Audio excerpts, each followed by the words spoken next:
answer to the stupid question this morning. And we have a Zoomer we're going to check in with. And the question we pose is, who bought Trans World Airlines in 1939? Let's check in with Ashley. Good morning, Ashley. Good morning. Good morning to see you. Ashley, who bought Trans World Airlines in 1939? Howard Hughes. Yes, that is correct. TWA Airlines. Hold on just a moment. We'll get you info, and thank you for zooming in, Ashley. We appreciate that. We got you tickets to see Eliza Schlesinger at the Met on Friday, November 7th at 7 p.m. And for more show information and another chance to win tickets, you can head to WMMR.com. So in The Aviator, they show the whole, where he's trying to turn the TWA into a, global entity going up against Pan Am. Yeah. All those airlines no longer exist. I know. Yeah. All right, so Ben Affleck has broken his silence on his divorce from Jennifer Lopez. He spoke with GQ for their April 2025 cover story. He said the whole thing was drama-free. I hated that bitch. He adds that his fans' eyes would, quote, glaze over with boredom if they really sat down and talked to him about his life. He did hit back at the rumors that J-Lo's Greatest Love Story Never Told documentary had caused an issue in their marriage. However, he said, you've got to own what you knew going into any relationship. And I think it's important to say that wasn't the cause of some major fracture. So from the step-off, it appeared that they just viewed celebrity in different ways. She loves all the pageantry and the spotlight, and that never seemed to be him, right? Yeah, it kind of seems that way. So he shared that J-Lo is still somebody he has, quote, a lot of respect for. He said that people want to look for a root cause, but the truth is more mundane than he said probably people would believe or would be interesting. You have friends in your life, couples that you hang out with, and the guy, you can describe the guy as the always being dragged along guy that never looks happy, and he kind of, in all the pictures with her, if it was some sort of event, it looked like he was being dragged along. And Steve, I hate to break this to you, but Ben is done with the superhero routine. Yeah, I know. Yeah. Clarified earlier comments on how he was miserable portraying the Dark Knight. He said, I am not interested in going down that particular genre again. Not because of a bad experience, but just, he said, I've lost interest in what was of interest about it to me. And he also adds that it wasn't the production, but his mindset at the time that made making those films a bad experience for him. I'm not having a good time. He said a lot of it was misalignment of agendas, understandings, expectations. Stuff like that. Also, by the way, I wasn't bringing anything particularly wonderful to that equation at the time either. I had my own failings, significant failings, in that process and at that time. If you see, it's clear because he was going through, as you said, a whole bunch of stuff that was just personal. If you see how he looks in the reshot or the new footage that Joss Whedon shot for his release of the Justice League, you can tell Affleck is a bit more bloated. It looks like a little bit more alcohol-y. And so he admits it was not a wonderful experience. Okay. Will Smith recently sat down with the Associated Press and took the time to speak about his ban from the Oscars. He was given a 10-year ban after he slapped Chris Rock during the 2022 Academy Awards. And now the actor says he's working toward a positive future. I am looking to be the best human I can possibly be. And I'm going to take what I get with that.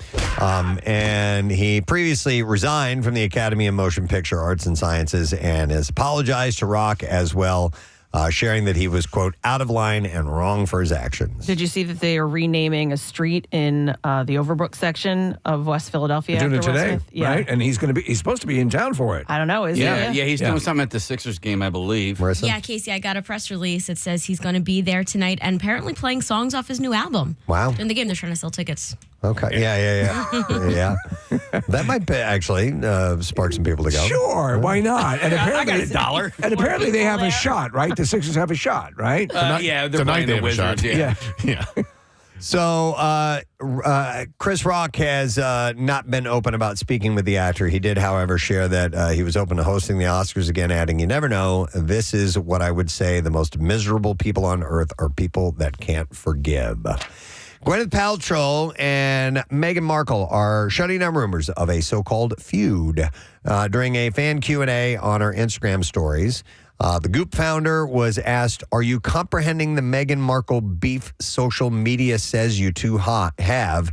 To which she replies, "I genuinely do not understand this at all whatsoever." And then Gwyneth turned the camera to Meghan, who was sitting there snacking on some pie next to her in the kitchen, and shrugged. So they are. Wait a minute. So there was an issue. Do you know about this? No. You don't snack on pie. Oh. You dessert on pie, but pie's not a snack. Like a tasty Claire pie, that's a snack. Or I'm thinking of like a lemon meringue or apple. No, but if it like a little midday, after between lunch and dinner with a cup of coffee, a quick slice of pie. That's what you're thinking of? You're thinking of like a McDonald's apple pie, no, I'm thinking actually a slice of pie from a tin. And if it's small, it's a snack. Yeah, it's a snack. If you can eat it while you're driving, it's a snack. I understand everything you guys are saying. Hard disagree. Okay, all right. Agree to disagree. It's a little dessert. You know why? Because this man over here doesn't know how to snack. This is true. He I sure eats do. Full meals 5 times a day. Yeah, but if it's a sweet, I don't consider that a snack. Okay. Yeah. What are you talking about? It's an early day dessert. How about this word, treat? Yeah, there you go. Okay, all right. And now it's semantics. I'm not backing away from the word snack. I'm not backing away from dessert. Just to appease this guy. I'm having a little treat. I don't know. I apply anything that's kind of a mini meal, a little repast, quickly as a snack. That's a snack. I'm with you. It's a little snack. But I like treats too. A little nosh. All right, so some internet sleuths previously speculated there was some tension after Meghan's newly launched As Ever brand entered the Goop-dominated elevated lifestyle wellness space. However, Gwenny recently clarified in a Vanity Fair interview that she was supportive of Markle's career move, saying, "I was raised to see other women as friends, not foes." Oh, Gwenny, she's the best. Kim Kardashian is set to testify in the trial of the suspects involved in her 2016 Paris robbery. Yeah, this is pretty wild. The trial will begin in May, nearly 8 years after 5 masked men stole millions in jewelry from her while she was staying in Paris for Fashion Week, including her jaw-dropping $4 million ring to then-husband Kanye West. It's pretty wild because the Parisian police used Khloe Kardashian as a bloodhound, and they discovered the trail. It was pretty amazing. Kim revealed in a 2017 episode of Keeping Up with the Kardashians, "I was Snapchatting that I was home and that everyone was going out, believing the robbers knew that her bodyguard, Pascal Duvier, was out with Courtney and that, quote, I was there by myself." She recalled hearing a noise at the door like footsteps before seeing 2 intruders and a tied-up hotel staffer. She said they dragged me out into the hallway on top of the stairs and explained how she saw a gun clear as day, and feared for her life. French investigators initially arrested 17 suspects, with the first 4 men being indicted in January of 2017. So it was a real deal. She could have died. You don't know what's happening. But that also shows you why you never go on social media and say, "Hey, I'm out at a restaurant," or "I'm here," or "I'm that." You can't do that. And always keep your bodyguards close. Yes, please, if we've ever learned anything.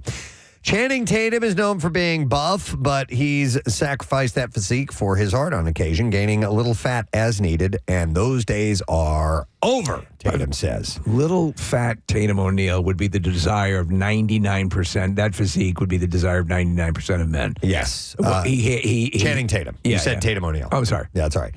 So in a series of pics posted on Instagram, the actor showed off how he's changed up his body for different roles, but says that it's tougher to drop the weight after bulking up for a part.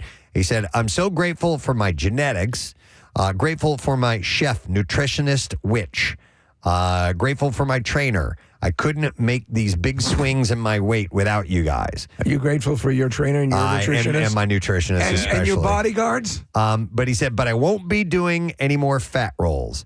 Added that gaining weight for a roll is too hard on the body now and too hard to take back Okay, off. so fat rolls, snack or dessert? Yeah. Double dogs. Ooh, that's a snack.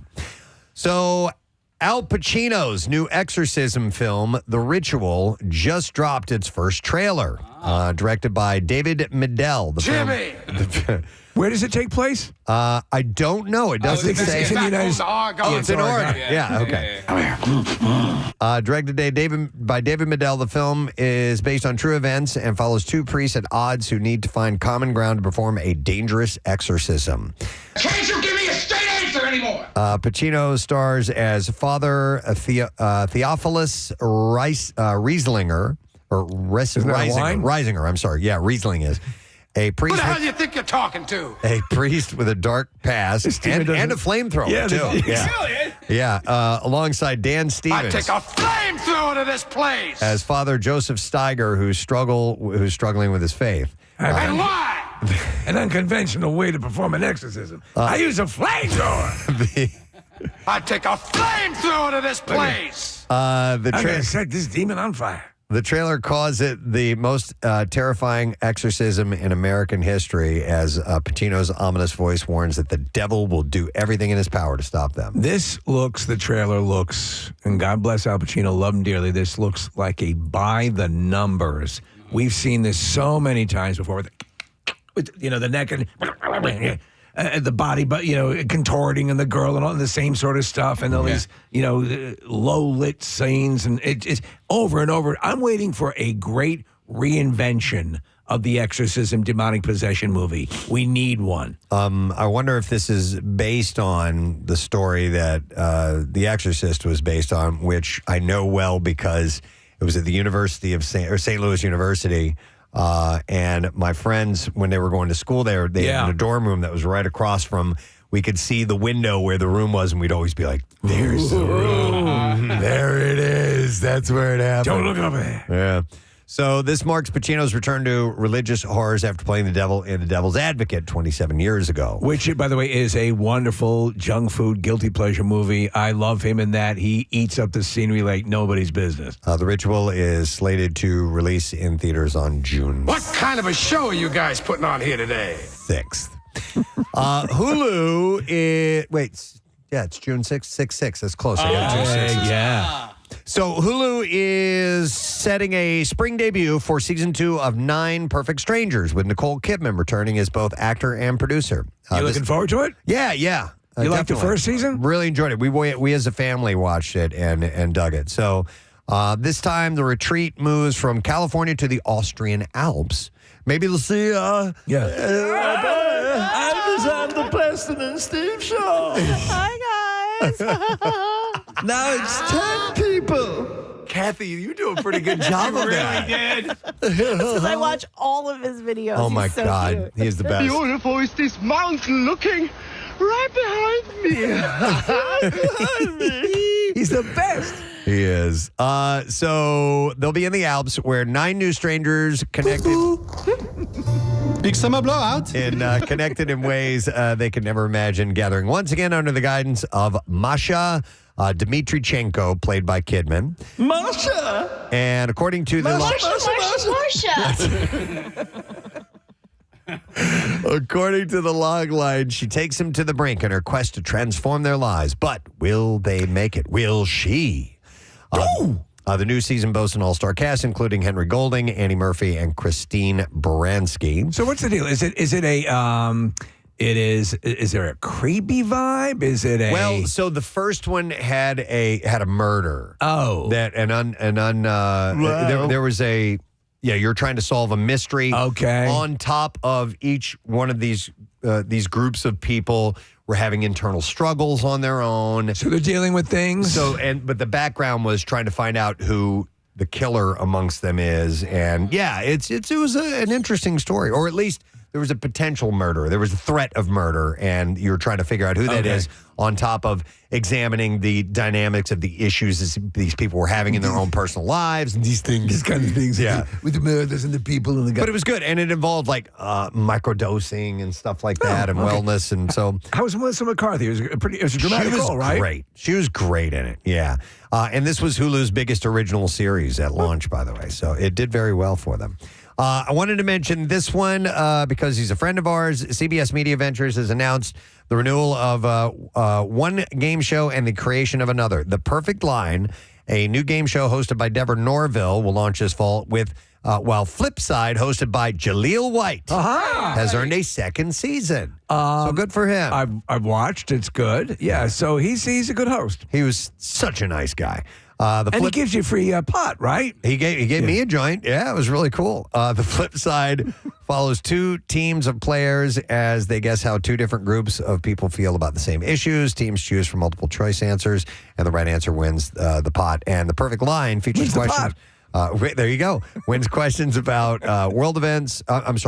Features questions about world events, pop culture, sports, science, and other topics. Contestants are given a category and then arrange items and events or people in order in an order that makes sense. So there's the last person standing in the final round wins a $10,000 prize. We also we had the comedian Adam Ray on the show last week, Preston, and he also has smoked Purple Urkel. Oh, yeah. We didn't get a chance to chat with him about it. I'd love to hear his impressions. That's right. Let me see a couple other quick things, and then we will move on to the clips. I wanted to mention this one. John M. Chu, this is a follow-up, has shut down all those casting rumors about his upcoming Britney Spears biopic. Reports had begun to circulate online, saying celebs like Ariana Grande, Sabrina Carpenter, and Millie Bobby Brown have been circling the role. And Chu has dismissed the whole thing. He said none of it is true. On social media, he said, sounds exciting, but have not had one conversation about casting this movie yet. We are way too early in development. Sorry. So, it's going to happen, I guess. Listen, they should ask my advice, and my advice would be to go with someone who is not well known, the way they did with Selena, her story. At that time, Jennifer Lopez was just starting in her career. You get someone that established, I think it's going to be a problem. Yep. That's just my advice. And then I meant to hit this a couple days ago, but Netflix has launched its search for actors to play the Ingalls family. Oh, get out. And its reboot of Little House on the Prairie. Well, this you guys always tell me that I remind you of Michael Landon. Yes. Yeah. You don't. No. It's the hair, Steve. That's it. Dad, you're bald. Shut up. By the way, he was the writer, producer, director. He was the dude that ran that whole thing. Absolutely. He pushed the plunger when they blew the town up. Did he really? I think he did. Oh, my God. So the streamer is on the hunt for the next Laura, Caroline, Charles, and Mary Ingalls.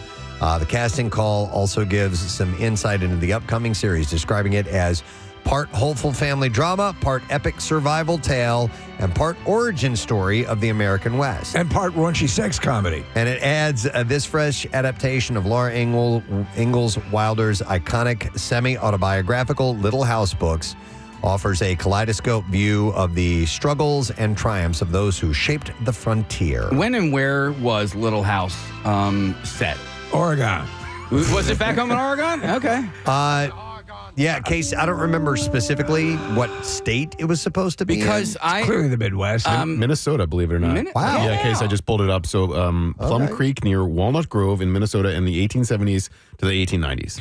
I loved, by the way, the series was not the first step. They had a movie. Yeah. a made for TV movie that I loved. I thought it was really well done. It was there were elements of harshness to it and living in that environment. Yeah. And then the series was a little bit more homogenized, but I love those original movies. Yeah, I don't recall the series ever having winter. You know Yes, what I mean? it did. It did. Did they? Yeah, Okay, they did, all for right. sure. It's just in my mind. It was perpetually spring in that show. But the town voted and had it removed. Well, the most memorable episode to me was, and I forgot the boy's name. They eventually had a young boy that they took in. Yeah. And he got hooked on morphine. Do you remember that I do one? remember that, yes. From the doctor's office. Wow. And he and Mr. Ingalls, what was his first name? I don't remember. But Mike Landon's character took him way out into the wilderness and had him go cold turkey. Oh. And he had spasms and freak outs and all this stuff. It was wild. I saw a groundhog, man. Charles Ingalls. Charles that's Ingalls, it. yes, thank you. And the wife was always very prim. Yes. Yeah, never suggested swinging. No? No. Not with the Olsons? I think a lovely couple today at our after church meeting. They called you a prime cock. I forgot to... Shannon Doherty ended up in the show towards the end. Did she? Yeah. She did. And so was the one sister, right, when blind? Was that the Yeah, the she plot did. line? Yeah, there were a couple ones. Oh, wow. Jason Bateman was in it for a bit. Get out of here. Yeah. Wow. He was a kid actor. Yeah. Right. I'm trying to find that kid Preston that you're talking about because I remember that storyline. And Yeah, I forgot the character's name. It was in the last couple seasons that they brought him on. It was like, the cousin Oliver. You bring a new one in. We're kid. dying. Let's bring in someone else. All right, well, in the interest of time, we got to move along. We got to do the clip. So here we go. Fans are thrilled that Daredevil is returning to the small screen, and in this clip, Deborah Ann Woll expresses her excitement about bringing back Karen Page. That almost never happens, right? I mean, usually you close out a character and you're like, I guess I'll never be with that person again. And you miss your own character, you miss everyone else's characters. So the chance to come back, it's really heartening in a very specific, weird way. New episode of Daredevil Born Again is out now on Disney+. They actually dropped two new episodes this week. Yeah. Here's the next clip.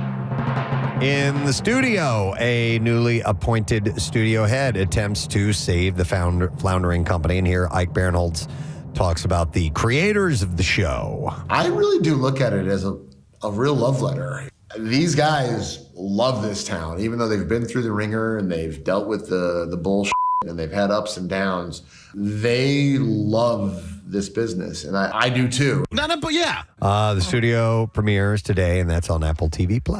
All right, that's your entertainment report, folks. A lot of info in that. How do you do it? How do you continue to keep your finger on the pulse of everything in the entertainment realm? Steve, I live, eat, sleep, and breathe it. That's what I do, man. Yeah, you've got all sorts. You even have a teletype at home. Yep. People don't know that. Yeah. I didn't know that. Hey, Craig Legans is always listening, and he's a wealth of knowledge, especially in pop culture stuff. He said the actor on Little House on the Prairie was Matthew Laborto. Okay, I just don't remember the character's name. Okay. Did he tell you that? No. Bane. All right. It is Albert Quinn Ingalls. There you go. All right. And he was addicted to morphine. He was. He was an addict. Yeah. All right, we got to take a break. We got a lot going on today. Tom Papa's on the program. Bryan Callen is joining us as well. We're doing a little turn on Fox Good Day. We'll break and come back in a moment. Stay with us. Preston and Steve. Antonio Banderas appears to be bouncing back. I did not know this, but he's doing well after being briefly hospitalized for chest pains. I felt very bad in my chest. In an interview with The Sun on Monday, Banderas, who is 56, said I that thought it was a heart attack, but I just had to fart. that he was working from home in Surrey, England. Ah, yes. Like a warm Barcelona evening.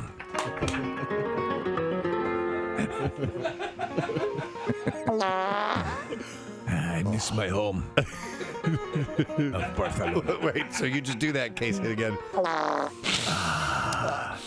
the streets of Barcelona.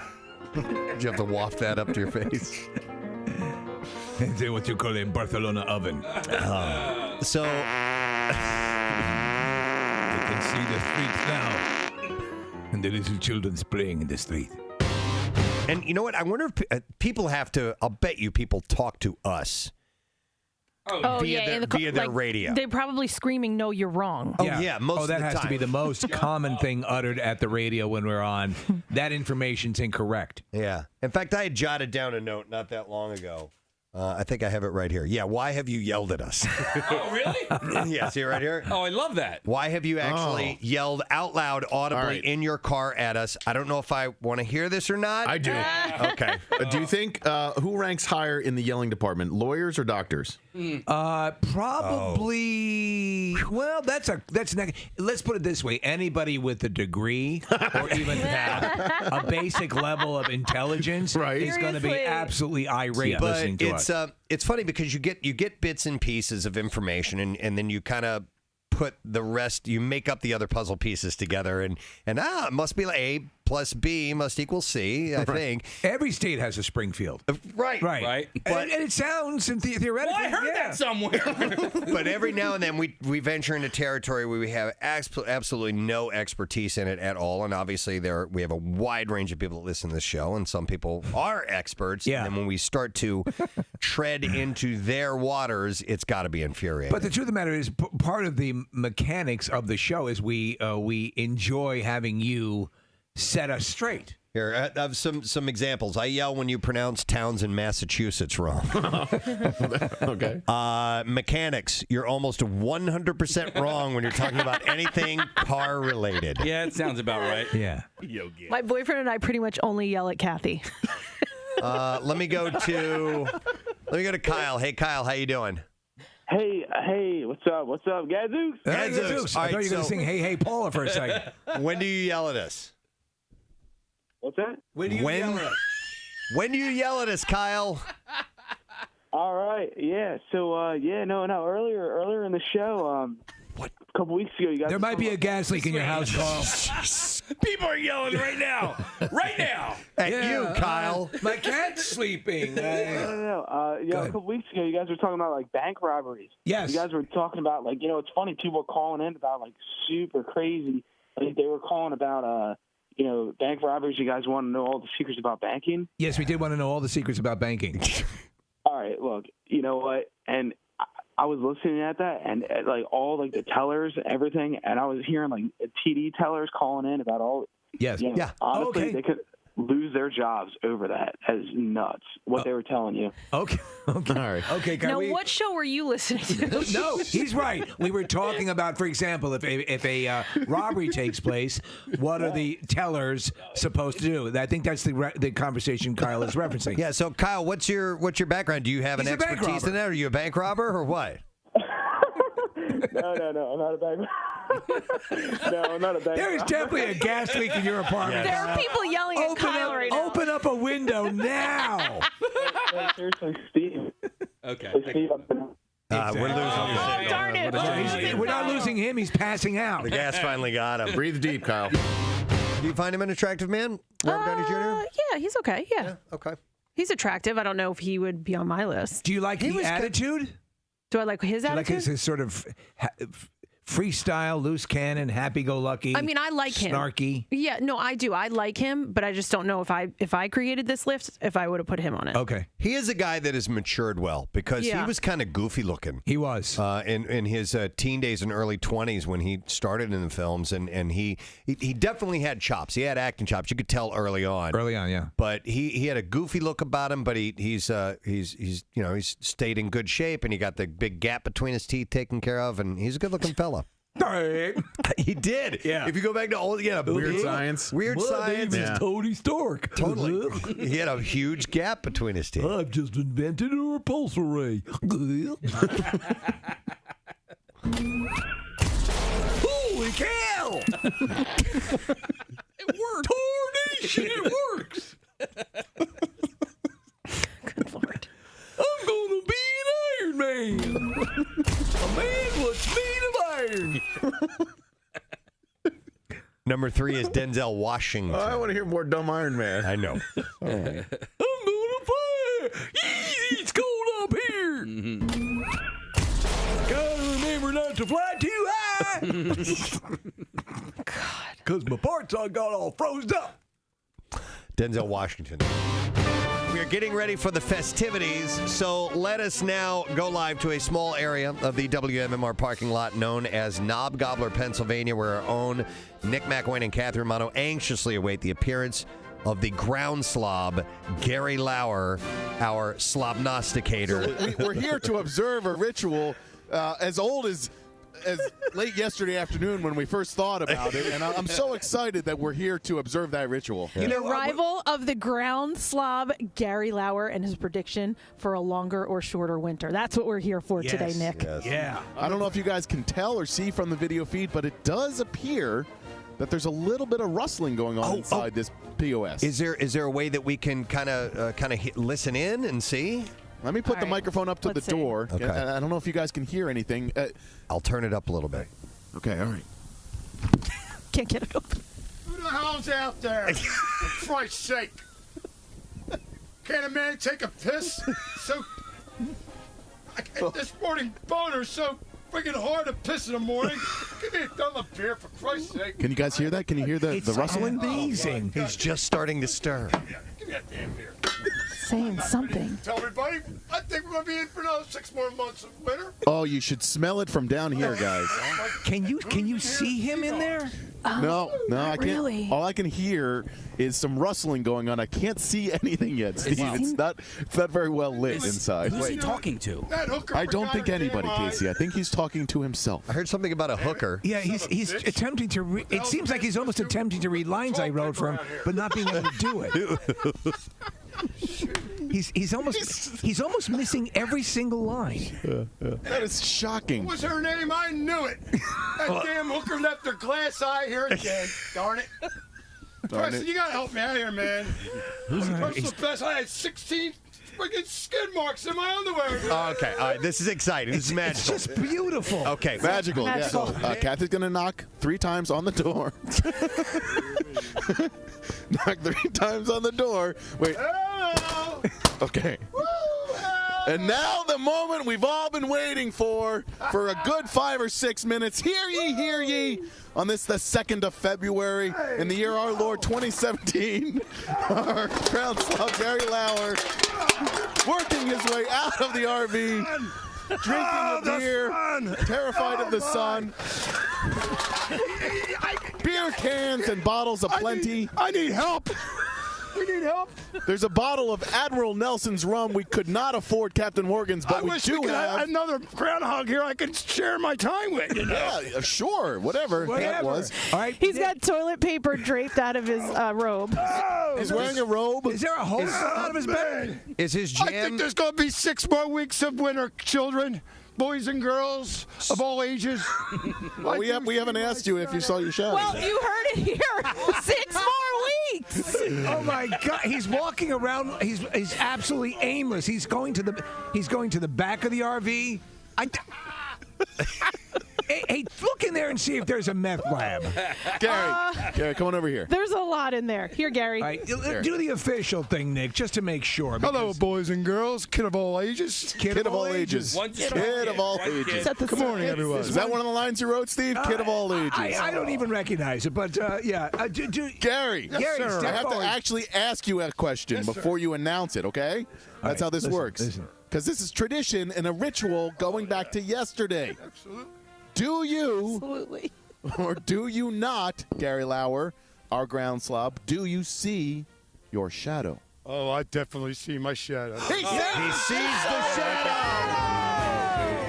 I mean, It's in there. How not at all anticlimactic. Well, does that not mean 6 weeks more of winter? yeah. Yes, and that's Sadly. what he said. Oh, You could understand that? Not Wait, really.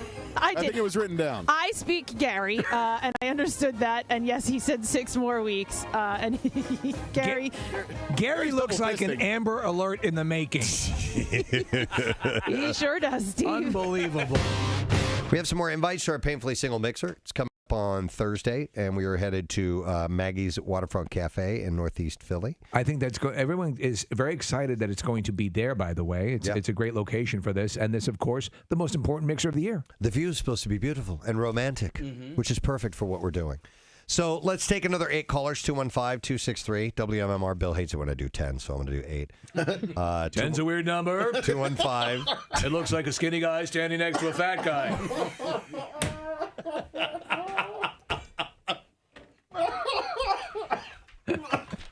215-263 WMMR. If you're at least 21 and you can join us, it starts at 6 o'clock, so it's kind of a little bit early. You go straight from work and head on over. And first Butter Bud Light is complimentary, and we'll do the free happy hour buffet, and then hopefully we will hook you up with someone. We're going to try, but as you said, and you've been saying many times, Preston, work with us. 10 callers now. All right. No, 8. Not 10. No, we're doing 10. We are doing 10? Oh, no, we're doing 8. Yeah, doing 8? come on. I'm sorry. 8 Which because one is it? it's 8 because Bill thinks 10 is a bad number.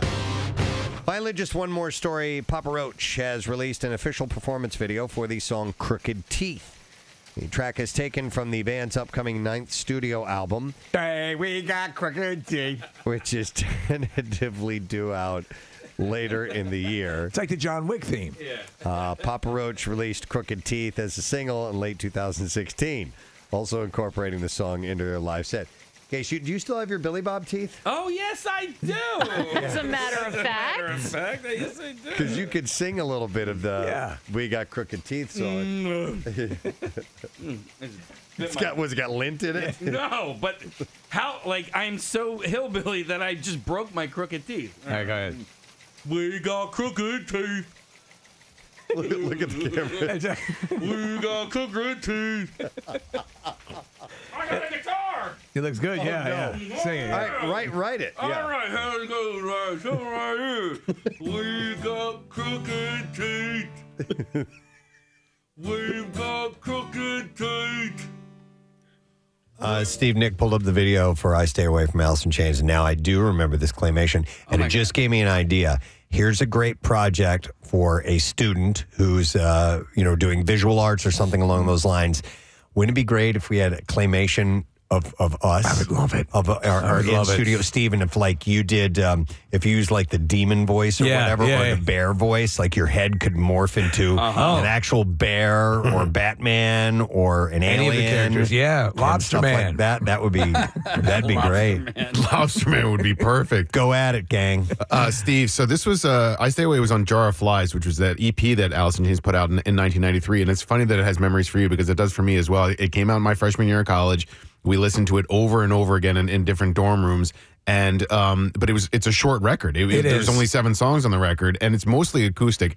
It's really beautiful. It's my favorite Alice in Chains record, and I'd have it's to agree certainly with of the you. time. Yeah, I'd agree with you. And for that, there are passages that are really beautiful within this song. Yeah. There are the lush wall of sound.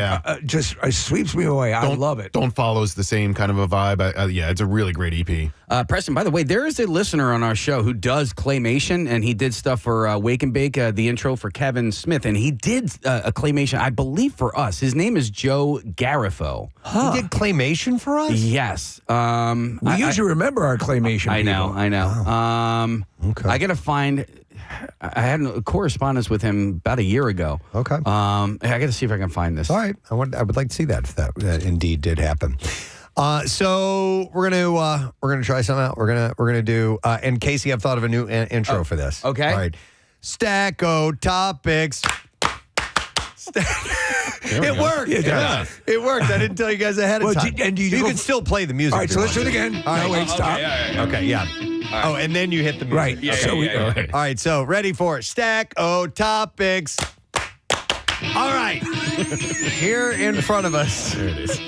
I have some various things that I've written down over time that I wasn't sure, topic-wise, if they have legs or not, and they don't really have a time stamp on them. It's not like a thing that's happening now, but some of them might actually involve legs. They might, yeah. So what we do is we randomly reach in, and I actually put a couple of fresh ones in here this morning because I try to keep the stack not too big, but I also don't want it to dwindle. So every now and then I'll recycle some topics. And so we'll reach in here and we'll talk about whatever we come up with. Who wants to? That's the question. Who wants to choose? Kathy did last time. She can again if you want. All right, Steve wants to. All right, Steve. Oh, you know what? I was just going to suggest, but thank you, Nick. You know what? Yay. He made me take the jump I was afraid to take. All right, I'm going to fan these out.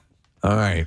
And then I can't fan them all out, so you're just going to have to reach in. You just semi-fan. All right, grab something. I really want this one to be good, so. I know. I'm trying to use the pressure. I'm feeling braille here. Wait 1 second. God damn it. I'm sorry. I'm having to stretch. I probably should have just went around and. Oh, you probably should. I got it. All right. Jeez. All right, he's got one. Okay. He's got one. Oh, I'm excited. Name a jerk, a Kirk, and a Turk. Shut up. All right. All right. Yeah. Karnak. Something stuck somewhere in the house. Okay. This actually relates to a topic right here we just had with Nick. Yeah. Something stuck in the house? Yeah, I'll explain. Yeah, so you can finish it. I'm sorry. Something stuck somewhere in the house that you've never touched. Dart on. All right, I'll explain that. Those are notes for me at the bottom there to remind me why I wrote that down. So in my house, this happened several years ago. We eventually did get rid of it, but it stayed there for, like 3 years. Do you guys remember the creepy wall crawler thing? Yes, So I love them. Throw them on the wall. Oh, yeah. And they would trickle down the side of the wall. And they would leave grease marks on your paint. Well, so Kathy, I threw one up and it was in our dining area and I threw it up on the ceiling. And we have a high ceiling there. So probably, I don't know, 15 feet, something like that up there. Yeah. I threw it and it stuck next to the skylight. And I was like, oh, wow. All right, well, I'll get that down later. 3 years later, still there. it was still there. And one day, eventually, I'm like, okay, it's time to go up and get that thing. Kathy, it had like permanently. It like melted there was to a it? grease stain around it. Yeah. And I had the hardest time getting anything off. But it was just kind of like a thing. We just left There's our it there. guy. Did it eat away forever. It's the our little paint guy. at all? Because it will leave a grease stain, which It is the left, thing. it left a stain. It didn't eat the paint away, but we left it there for years. And it was like, it was obvious. It wasn't like you had to go searching for it. It was just in the middle of the ceiling, and we just left it there. And by the way, I'm sorry, Casey. No, you're good. If you want to contribute to this conversation, text. We have a new text number. Text the word Zoom to 610-660-9333. All right, 610-660-9333, and you can jump on with your story with us. As we speak right now, I have a sticky ball that is stuck on the roof of my back room where I do all of my TV watching, and it has been there for, I would say, no less than 2 years. The sticky ball is stuck on the external roof? Or No, inside the Inside. ceiling. Okay, yeah. The ceiling. So what you're talking about, the little sticky, it's the same exact material. It's like rubbery, sticky stuff that my son threw on the ceiling or on the ceiling, and it's still there right now. Dude, so I got a whole pack of those things prior to a holiday party with the family, and the kids were hurling those up. And the whole idea is, and then they come down, and you throw them up, and then eventually they just fall down, and everyone laughs. I had to get up on a ladder and take 3 or 4 of them down. They weren't moving. They would lock in place. Sometimes they'll stick. I would like to extend my gratitude publicly to our engineer, Rich, because yesterday I dropped my right earbud into that's right. a tiny, tiny little crack in between my chair and the console that's in between me and Preston and Casey. There actually should be carpet there, but it's like a teeny piece that's missing. There should be. And Kathy, the width of that crack happens to be the exact same width as my right earbud. And somehow I dropped it out of my hands onto my knee and then off the bottom of my boot into the crack. And Rich came in yesterday, and Preston, if he hadn't done that, it would have been stuck in this room forever. You would have had one of those situations. Yeah, it would have. There'd be no way to extricate it. Underneath this floor paneling where a lot of our wiring is, and but he came in and he got it out yesterday. So thank you, Rich. Nice. Okay, so I can't do this. No. I know. It would drive me nuts. I actually forgot, Nick. But that would be the only way is if I were to forget. I forgot you dropped that down there. But I came in yesterday and he said, I dropped that down there. I'm sure you had gone down to the floor and looked and tried to get it and all that. But everyone was standing up and they were like, oh, that sucks. And I was like, I got to get down there. And I went down with my flashlight. I couldn't even see it. And when I stood up, I was like, well, you have to tell them there's screws down there. They can pull that up. Because it bothered you? Yes. Like I was like, it can't. Because I knew most people would forget about it and leave it there. But I'm like, AirPods, they're not cheap. Like, somebody's got to come in here, open that up, and get that for you. Yeah, well. And that's how it is with anything. If that happens, like, I'll put, tape on the end of a stick and try to get something out of somewhere. Okay. There was another thing that we had, and it was it was like a foam dart, like a Nerf dart. Yes, yeah. Okay, from those Nerf guns. And we used to shoot those things all over the house. I mean, we had those bullets and darts all over the house. And there was one that I guess we were in our foyer and we have a chandelier and it's really high up. And one went up there and sat up there and you could see it. Stayed up there. So I align with Kathy's feeling on this because it would drive me out of my skull. I would think about it at work. I would I'd have to go get that. Right, get that. So the likelihood of that happening. I think when you have kids like Preston and you're shooting stuff around and playing games, the likelihood of stuff like this happening, like something's up on top of the bureau or something, that's exponentially going to increase because of things exactly like that. Yep. Sticky ball, Nerf, all that stuff. Yep. So I have a washer and dryer closet, right? So the door's open. So there's enough room for the washer and dryer. There's some shelves above it and like just a little bit of space around it all. So it's not like pushed up against the wall. Well, I was missing something and I was like, maybe it fell behind, the washer and dryer. So I climbed up onto the washer and dryer and I peeked over and sure enough, there was like a whole wardrobe back there. Yeah. So like the washer will shake a little bit if there's clothes, that I put into the wash basket and, socks fell off or whatever. So I went as far as I remembered when Jace was little, he had, the little like hand claw things like. Extended grabber. Yeah. They sell them for senior citizens too to get. Yes. Okay. And Kathy to get her socks from behind the washer. I bought that. So I have it it, and that lives next to the washer and dryer, so that if anything falls back there, I can easily. I get would it. love to see Kathy looking like an Iron Man hybrid with her grabbers. Yeah. I'm sorry. I just thought of another thing. Jace's bed, it's kind of like the way it was built. It has drawers underneath it, and they weigh like 1,000 pounds. So you can't actually access underneath the bed. Right. If you go to the base of the bed, there's like a small little pathway, right? But the drawers are on either side.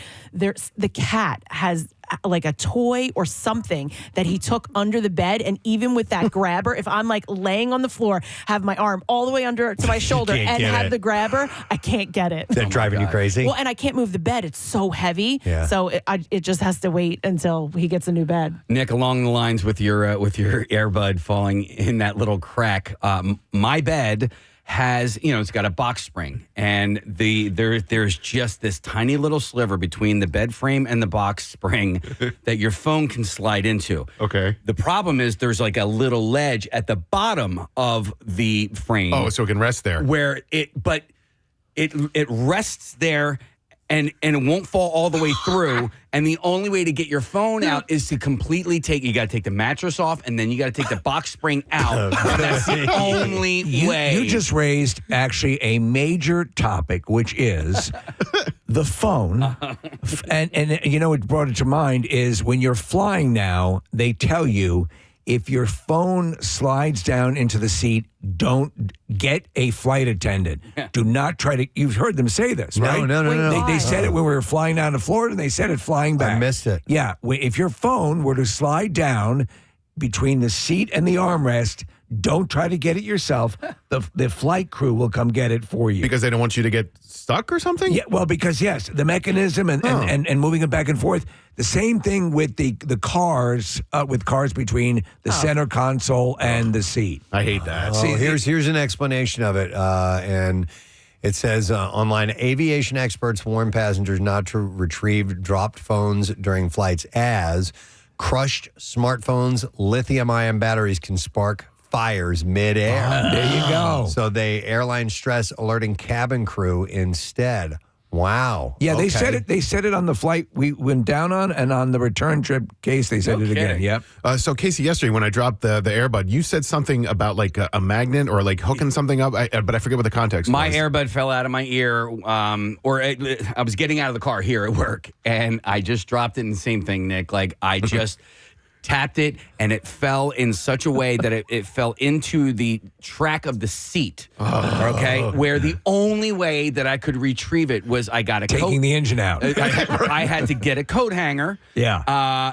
a wire hanger, and then I had to tape a magnet to it, and then just somehow, canoiker the thing underneath the seat so that the magnet would then grasp the earbud. And it worked. Okay. It was the only way to retrieve this thing. All right, Marissa just brought something over to me on our studio door. Yes. Right over here. It's been there forever. It's been up there for years, and I didn't even think about this. We have these ball magnets. Oh, Yeah. And I don't know where we got them from, Nah. but they decided to have a home right at our studio door. And Casey, there's a Jabra earbud that was stuck to one of them. Yeah. Is that yours? That's Marissa's, I think. Oh, this is Marissa's. Yeah. Okay. Why, Marissa, get over here. Why? What's with the earbud? Here, you can use my mic. Oh, I was just showing that it worked. I saw the guys walk in yesterday. I was like, why? What's going on? They were like, oh, it fell. And I was like, oh, we have magnets right here. And that's what they used to retrieve it? Well, no, because Nick, yours actually didn't just fall into that crevice.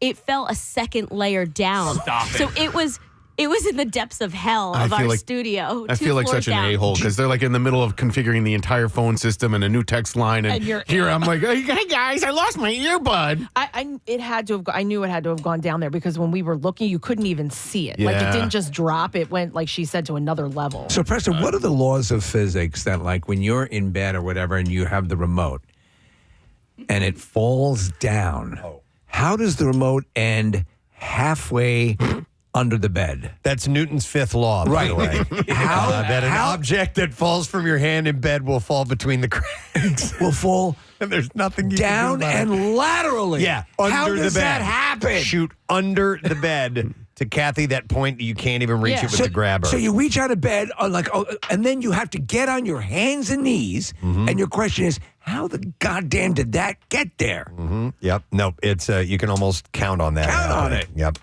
All right. Well, anyhow, we got a lot of text, but we're going to move on to another stack of topics. All right. Kathy, you didn't clap. God damn it. I did. Yes, I did. Oh, you did? Yeah. All right, that's it. I want you to clap vigorously. All right. Okay. Let's try it Stack again. of topics. That's There it. we go. Yes. Oh, okay. She just ruptured herself. I'm going to have you pick the next category. All right, the next topic. Let me fan these out, and we'll have you dive in. There's a lot of them here. All right, what will it be? Many topics. Was mine okay? I picked it. Yours was great. I picked an okay one. Okay. All right, here's mine. Here we go. All right, Preston. Case, what's it going to be? What have you worn for an extended period of time? Okay, and I'll give my example to this, and the reason I wrote that down in the first place. When I was in my 20s, I was still in a rock band back then, and I had, do you guys remember, you remember friendship bracelets? Yes. Right? Yeah, I mean, yeah, well, yeah. Tay-Tay started bringing those back. That's by the right. way, Taylor Swift. But I had friendship bracelets. I don't remember the friend that gave them to me, but I had two of them. They were orange and black, and I wore them around my wrist, and I never, ever took them off, and I wore them for 2 years. And I have a picture of me taking them off when I finally decided to remove them. And, There was a point, the rubber bracelets that charities would Yes. give out. yeah. You had a stack. There was a point where I had about 6 of them on my right arm or right wrist, and I wore them for about 2 years. No kidding. Without ever taking them off. Because you could shower with them on. Yeah. So I have 3 bracelets on right now. I've had 2 of the 3 on since December of 2023. Ew. Wow. Ew. Ew. Gross. Well, that's what they're made. They're What about when you they're wipe? called permanent jewelry. So, 2023? yeah, so December 2020. So over a year. over a year. Wow. So what do they do? Okay. You go to the jeweler and they hook it for you? They do it for you. Yes, my friend True by Christie in Westchester put these on me. And when you're done, you cut them off, You right? cut them off. So You they gnaw 'em actually, off. well, it's funny. These stretched out a lot, which I didn't realize gold stretches, but apparently it does. So I'm actually going to go back to her and she's going to kind of shorten them a little bit. Now, there's also in this same category, and I believe I wrote this, what I wrote down on here was same dress for 100 days straight. I think it was like a bizarre file story I had or something along those lines of a woman who wore the same dress every day. Now, that's not leaving it on 24 Yeah, hours. yeah. That's wearing the same thing Why? every single day. I don't remember what the story was. Leaving it behind that. on around the clock, right? Is what you're looking for. All right. Well, I remember back in our early Y100 media days, Marilyn Russell wore the same pair of jeans every single day for months straight. Yeah. She told you? No, I just You just smelled? No, it wasn't a smell thing. It was I don't know. You just so you get fixated on things. I'm like, same jeans today. Now, this is taking it off, but there are some people who wear the same hat every day and wear it to death. Yeah, like a I know. baseball hat. Yeah. Just till it's Or like a lucky hat? absolutely falling apart, and never wear anything else. That definitely happens. I have a hard time. I will wear the same jeans, more than once, but I have a hard time. Like if I wouldn't wear them twice to work. I wouldn't wear them one day after the other. Like I would wear it if, say, on Friday I wear a pair of jeans, and then Saturday I'm like, I want to wear those again. I would, because I'm not going to see you guys. But you're not gonna have the same people see you right wearing. And- I mean, the jeans same look like clothes. jeans, though. I know, Yeah. and I'm the same way with shoes. Really? Wow. You don't wear the same shoes 2 days in a row? No. Oh my God. God. And no one, not one of you would ever notice. No, never. I know. Wow. I wear the same jeans. I'll get a good month out of a pair of jeans before I ever wash them. I'll wear them every single Absolutely. day. I don't care. Yeah. I don't care what you think. I don't care. And I'll wear shoes for a year every day. So I cycle through my shoes like these are the boots I'll have for a little bit longer, but like my hiking shoes, I burn through pretty quickly. So every couple months I'm having to get new ones. Wow. Kathy, what is that? You have this ankle bracelet that apparently beeps when you get too far from home. What is that? Dude, I'll go the entire winter wearing the same jeans. The entire winter, wow. Yeah, and I mean, obviously I'll wash them at some point, but I'll definitely go a week or two without washing them. and I'm fine with all of it. You know, I'm changing underwear, I'm putting on new socks. I'll take showers occasionally, but same pair of pants, same pair of jeans. I don't care at all. I know this is a different animal, but I told you guys I never washed my gym clothes when I was in junior high and high school. That's gross. And They smelled they like were Doritos. disgusting. And by the way, Smell like Doritos.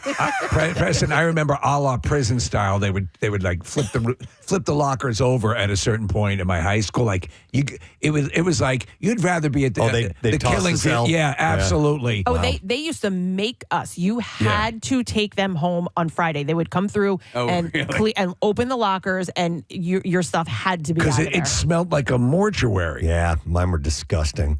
All right, we're going to go to a Zoom. We're going to talk to Jackie. Speaking of ankle bracelets, she's got a story. Jackie, good morning. Morning, Presbo. Nice to see you. All right, what have you been wearing for an extended amount of time? So I'm the Jackie that's from South Carolina. Oh, Hey. yay. By the way, Casey, I'm such an idiot. It was Broadway at the beach. Was where you visited. Oh, It's Myrtle? been haunting me since the call. Okay, yes, Broadway at the beach. That's exactly it. Yes, okay. We were talking about Myrtle or Hilton Head? Yeah, or? Myrtle Beach, yeah. Okay. Myrtle. Yeah. But I have actually, I'm going to see if I can show it to you. I have this ankle bracelet that my daughter made. She's now 9.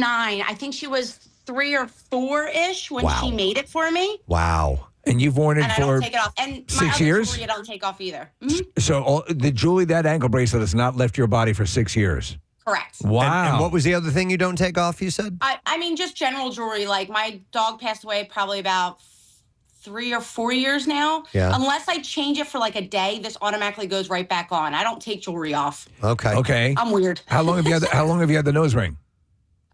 Since I was 18, I'm now 40. Wow. Same one. Same ring? Wow. I mean, every once in a while I'll change it up, but I actually just got the second one done last year or so. Okay. But Yeah. they don't come out either. So piercings And I do tend to. karate, so I have to take them out for like events. So like if we do tournaments and stuff, Yeah. I do have to take those out. But Yeah. Got it. other than that, they all stay on. You don't want someone to kick your nose ring.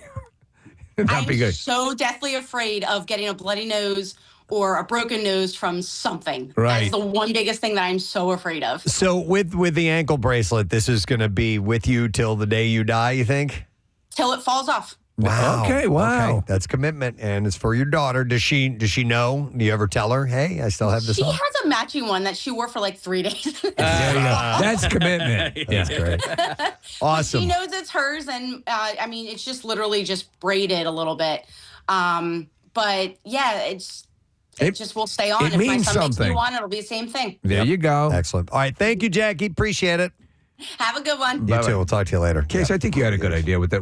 I mean, if you were going to wear something like you have the tattoos of your kids, I mean, Yeah. you have the footprints. Yeah. That's a nice touch. It's a really good one. Yeah. And you have the photo of your kids also as well. And then the story behind the photo. The story behind it was, could you just stand still so we can take this picture and then we'll be done with it? Yeah, that's right. It's supposed to be them side by side, lovingly watching a sunset that you almost had to threaten them with murder to get the picture. I have to have those redone because the Gotta get a jersey touch. that my son's wearing a jersey in it, and it's a Ben Simmons jersey, so I need to redo that. Yeah. Your daughter's wearing a Carson Wentz jersey. All right. Do we have time for one more or do we need to break? Nah, I think we need to break. Okay. Yeah, All right. Wow. We only got man. 2 topics out of that. That one. was, but we have to check in with our. Yeah, we got to go on Fox Good Day, so we'll do a lengthier one next time. Another round of Stack O Topics. Thank you for joining us for that. We're going to take a quick break. We'll come back in a moment. We'll do the TV thing and bizarre file stories, a plenty when we return. Stay with us. Crooked teeth. That's it. I love it. I love it. Do crooked teeth again. So we have a couple of guests in our studio, and we might be adding a third in a little while here. I hope you have had a chance to see the teaser for the show Crashing, which is going to debut on HBO on February 19th. It's the world of stand-up comedians, and we'll get into the more details of that. But there's a show tonight. These guys are going to be at the Trocadero, and we want to welcome to our studio 2 gentlemen. First of all, welcome Pete Holmes to the program. Oh, yeah, okay. Star of Crashing. And we'd like to welcome our great benefactor of the Camp Out for Hunger for years, the one and only Judd Apatow. You guys have cost me so much money. But you've done a good thing, man. You know, and the great Artie Lang is here.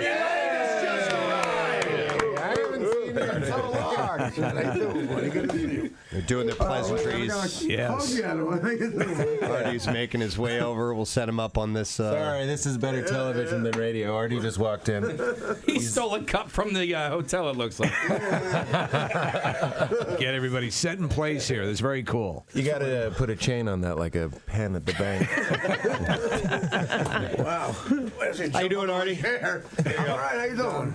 The show, we were looking at the trailer. We love the concept, and this is actually sort of, Pete, this is your sort of a paraphrasing of your life Oh, experience. I thought you were going to say this was your baby. I was like, I've always wanted a baby. Yeah, it's a fictionalization. It's what Jed is so good at is taking something that's true. You know, I was religious. I did get married very young.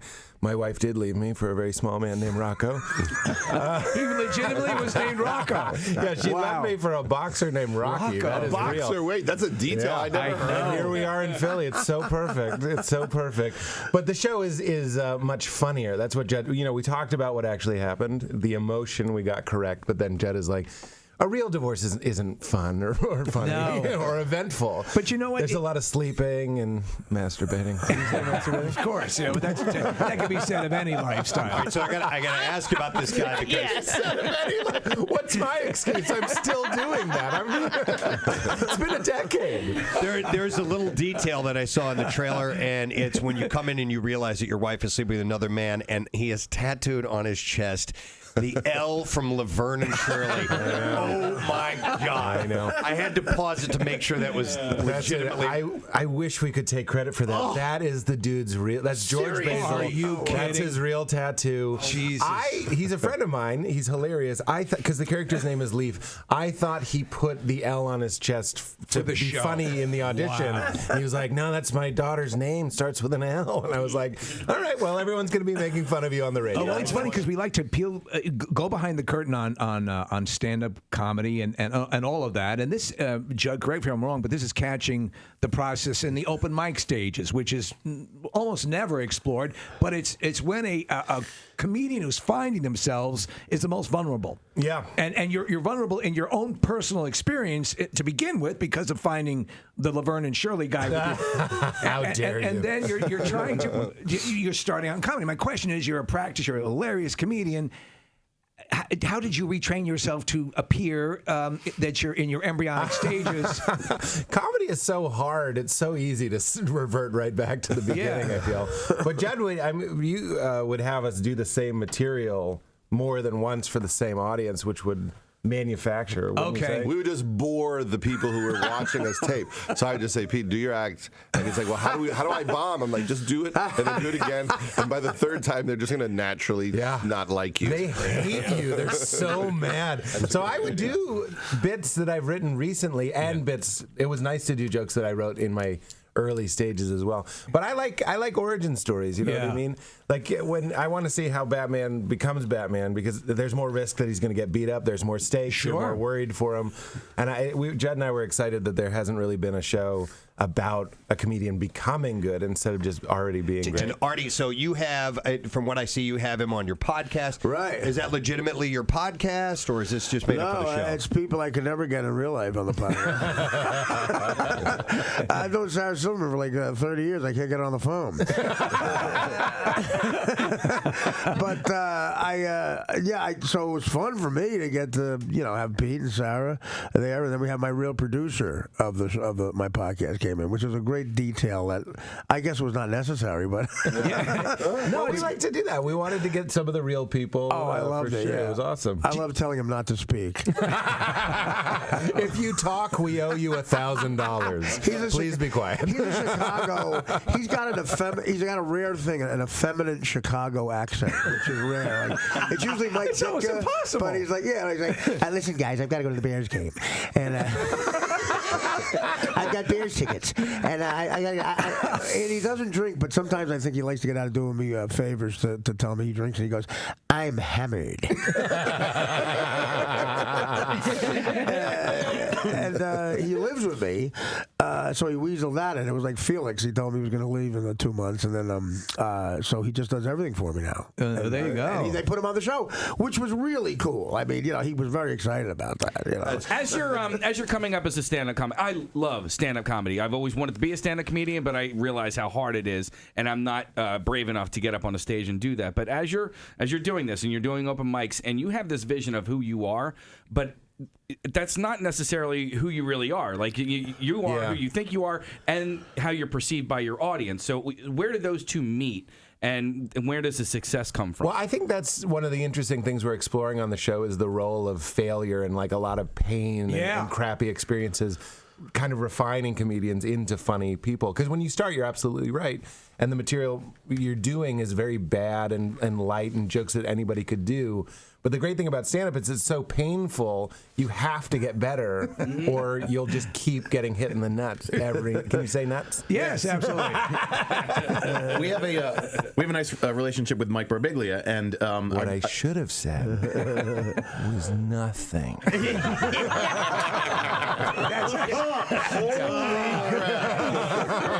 Dude, that was so good. And you were in Don't Think Twice, and Judd, you have a relationship with Mike as well, obviously. He was a consultant on the show. Okay, yeah. So that you look like Mike Birbiglia. I do a little bit. Wow, that's a compliment. I just think whoever you're talking about, you look like that. I'll take it as a compliment because he's talented. But I loved Don't Think Twice, and I loved it because of what it seems to me is sort of mirrored in this show. There's you pay attention to the art of the craft, and we're all fans of that. So how do you do that without getting too far away from actually being funny and entertaining?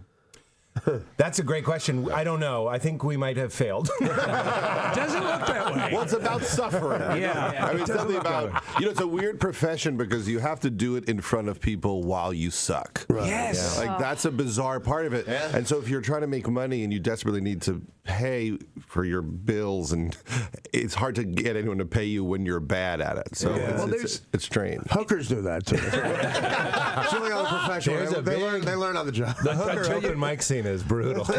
Don't do it. It sounds great. It's like a free haircut. You'll regret think that's what you said. Well, it's good to have Judd because you trust somebody. Like he knows how to get it right. So if you figure you just throw a bunch of stuff out there, and he'll know what he's doing in the editing room. That's true. If not, it's like I'm clearly the bad luck charm in his career. Well, don't you have to be on Howard? If the ratings book came out and he was number 7, I'd be like, he'd look around the room and go, "What's different?"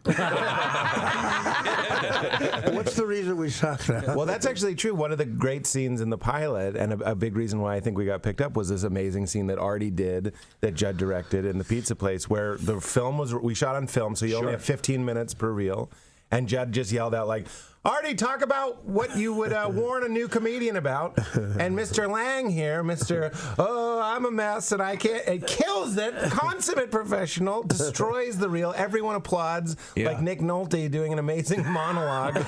People are wiping tears. Someone got pregnant. It was amazing. But that's Judd's genius, knowing this is we cast a real guy with real stories, and we just let him talk to a real version of me. I got to say, Artie, I read your book, Crash and Burn. And man, oh man, that is a powerful ass book. Your ability also to be as candid and entertaining at the same time, I think, is the skill set that makes you just such a great comedian. Because, there's a lot of soul bearing in that. And it's the Game of Thrones with heroin. It's unbelievable. Yeah. It's an amazing thing. And fewer breasts. Only mine. I'll say this though, I think you have a real solid dramatic capability. I know you're a Godfather savant. Why haven't you been? Does that entice you at all? The idea of perhaps dramatic acting, because I think you possess that ability. I've done it before, where people cast me and stuff, where they just say, I know you can do this. Like a director will say, "I know you can do this. Don't worry." But this guy cast me in a movie called The Fourth Floor. Yeah. In like 1998. And I told my agent, the guy had seen me on Man TV, and he said, "No, I know Artie can do this." I was playing the murderer in this movie, and opposite Juliette Lewis and William Hurt. Right. And I said, "Listen, I can't go to the Yankee Padre World Series if I take this part." and it was being shot in Nova Scotia. And I said, so I'm going to have like 30 grand on something I'm not watching on television. And it's my team, so... You're Robin Williams in Good Will Hunting if he didn't meet his wife. I don't have to go see About a Girl. That's the riff of the year, I think. I'm more like Goodwill Forte. That's what I think of a Will. Goodwill Forte. So he agreed to let me do it. I agreed to do it. Oh, you did do it. I did do it. It's called The Fourth Floor. And the director was wrong. Yeah. No, I think it was. I did a good job, but it's so funny. Juliette Lewis and me have scenes together the whole time, and I was used to acting with people like Norm Macdonald, comedians who were trying to act. And in the first scene, I'm supposed to yell at her, and I yell, and she goes, ugh. And then I thought I really scared her, so I went, "Whoa, I'm sorry." And the director said, "No, she's acting." And I genuinely thought, but she was so sweet and got me through it. And I think I did all right, but I don't know. I would love to try that. Yeah, I mean, it's something that and it depends on the material. Yeah, I don't think Marlon Brando would have been any better than the guy who played the skipper in Alan Hale.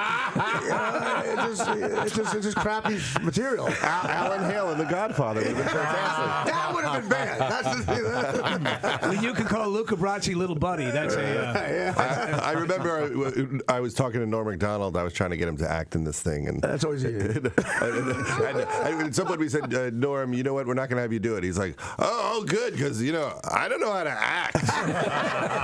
He goes, you know how I act is I'll think of like a guy from a show, and I'll just do like a impression of him. Like this. I was thinking about doing Inspector Luger from Barney Miller. Wow. I opened up for him doing stand-up once, and they would yell at stuff from SNL. I go, do Burt Reynolds. And he would go, I need the mustache. I never saw a comic just say no to something. He's a method actor. Excellent. Yeah. Well, good luck to you guys, and enjoy the evening in Philadelphia. So Judd Apatow, Pete Holmes, Artie Lang, thank you guys crashing. I love it. We're going to take a break, and we'll be back in just a second. Stay with us. Police are searching for a suspect who allegedly opened fire outside a nightclub in the Philadelphia section of Port Richmond. It happened at 11:15 last night at the Penthouse Club in the 3000 block of Castor Ave. Witnesses told police a gunman got out of the vehicle and opened fire into the crowd. The patrons then ran for cover, but they say it appeared two of the three men were the intended targets. Those men, after getting shot out, ran back into the club and eventually got into a vehicle without contacting the police. So there were 15 shots. They were shooting at three guys, and no one was hit. They don't believe anybody was hit. Stormtroopers? Many of the witnesses Guys can't hit anything. Yeah. Say they hid for 30 minutes, fearing they would be hurt. Police found no blood or evidence that anyone was hurt at the scene. They've checked area hospitals, but so far no one has come forward. Investigators found strike marks from the bullets and at least 15 shell casings. One of the bullets hit a nearby car and a neighboring building. They walked single file to hide their numbers. Hide their numbers, yes. And those shots, you can see in the marks that were too accurate to be sand people. Police say the suspect was last seen running down Castor Ave. So far, there's no word on a motive for the shooting. We go down to Obi-Wan Kenobi at the Penthouse Club. As you can see, these marks are too accurate for sand people. They always march single file to hide their numbers. Back to you. He's a field reporter. Yes, we're outside of the Penthouse Club right now. I'm surveying the damage. This is clearly not the work of sand people.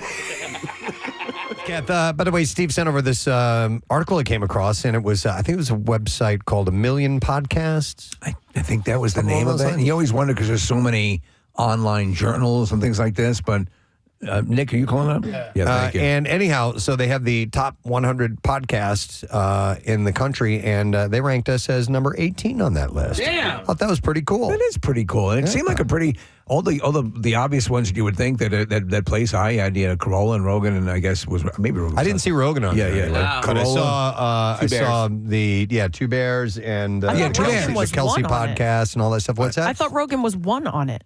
No. Oh, I didn't think I saw it. No, number one was Conan O'Brien. Oh, Conan, you're which right. is a great, honestly, is a great podcast. There was also one that's local called Are You Garbage? And that was the one I wrote you guys about. And those guys are fans of our show. And I like those guys. They're really cool. Yeah, they're nice dudes, and they're local to Philly. So it was a really cool list. All right, excellent. Well, thank you for that. Yeah, it's really cool it's to very see. All cool. right, we have about 7 or 8 seconds. We'll be hearing some music on our stream here, and we will go live on Fox Good Day. Check in with Mike and Alex and see what they would like to chat about. Here we go.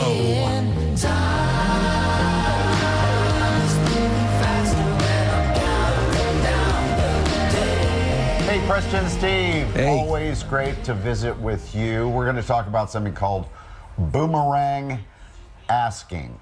So, Or boomer asking. Yeah, boomer, but then people get thinking that it's the generation Okay, of boomer. boomers. It's boomerang. All right. Boomerang asking. They're laughing already. I know. So I want to know which member of your group would be, like you say, oh man, did I have a night last night? Then Kathy would say, oh, you did? Well, let me tell you about mine.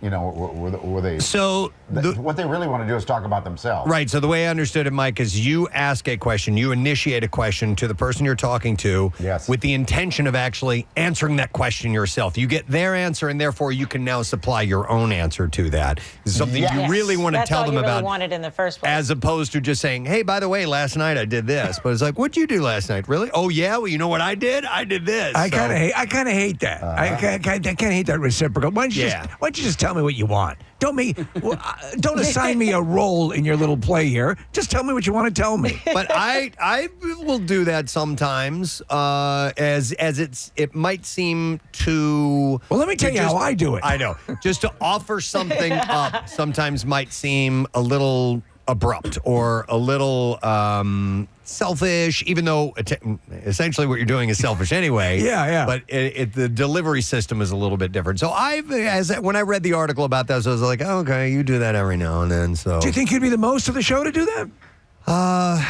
No. I think it'd be Casey. Yeah. Casey, actually. But Casey, yeah. I don't know. I think every single one of us is guilty of this. Sure. Yeah, in one way or the other. Now, there's like, I'd seen this article, and the one that I don't like is the boomer bragging. Boomer right? bragging. Yeah. Yeah. If you have something to brag about, just brag about it. You don't have to, bring me. I don't know.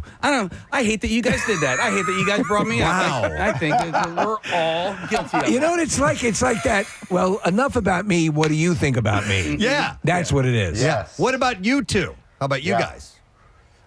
I a lot better about it. I stop myself.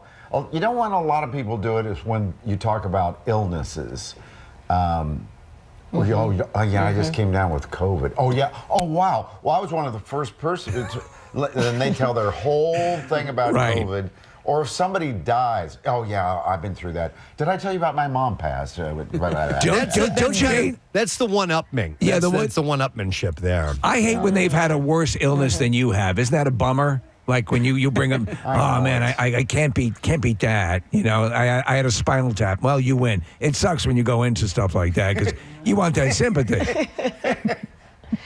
Right. I think a lot of people, especially when you're coming down, say, oh, I think I'm getting sick. Oh, I've been so sick. I was so sick. I couldn't move. I was out last for 4 week. months. Yeah. Yes. My mother died in a freight train explosion. All right. Oh, gosh. I'm coming down with something. I'll try to be better about it. All right. Thank you, guys. Thank you, guys. We'll see you later. No, there's like a few different categories of it that they mentioned. And Actually, they're all legit. I had it set for the Just Sayin Institute because it's an interesting peek into psychology and how we operate. I think we can still flesh it out. All right. We just scratch the surface. Yeah, just a tiny bit. We go deep. We go knuckles deep. All right. So, Nick, were you going to bring something up? Just that list because our buddy Greg Fitzsimmons was on it. I don't know if we just mentioned him or not. So, Garbage was 14. Are You Garbage is 14. Then Fitzdog was 15. Box of Oddities, which I'm not familiar with, was 16. And then our show, the Preston Steve Podcast, is number 17. We're 17. I thought we were 18. I shortchanged this. Getting better now. Yeah. Working our way up. Even better. All right. Well, that's cool to be on that list and regarded amongst all those. All right. I have some bizarre file stories, so we're going to get those. WMMR presents Preston and Steve's Bizarre File. Brought to you by Sequoia Outback. Stop in for their annual Spring into Sequoia sale, which is going on now, Route 309 in Hatfield, or at decksupplies.com. You can experience the ultimate in outdoor living at Sequoia Outback. So a bomb threat handed over on a piece of Starburst candy and passed to someone shopping at a Boston Urban Outfitters store has landed a 19-year-old from Pennsylvania in legal trouble. Lucas Lembeck was arrested soon after the bomb threat was reported at the store on Tuesday afternoon. He allegedly admitted passing a note to someone on a yellow Starburst in a prank that was meant to be funny. He later admitted it was dumb and was arrested on a charge of bomb and hijack threat. Wow. The Wayne, Pennsylvania resident was released on personal recognizance after a court hearing. So the person who had called police told officers they were shopping when a stranger approached and said, "It's National Starburst Day. I want you to have this." And they said he handed over a note and the yellow Starburst and was gone when the shopper read the message. It said, "I have a bomb. Don't say an effing word." Wow. Jesus. That's not funny. Yeah. Unless you know that person. Yeah, You know, yeah. Investigators. It was just a joke. Investigators reviewed security footage, seeing someone matching the man's description, and the shopper, while speaking with the officers, spotted the person he'd spoken with across the street. When officers approached the man and asked if he'd been in the Urban Outfitters, he replied, "I don't believe so," and then admitted that he had been after being read his Miranda rights. He also allegedly admitted to passing the note, which he thought the shopper would know was a prank. And when officers asked what color the Starburst was, he said it was yellow. So what would you predicate the idea that they would know it was a joke? Yeah. Like, what would make you think they're going to know it's a joke? Yeah, I don't know. There's nothing. They found... Nothing! They found paper in Lembeck's pocket that matched the note and several packages of Starbucks candy, one of which was opened. Oh. You should do stand-up. A Florida woman is facing felony charges after allegedly robbing a Dairy Queen at gunpoint for $1.50. For $1.50? The incident took place in Coconut Creek, where 44-year-old Allison Fetting reportedly pulled out a black handgun and demanded money from the cashier. However, instead of taking cash from the register, she grabbed a tip jar containing $1.50 and fled the scene. At gunpoint? Yep, no one was hurt during the robbery. Wouldn't you steal product? Fetting, yeah, it's ice cream. Dairy crying Queen? out loud. So Fetting was taken into custody the next day on a second-degree petty theft charge. Although the robbery occurred last year, Fetting was not booked into jail until Friday. She had previously been sentenced to prison for another robbery in 2003. That was the big 75-cent heist. Fetting was also accused of similar crimes in Coconut Creek. Okay, you're robbing a Dairy Queen at gunpoint. What do you go for? Man, probably is something I could carry away easily. So maybe an ice cream cake or something. An ice cream cake? Yeah. Is that's not your go-to at a Dairy Queen, though, right? No, I mean, my go-to is boring. It's just a small vanilla cone. So that's why that wouldn't And then sound an very ice cream interesting cake. to We'll go rob. with the So, cake. yeah. I just want to also say that I learned this from you, Preston. You don't have to be celebrating a birthday to get an ice cream cake. You can just get an ice cream cake. He came to our shore house one time. We were having an ice cream cake. He's like, "Whose birthday is it?" We're like, "Nobody's." He's like, "I didn't know you could do that." Oh, my God. I've been living a lie. Yep. If you like ice cream cake, just go get one. Yep. Get any kind of cake. Yeah. All right. So this is a terrible, terrible, terrible story. A 47-year-old Colorado woman has been charged after her elderly mother with dementia was allegedly mauled by dogs that authorities say were living in unsanitary conditions. They killed her. So we had the story this morning locally of the cat. Dogs mauling a cat. This is an elderly woman. Jessica Hoff was charged with criminal negligence resulting in death, along with 54 counts of aggravated animal cruelty. Hoff's arrest on Friday stemmed from a call from the sheriff's office received with a report of an unconscious woman. Deputies arrived at the residence and found LaVon Hoff, 76 years old, unresponsive, and there were several dogs running loose inside the home, and another 24 were found at the residence. The 76-year-old woman was pronounced dead at the home. An investigation found that LaVon Hoff was left alone while her daughter ran errands, despite requiring 24-hour care for her dementia. And during that time, she was attacked by the dogs inside her home. How horrible. What a nightmare for someone Don't even want to think about it. to go through that. Uh-huh. Detectives executed a search warrant on the home and a second property Jessica Hoff had in Colorado City. They found 54 dogs and 7 birds in her possession. The dogs and birds were found living in unsanitary conditions, and several dogs were in poor health. So she is in custody. All right, we'll do a lighter story, but still a difficult thing that happened here. It goes without saying, but some bets are worth taking. A young man in Russia was hospitalized after performing 2,000 squats to win a bet with a friend. Following the challenge, he experienced severe leg pain, swelling, and dark brown urine, eventually becoming unable to urinate. Doctors diagnosed him with rhabdomyolysis, or lysis, a condition where muscle tissue breaks down and enters the bloodstream, potentially leading to kidney failure. Is there anything you might have done? Well, I did 2,000 squats. Yeah, tests revealed his kidneys were functioning at only 50% capacity. Holy hell. Fortunately, he was treated without dialysis, and his recovery may take 3 months to a year from doing squats, man. Well, years ago when I did all those push-ups, I mean, that was the dumbest thing, one of the dumbest things I've ever done. I mean, I couldn't move. Yeah, that's... but I didn't have my kidney shut down. All right, and then one last story. A dispute over a parking spot in Winnipeg escalated to a trip to a hospital. A woman in her 30s was standing in a parking space on St. James Street in Winnipeg trying to save the spot for a family member. Another driver, a 40-year-old woman, arrived and argued with the woman and then decided that she'd had argued enough. The driver then drove into the spot, knocking the woman down, and left without checking on her. The victim was hospitalized with lower body injuries, but in stable conditions.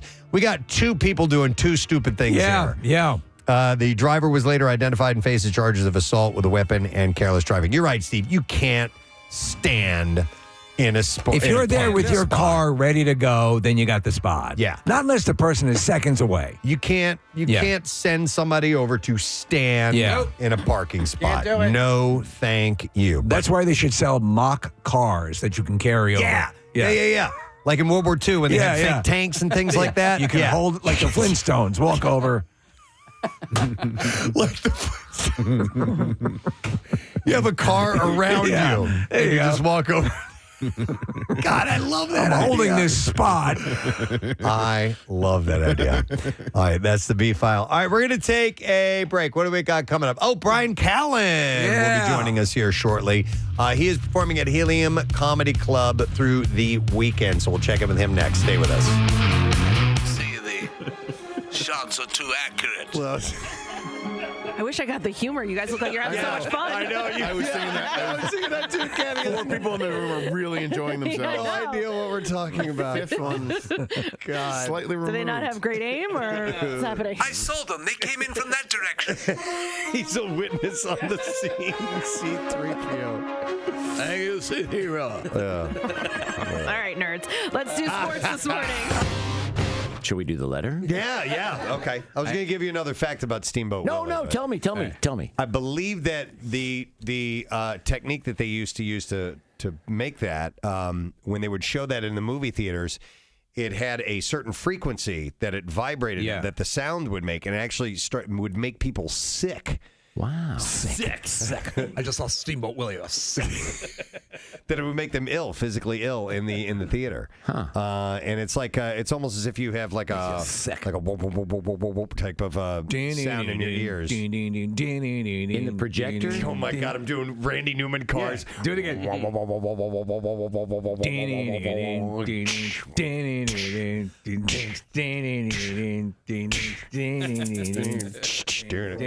You said Randy Is this, Newman. Survivor?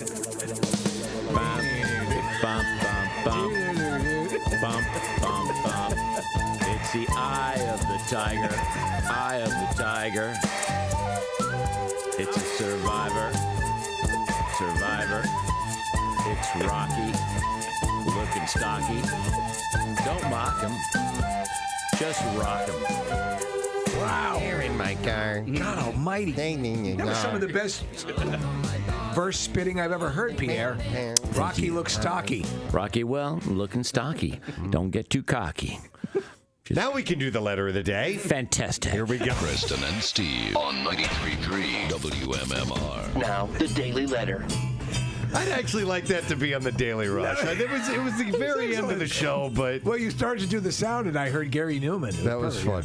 All right, the Preston and Steve show is brought to you today by the letter U, as in utility. All right, and we have a trip for you to L.A. for the premiere of Warner Brothers Pictures' Kong Skull Island on March 18th. Kong Skull Island hits theaters nationwide on March 10th, mind you. So we'll give that away tomorrow. It's a very cool thing. How about the show today, Pierre? So we got more Philly Home and Garden Show tickets at the Expo Center Friday through Sunday, which will be fun. And we've got a block of Avenged Sevenfold. Yesterday we did Volbeat, one of the opening bands for Metallica. Avenged Sevenfold, another of the opening bands. And... right? Wow. Oh, yeah, Kathy has her lipstick on. Oh, my God. Hello. Wow. Do you know, That's horrible. What it looks like is it looks like you've been huffing paint. It does. Yeah. It really does. Yeah. You know what though? I'm thinking. So it's one of these little samples that comes in. You can where you get like a little bag of samples. It's something you can subscribe to, and I did it for years, and that's what this is from. But I'm thinking it might not even be lipstick. Really? Yeah, I don't know. Maybe like a liquid. Car paint? No, like a liquid eyeshadow or something. Because the way it's sitting on my lips, it's not. It doesn't feel like lipstick. No. Well, it what does not the feel like lipstick. bottle say? It doesn't. It's just a little tiny sample, so it doesn't say. What color is it labeled as? No idea. Fragrant pink? Oh, it's like a gold. Metallic gold. There's a character that Dave Chappelle does where he's a crackhead. Yeah. And that's what he looks like, yeah. What's his name again? Oh, I wish I could remember. Rose gold, Pierre. Rose gold. Okay, so it's got a little pink or red in it. Kathy, give us a big toothy Kathy smile with those. Wow. Hold on, I'm looking up. Thank you for doing that. No, that's beautiful. Time for the news. That was the thing that first attracted me to her. Here's the theme for her news. It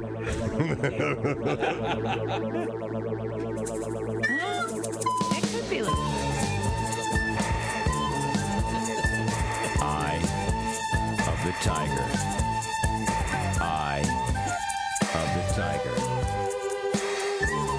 What rhymes with tiger? Liger. Have a lager, 'cause it's beer week. Okay. Don't be a freak.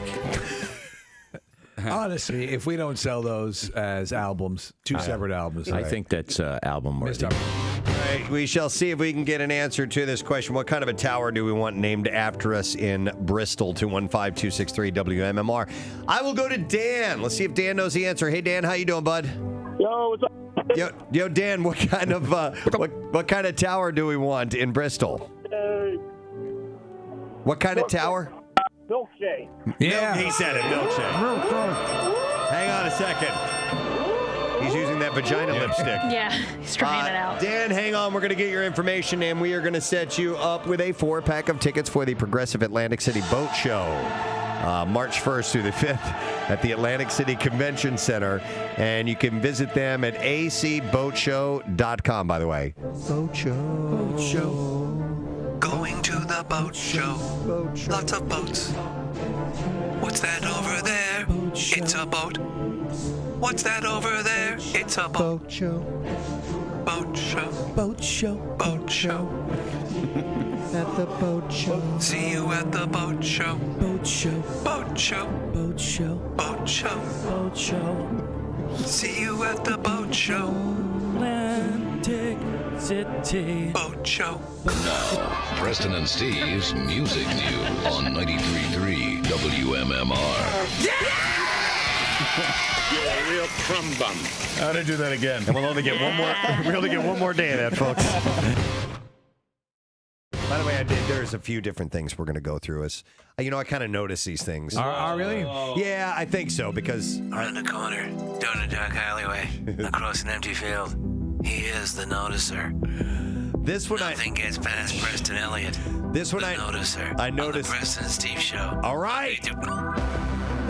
This one I 6 noticed to 11. because Steve said it to me. All right. Human Steve beings. sent this to him. We as human beings get turned on by many things. Most commonly, we're turned on by other people that Yes. we are sexually attracted to. And animals. There are also people. What? Oh, I'm sorry. No. There are also people who are turned on by inanimate objects. I've mentioned that stuff on the Bizarre File before. Hence people marrying the Eiffel Tower. But this I've never seen. There are certain women who are turned on by themselves. Gee, my I gosh. wonder where a woman like that might exist. Where a woman who would find themselves so beautiful, they would get aroused. It seems almost impossible that such a woman would exist. Yep. What are you saying? They stare at themselves in the mirror and they think, I'd like to tap that ass. Well, Yeah, but then you don't actually get turned on, right? No, these people do. Well, we don't, but you do. According Oh, to yeah. Oh, yeah. Oh, yeah. So beautiful. I'd hit that. According to Dr. Michael Aaron, a New York City therapist and author of Modern Sexuality, The Truth About Sex and Relationships, it's extremely common for a woman to be sexually attracted to herself, and it is called autosexuality or autoeroticism. Yes, so just the visual is enough to get this type of person worked up to the point of being orgasmic? Well, no, not they're not going to stare at themselves and actually have the orgasm, but it will turn them on. What about a person who wants to vomit whenever they see themselves in the mirror? They didn't Like cover myself. that. Is that you? Yeah. In this study.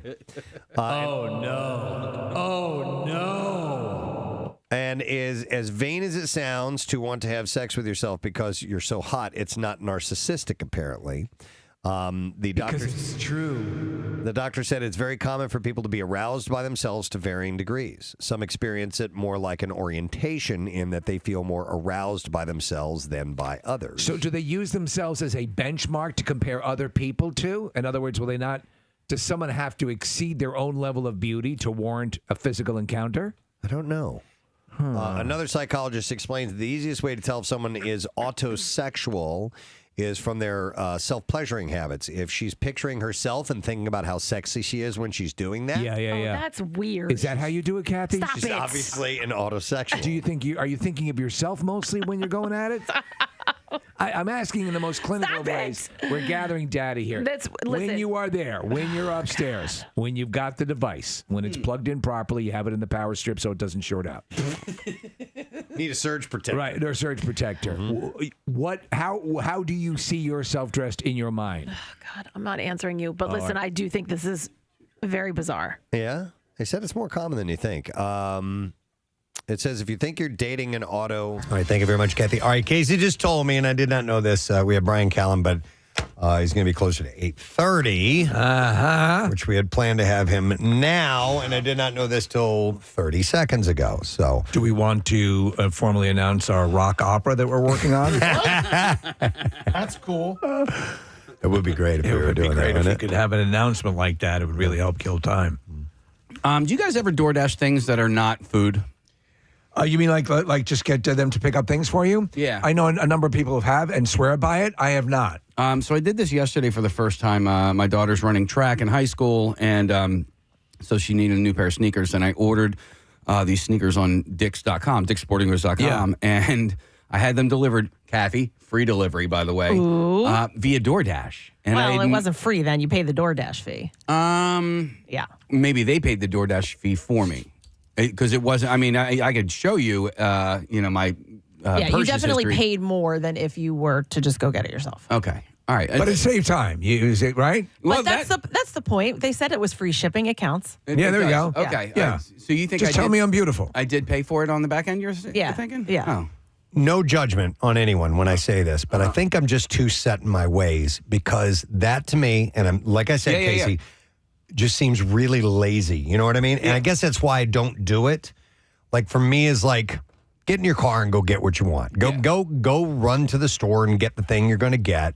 I can't justify it. Now you said you didn't pay for it. That's awesome. Yeah. But like the DoorDash and stuff like that, it's the only thing I ever order delivery and really don't even do it anymore is pizza. That's it. So we do pizza. And I was a delivery guy for a while, so I don't know why I don't do it. I do. So caviar is DoorDash. Okay. Same thing. So I use that fairly frequently, only because a lot of times, Preston, where it'd be a haul to get to where I'm going, and at the time that I'm ordering dinner time, it's like, oh no.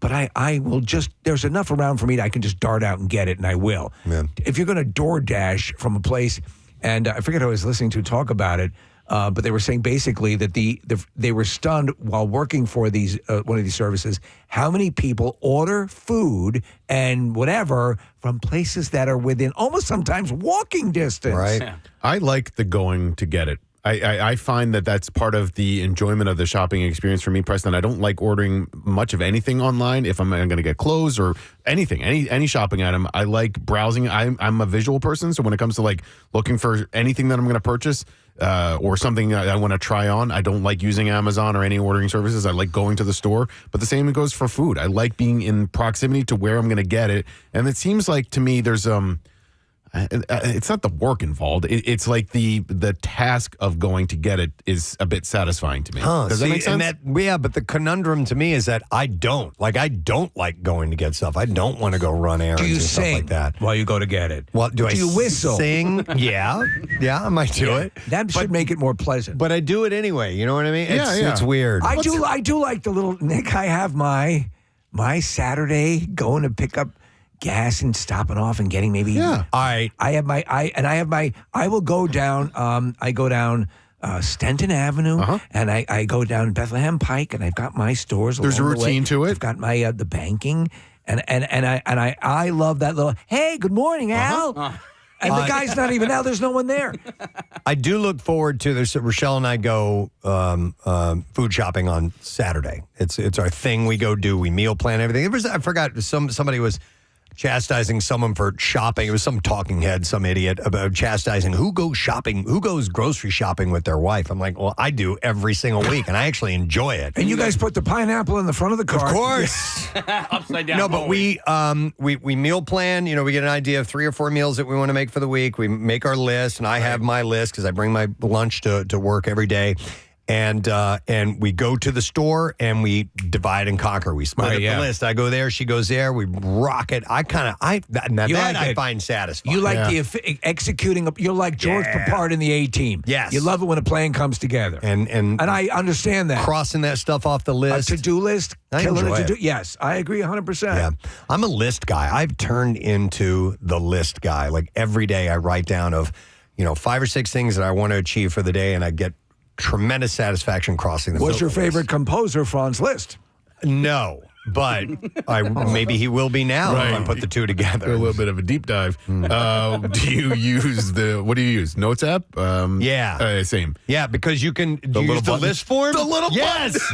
You guys familiar with that? Yeah. So you know what I do? Awesome. I told Nick my secret, which is what I do is I send myself text messages. Yes. So I articulate the list into my message, which sends myself, and then in my when I'm texting myself, it comes up in my text chain as Mr. Large Penis. It's a bit of irony, but it stands out amongst the other things. But there's a little list icon you can hit on here, and as you check things, literally you put a check mark on the list as you get them done. And you can share that, and that's the cool thing, because I think we were doing this for Keenan's last year. Listen, there's a lot of moving parts when we do a live broadcast, and especially something like Keenan's.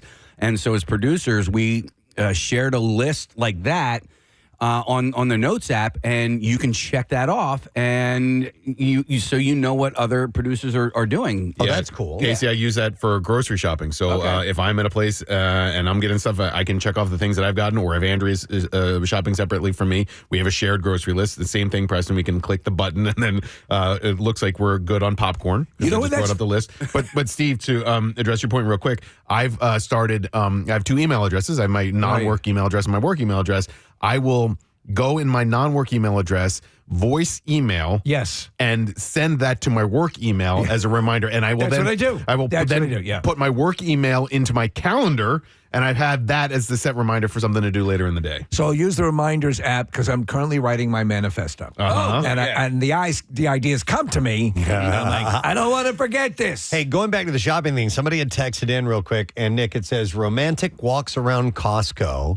I don't know who it's from. We're trying to use the new text message to see who these people are if you enter your name, which, by the way, our new number is 610-660-9333. But about the romantics walks around Costco, I read an article recently that there are some people who see going to Costco as like a date. Oh, yeah. Yeah. You can get a hot dog, go out to dinner there. Hot dog? Yep. They don't sell mattresses, do they? Yeah, they do. So you can Absolutely. consummate right there. Yeah. Go ahead, Nick. I'm sorry, Preston. It's Sean from Marlton using our new text platform. Sean wrote in and included his name and email address. So if you do that to the new text line, which Preston has on the other side of the board, now we can track these texts, and it says he's the guy that wrote Romantic Walks Around Costco. He also wrote, I have a relative who does it and it drives me nuts.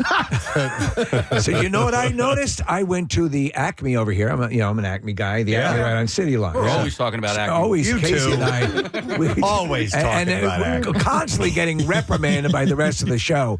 But so what happens is I go in. I'm going to pick up my rotisserie chicken. We give a little fresh chicken to Kizzy and her dinner. You didn't need to know that, but I threw it in. Anyway, Preston, there was a whole bunch of sample stands, toothpicks, cheeses. Really? Like At Acme? This is back. So like, and you said, like I did, I'm starting to see it like at the Costco's and the BJ's, these kind of things. Yeah. I love that stuff. Yeah. I don't even if it's something I don't even routinely like, the idea of a free sample. Try it. Yeah. Why not? It's the whole purpose. But some people are going to Costco for dates, which is interesting. So I don't think Rochelle and I call that a date, but we do go there. I don't know. Don't you consider anything that you guys do together a date of sorts? You know, it's not like filling out your taxes.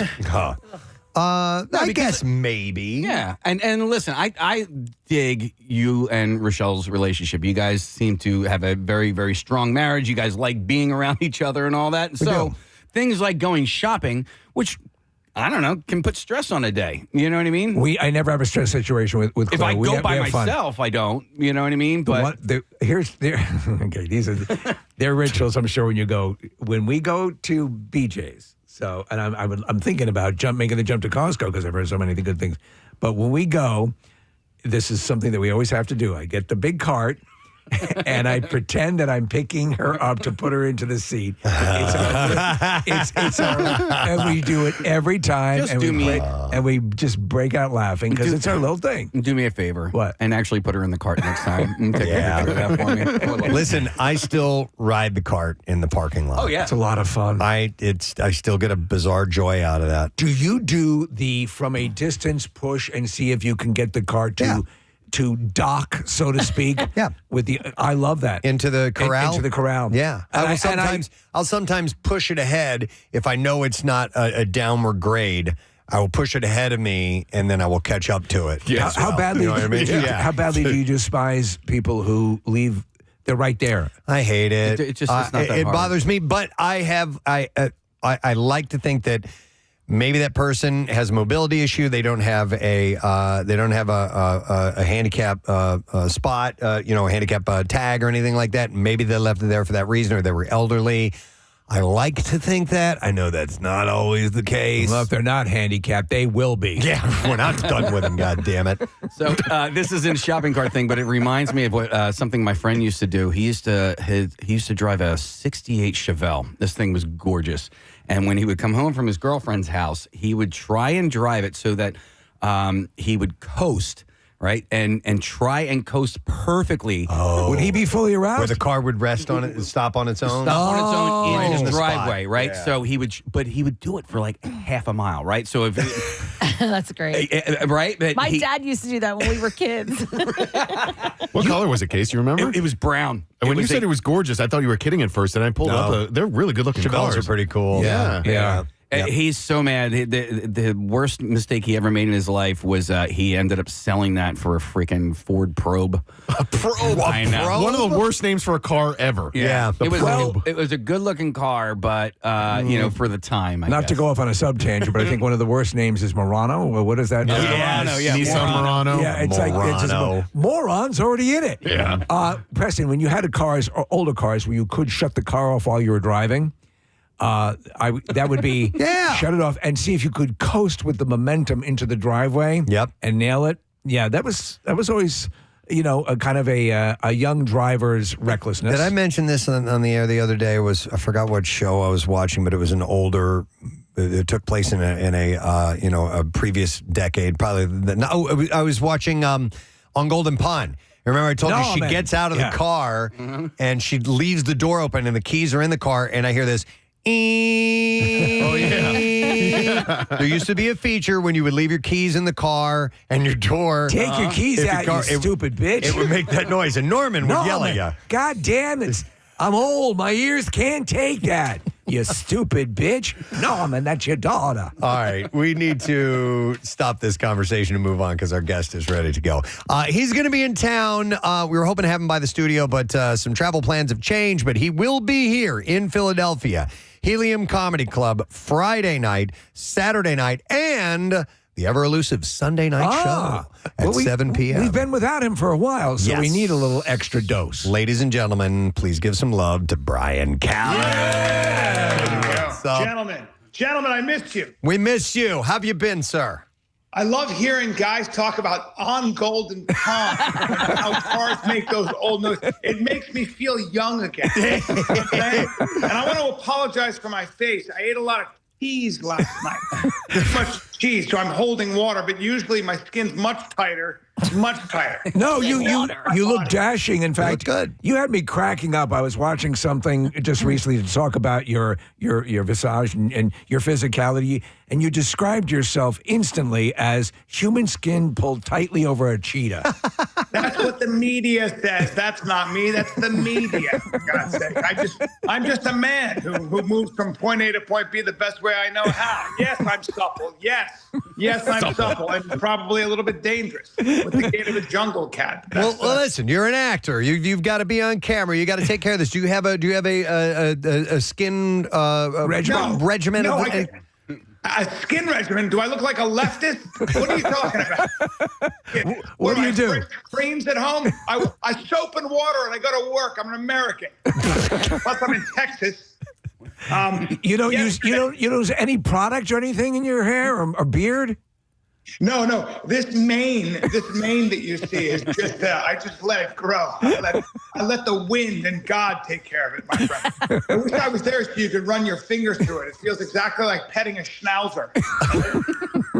I mean, by the way, not to drop names, but when it comes to taking care of yourself, you'll appreciate this. Moved to Austin, Texas, 3 days ago. My buddy calls me up, Tim Kennedy. I don't know if you know Tim Kennedy, former Green Beret and UFC fighter. He says, "Are you working out with us tomorrow?" I say, "I guess." And I show up and it's Tim Kennedy and, I don't know, Lance Armstrong. Oh, my God. Yeah, I said it. And this other guy named Ian, nice guy. And it's just the four of us. And they take us through, well, for me, it was brutal. But for Lance, it was just another day. It was like, reaching for the salt. So that was rather humbling. I don't have his endurance, and I'm really mad at myself for it. Well, to that point, so when you're with Lance Armstrong, are you fighting the urge to bring up everything? I mean, because obviously I was watching the documentary that was being made, and when everything broke, and it was. There's a complex thing because the guy's, he's achieved a lot, but he's also a fascinating guy. Did you find yourself having to bite your tongue from trying to engage him in conversation? No, I don't look at those things. What I look at is an extreme winner. Yeah. Whatever went on, I think that's the kind of guy. And at one point we were on a stationary bike. Oh, no. I'm not kidding. I was what's called pacing myself. And, because he was, and I was just looking at how fast his legs were moving. I look at an extreme winner who's probably the greatest endurance athlete ever. And regardless of whatever went on, I promise you, he would have found a way to win. That's a mindset and a physicality. But a guy who figured out how to win. It's like Barry Bonds. Barry Bonds may have taken some PEDs, but Barry Bonds also won I think it was 9 Golden Gloves. Well, you make it. There's a great documentary about the use of steroids and use of performance enhancing drugs and so on and so forth, and even in the world of bodybuilding. And Schwarzenegger's talked about this. It's not like it's a magical elixir that turns you from Dr. Banner into the Hulk. It is. You've got to put in the work to do it. You've got to have a physical, predilection to have this happen. And so maybe all of that, which used to be, I remember when people would find out, oh, they're juicing. Now, I would never do it because of the long-term effects of it, but people are making the case that you have to have the foundation and you have to still put in the work. Do you believe that is without a doubt the fact? Yeah. You don't get to be the winner of the Tour de France, if you will. Sorry, that's French for France. Yeah, and because you got good quads. All right, it's. And by the way, that was a playing field where I guess I don't follow the sport, so I'm talking sort of a lot here, but for the most part, I guess it was where everybody was on a whole bunch of stuff. Everybody was a walking pharmacy. Oh. So I don't know. For me, it was just exciting for me. I was like, hee. Look, I get to work out with Lance. A nice guy, by the way, very encouraging. But very encouraging. Yeah. As I'm trailing in my steps, I get, come on, dog, you got this. I was like, hey, man, all right. This was for you, Lance. It was pretty cool. Yeah. Do you fight the urge to call him by his full name every single time? Like, Lance Armstrong? Hey, Lance Armstrong. Of course I do. Of course I do. And by the way, now that you said it, next time I work out with him, that's what I'm going to do. It's my right as an American. Hey, you were a wrestler in high school, right? I was. Look at my neck, for God's sake. How good were you? The worst thing in the world is for a 58-year-old man to talk about how good he was in high school as a wrestler. But I had a good single leg, a good double leg, and a good arm drag and duck under. And I'll keep you busy, okay? Not a guy like you, because I'm looking at your shoulders, and even over my phone. I mean, I can't believe you're not on all the steroids. Your shoulders go on for days. You're a different way. Yeah, but James Caan was my mother. Yeah, so James Caan was your mother, which explains why your legs, why you're built like a Smurf from the waist down. But here's the thing. I was actually fairly good. I think I took third in the All New Englands. That's good. That's pretty good. Yeah, not bad. Not a strong kid, but I had good coaching, and I won more than I should have probably. Did you have to do any severe weight cutting and go through all that crap? I did. I actually went to college to wrestle and then hurt my back, and I am convinced that I went to Dan Gable's wrestling camp between my junior and senior year. And Dan Gable's wrestling camp in Iowa was a camp you had to graduate from. And they trained you the way the Hawkeyes train you. They trained you the way an Olympian trains. Wow. I've never been pushed like that in my life. There was a D1 program at American University. And I remember my back would hurt when I would smell a mat. And I was convinced I had a back problem. And I think it was a psychosomatic injury because I was like, if this is what D1 wrestling is, if I got to suck weight like this, I don't want to do it. Yeah. I don't care enough. And so, of course, then I became a Kung Fu master. I can't talk about that stuff. Of all those disciplines, and you got Grillo in your life, Frank Grillo, who's obviously is a specimen, and Joe Rogan, and all these people who are really adept and accomplish at that. So the thing that occurs to us, you talk about getting older. You now have to do that balance where you're like, do I want to do this and then know that I'm going to live with pain from whatever I'm doing right now for about 3 years? Mm-hmm. Yeah, listen, I do take jujitsu. I just took a class. I do box and stuff. But here's the problem, okay? I do it all because in case there's a situation, okay? Maybe I'm walking down the streets of Philly and there's a situation and I gotta, maybe somebody's snatching a woman's purse. Maybe somebody comes up to me and says, "What's up, Mr. Hangover guy?" And he wants to give me a little shove around, a little tear up. I better be, at 58 years old, I better be very warm and thoroughly stretched. Yeah. For that situation. I'll pull everything. So if you want to fight me, I need at least a half an hour. And then you have to start slowly. Yeah. And by the way, the other problem at my age is I have perspective. Yeah. So I'm not going to fight you. I'm probably going to go, "You're not mad at me, young man. You're mad at the world." Is there a defensive posture that comes from just getting immediate sympathy from your attacker because There is. What I do is I fall into the fetal position and I start complaining about my ovaries. That's what I do. I fall to the ground. I go, I'm with child. I'm with child. I'm one of those modern women. There you go. It is funny. You will see people, like an Instagram reel or whatever, where people are about to get into it on the street, and people have their arms at their side. Yeah, like I know. I know.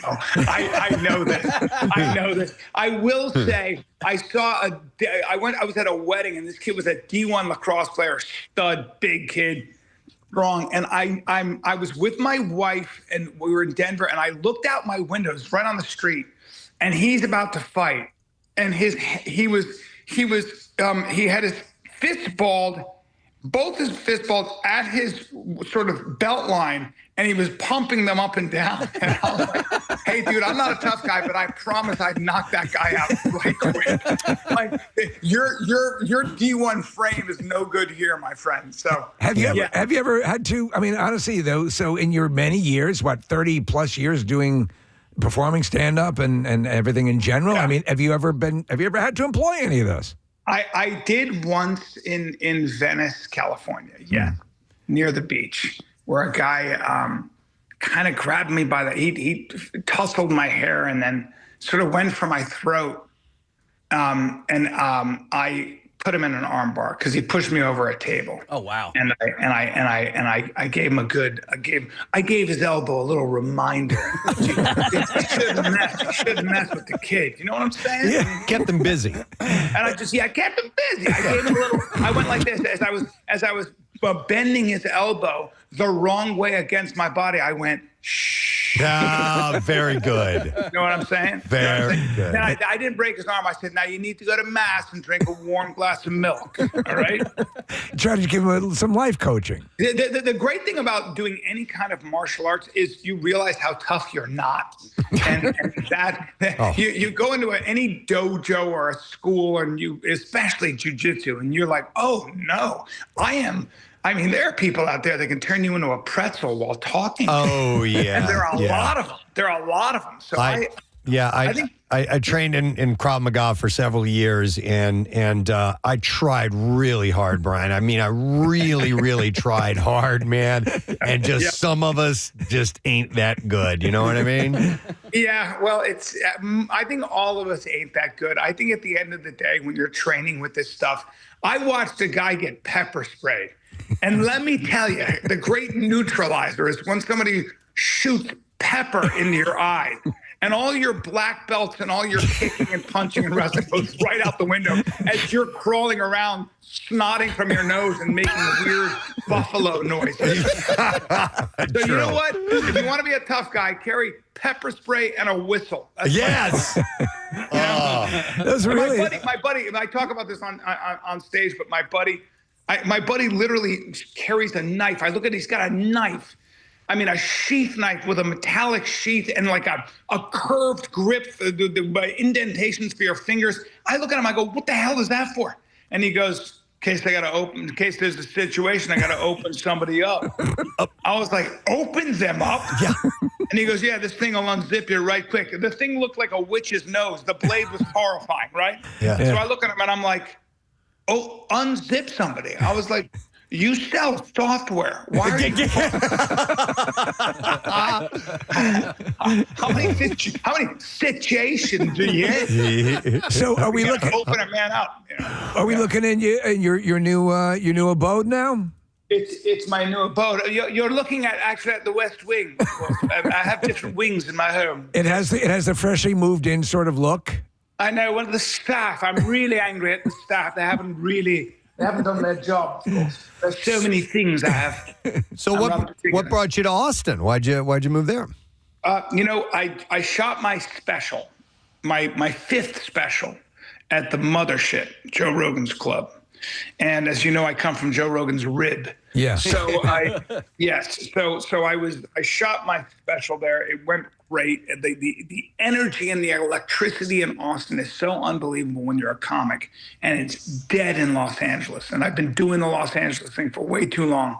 And he looked at me and said, "What are you doing, man? Like the whole thing is here." And I just looked at my wife. I said, let's look at what we can get in Austin.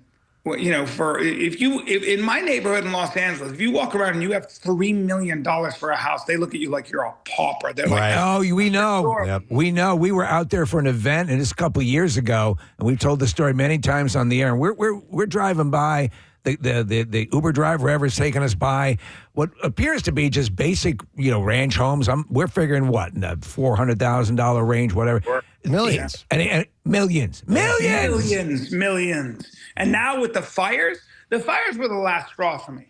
The mismanagement of that state, the fires were really the last straw. I felt like after 30 years in Los Angeles, and it's been a good home, but it's just there's a limit, when you get taxed like that. Yeah. And you see nothing for your tax dollars. I have so many friends that lost their homes. And I was like, I'm out. Were you close? Were you close to anything, or were you? I wasn't. Okay. But for the story, I was. Yeah. For the story, I was out there with a bucket, and I had my shirt off. I had to shave my body down because hair's flammable. Sure. Probably oiled up your chest.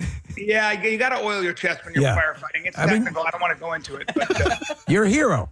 Well, I don't like using that word again. That's the media. They called me the hero cheetah man, and that's stupid. It's because I have speed. Sure. But I train with buckets of water. I train when I studied kung fu. You guys know that. You guys know. Oh, we sure know. So you know what's interesting, and I was reading an interview with you talking about this and doing your special at the Mothership. And of all the things you've done, many podcasts, and continue to do many podcasts, and so on and so forth. And we've said this many times to many people, who are comedians at multiple things. The stand-up comedy is the purest thing for all of them. And that seems to hold true for you as well. Yeah, man. I just shot a commercial. And I remember how much I hate acting. And I'm not trying to be, but ungrateful, because anytime you get a job, it's an amazing thing, right? I'm not like Snow White. I'm not like Rachel Zegler. Yeah. Seems to think that story that was written in 1937, that she's bigger than that story, but whatever. So I'm always happy. But yeah, man, stand-up is like, it's the greatest. It's because I can express myself. I write it. It's up to me to figure out how I'm feeling, what I want to say. I put the things that bother me into it, right? And you can do it with humor. You can actually maybe as I'm getting older, attempt to not teach anybody anything, but get people to think a little bit differently, maybe shift their psychic paradigms.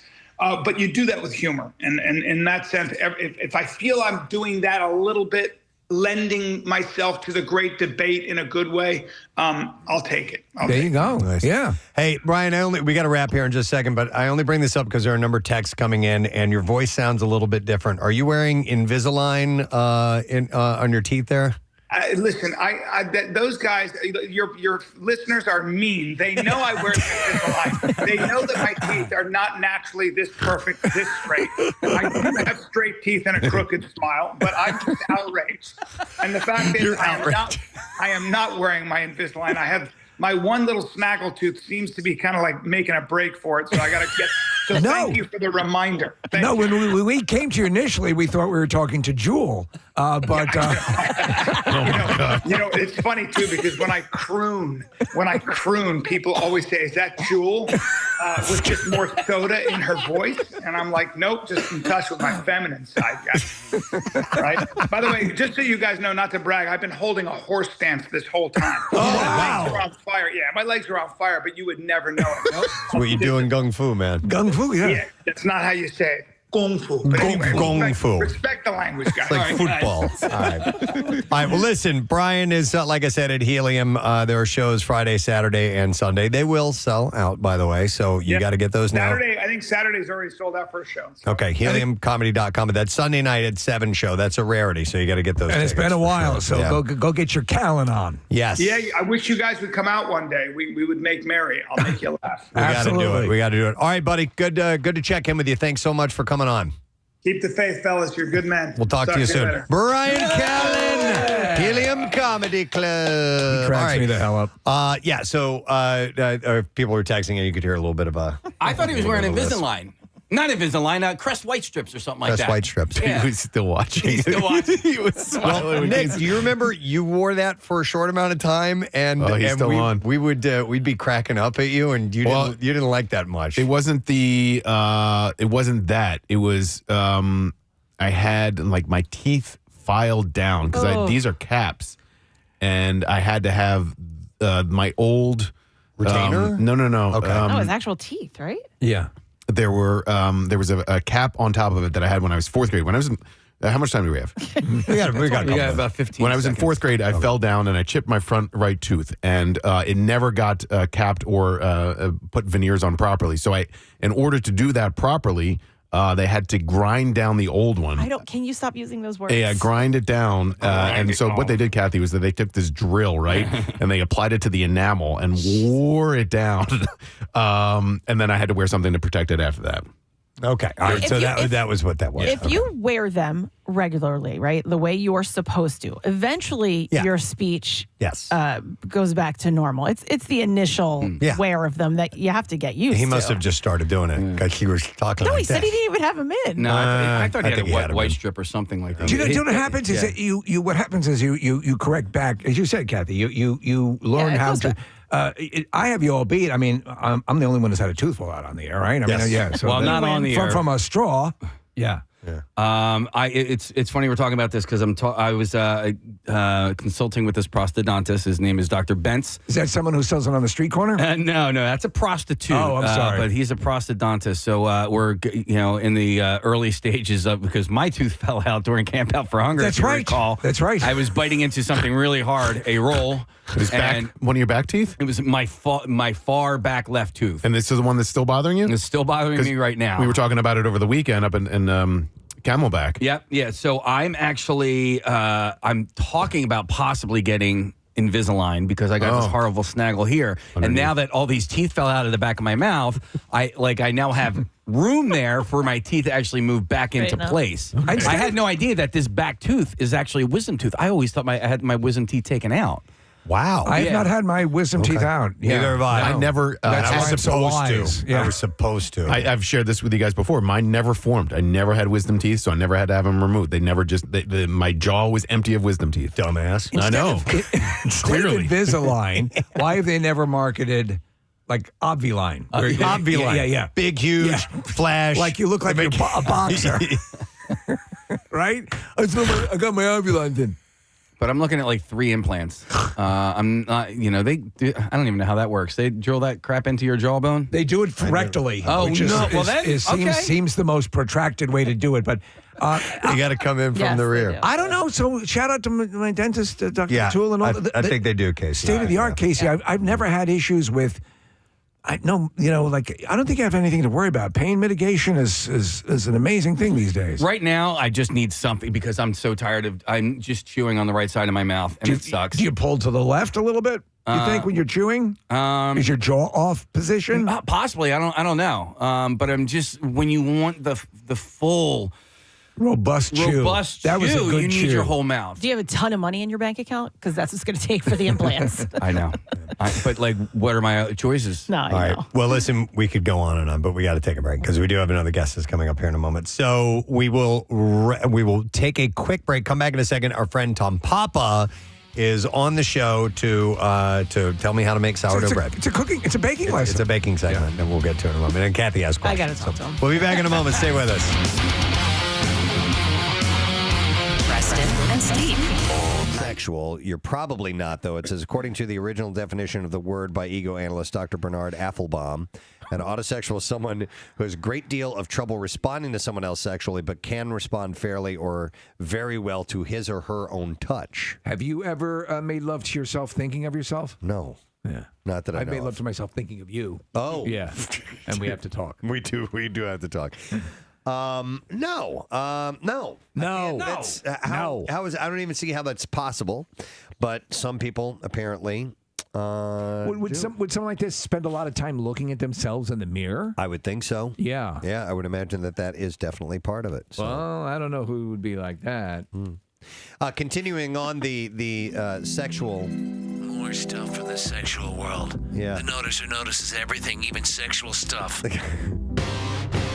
All right, this other thing I noticed, and this speaks to a few of the people here in this room. This speaks to people in this very room. It does. The noticer has no pity on you. Who here does not shower in the morning? Me. Nick and Casey. I don't shower. I shower at night. Nick, Casey, and Kathy are disgusting. Marissa, you shower in the morning. No, you're showering right now. She's big. They're all pigs except for two people. She's pointing down. No, you shower at night? She cleans everything but a cooter. Oh my! That's wretched. I thought No, that's what you shower meant. at night. She showers at night as She well. showers at night. Okay, so Steve, you and I are the only morning shower people. Oh, yeah. But apparently... Morning shower people, shower every morning, it's true. Morning shower people, shower for me and for you. It just seemed like a song, didn't it? A folk song? Yeah. Is there a night shower people song? Night shower people. That's very similar. Arrive at work very smelly. Kathy, Nick, and Casey, and little Marissa, too. They all smell so bad, we can hardly take it. I like when I get up early enough to shower in the morning. I just don't, and I prefer to get that extra 20 minutes of sleep in the morning, and that's why I'll shower. If you at take night. a shower before you go to bed, you're fine unless you're a sweat ball. But to me, I use it as much for waking up as I do for anything else. All right, so tell us what is Morning this? shower people. Morning shower people, shower every morning. All right, so a recent article at time.com extols perhaps the single best virtue of evening showering, noting that if you want to improve your sleep, showering at night may be the way to go. Well, guess what? And this is going to be a surprise. I shower at night as well. I know you do. And in the morning. Experts say there's evidence that a night shower can help you drift off. All right, do you? Night shower, night shower. We all have to take one. Every night shower, night shower.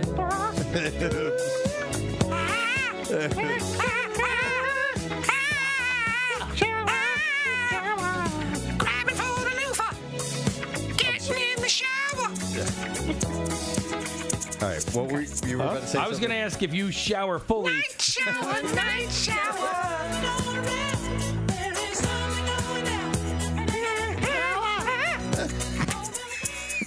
You do that better than anybody. Thank Steve. you. I got my higher end back. All right, what were you going to say, Case? Do you fully shower both times? At night and I in the do morning. military showers. I have no hair. Yeah. That cuts down on a lot of it. However, I at night I take a hot shower, a quick hot shower. In the morning I take a wake up shower. Okay. I don't know why I just enjoyed you saying, I have no hair. It's the goddamn truth. I just have In case no you haven't hair. noticed, the same way Kathy pleasures herself to herself. Oh my God. I have no hair. Do you guys ever wash your pubes with shampoo? Oh my God. Every day. Why? With shampoo you do? Yeah. Okay. No. Not I do soap? No. Toothpaste. When I'm washing my hair, You then go downstairs. I have soap in my hand, so Right. use it on your pubes. He's got soap in his hands. Use For it his on the nails, pubes. he's got soap in his hands. For his nails. This is getting ridiculous. Get it? And there are We real, had 3 hours of sleep last night. and there are real musicians in the green room listening to this. They probably have I don't think they're listening. We may be inspiring a new song napping. from Dorothy. Bedazzled Shimmer takes time. La La Land star Emma Stone was the belle of the ball at the Oscars, winning Best Actress, and she's absolutely looking the part. You should go back and see the photos, thanks to some seriously hardworking fashion folk. Stone's stylist, Petra Flannery, That's who I use. tells people that her custom Givenchy haute couture gown, custom made by Riccardo Tisci, took a mind-boggling 1,700 hours to make. Oh, Wait a second. Okay. My God. Wait, I mean, you guys don't like to talk about this fashion stuff, but she I do. had the best dress on at the Oscars. She looked gorgeous. She did look gorgeous. But Kathy, I thought it was a really beautiful gown, but 1,700 hours. Well, if you, I mean, there was all kinds of beads on it. The bottom was fringe. I mean, that's all handmade. You know, that's all done by hand. All right, Miss Fashion Maven here. She also had a lot of the of glitter. It appeared glitter in her makeup. Did you notice like around the eyes and stuff like that? Yeah. Is that stripper glitter thing still happening? Well, I think that she did it a little bit more glamorously, not so I wouldn't Not call like it a stripper. glitter.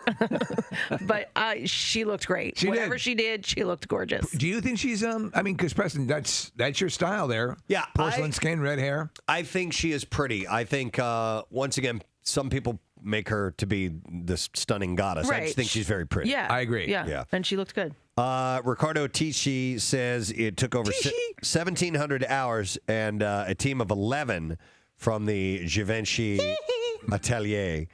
He said it's a beaded wonder.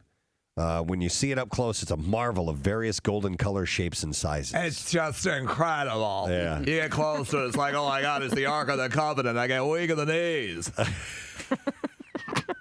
How alien is that world to us? Oh, my God. We can't even say the names of the places or the designers. I don't know it. I don't know who these people are. I don't know. I think you'd do great as a commentator on the red carpet. I mean, who's the guy from Fashion Yeah. Gunn? Tim Gunn? Yeah. It's just crazy. Oh, you dominate. No, I don't know. I can look and say, oh, you look nice in that, or that looks like crap. That's pretty. Pretty much. I can it. see Yeah. your buoys. Yeah.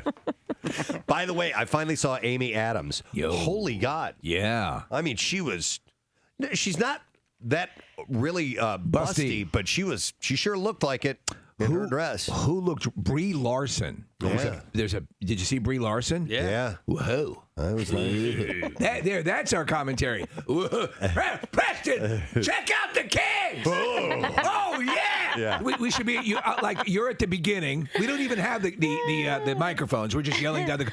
Oh! Yeah. She's coming your way. She's coming your way. Nips. What? Nips. You guys would be kicked off the red carpet so fast. Brie Larson showing nip. Steve, the grade scale would be how many of those Marky Mark pals we throw out. I give it 4 pals, man. Yeah. That would be it. Pow! Pow! Now that's red carpet coverage. Yeah. Yeah, but Steve, like on the other end. Which one? Brie Larson! Ryan Gosling's sister! Yeah. Huge kids! I hear you. I'm waiting. He's yelling over her. Yeah, she's on the way down. Right here. The Preston and Steve studio is the arena where the invincible men of Chi-Chi cooking skills await their challenge. Using all their senses, skills, creativity, and succulent delights such as ramen noodles, canned chicken, and Doritos, the Iron Chi-Chi chefs will prepare new, original Chi-Chi never tasted before. Reputations are on the line in the Preston and Steve studio, where the Chi-Chi chefs pit their garbage bag creations against one another. What inspiration do our challengers bring? The heat is on. Who will be the Iron Chi-Chi chef? Wow. All right. Love it. And by the way, the winner of the competition will get the coveted Golden Shiv Award. That is correct. Which we have in the corner. Now, to paint the picture, our studio has been completely done up to mimic a prison. So we actually have bars on the windows.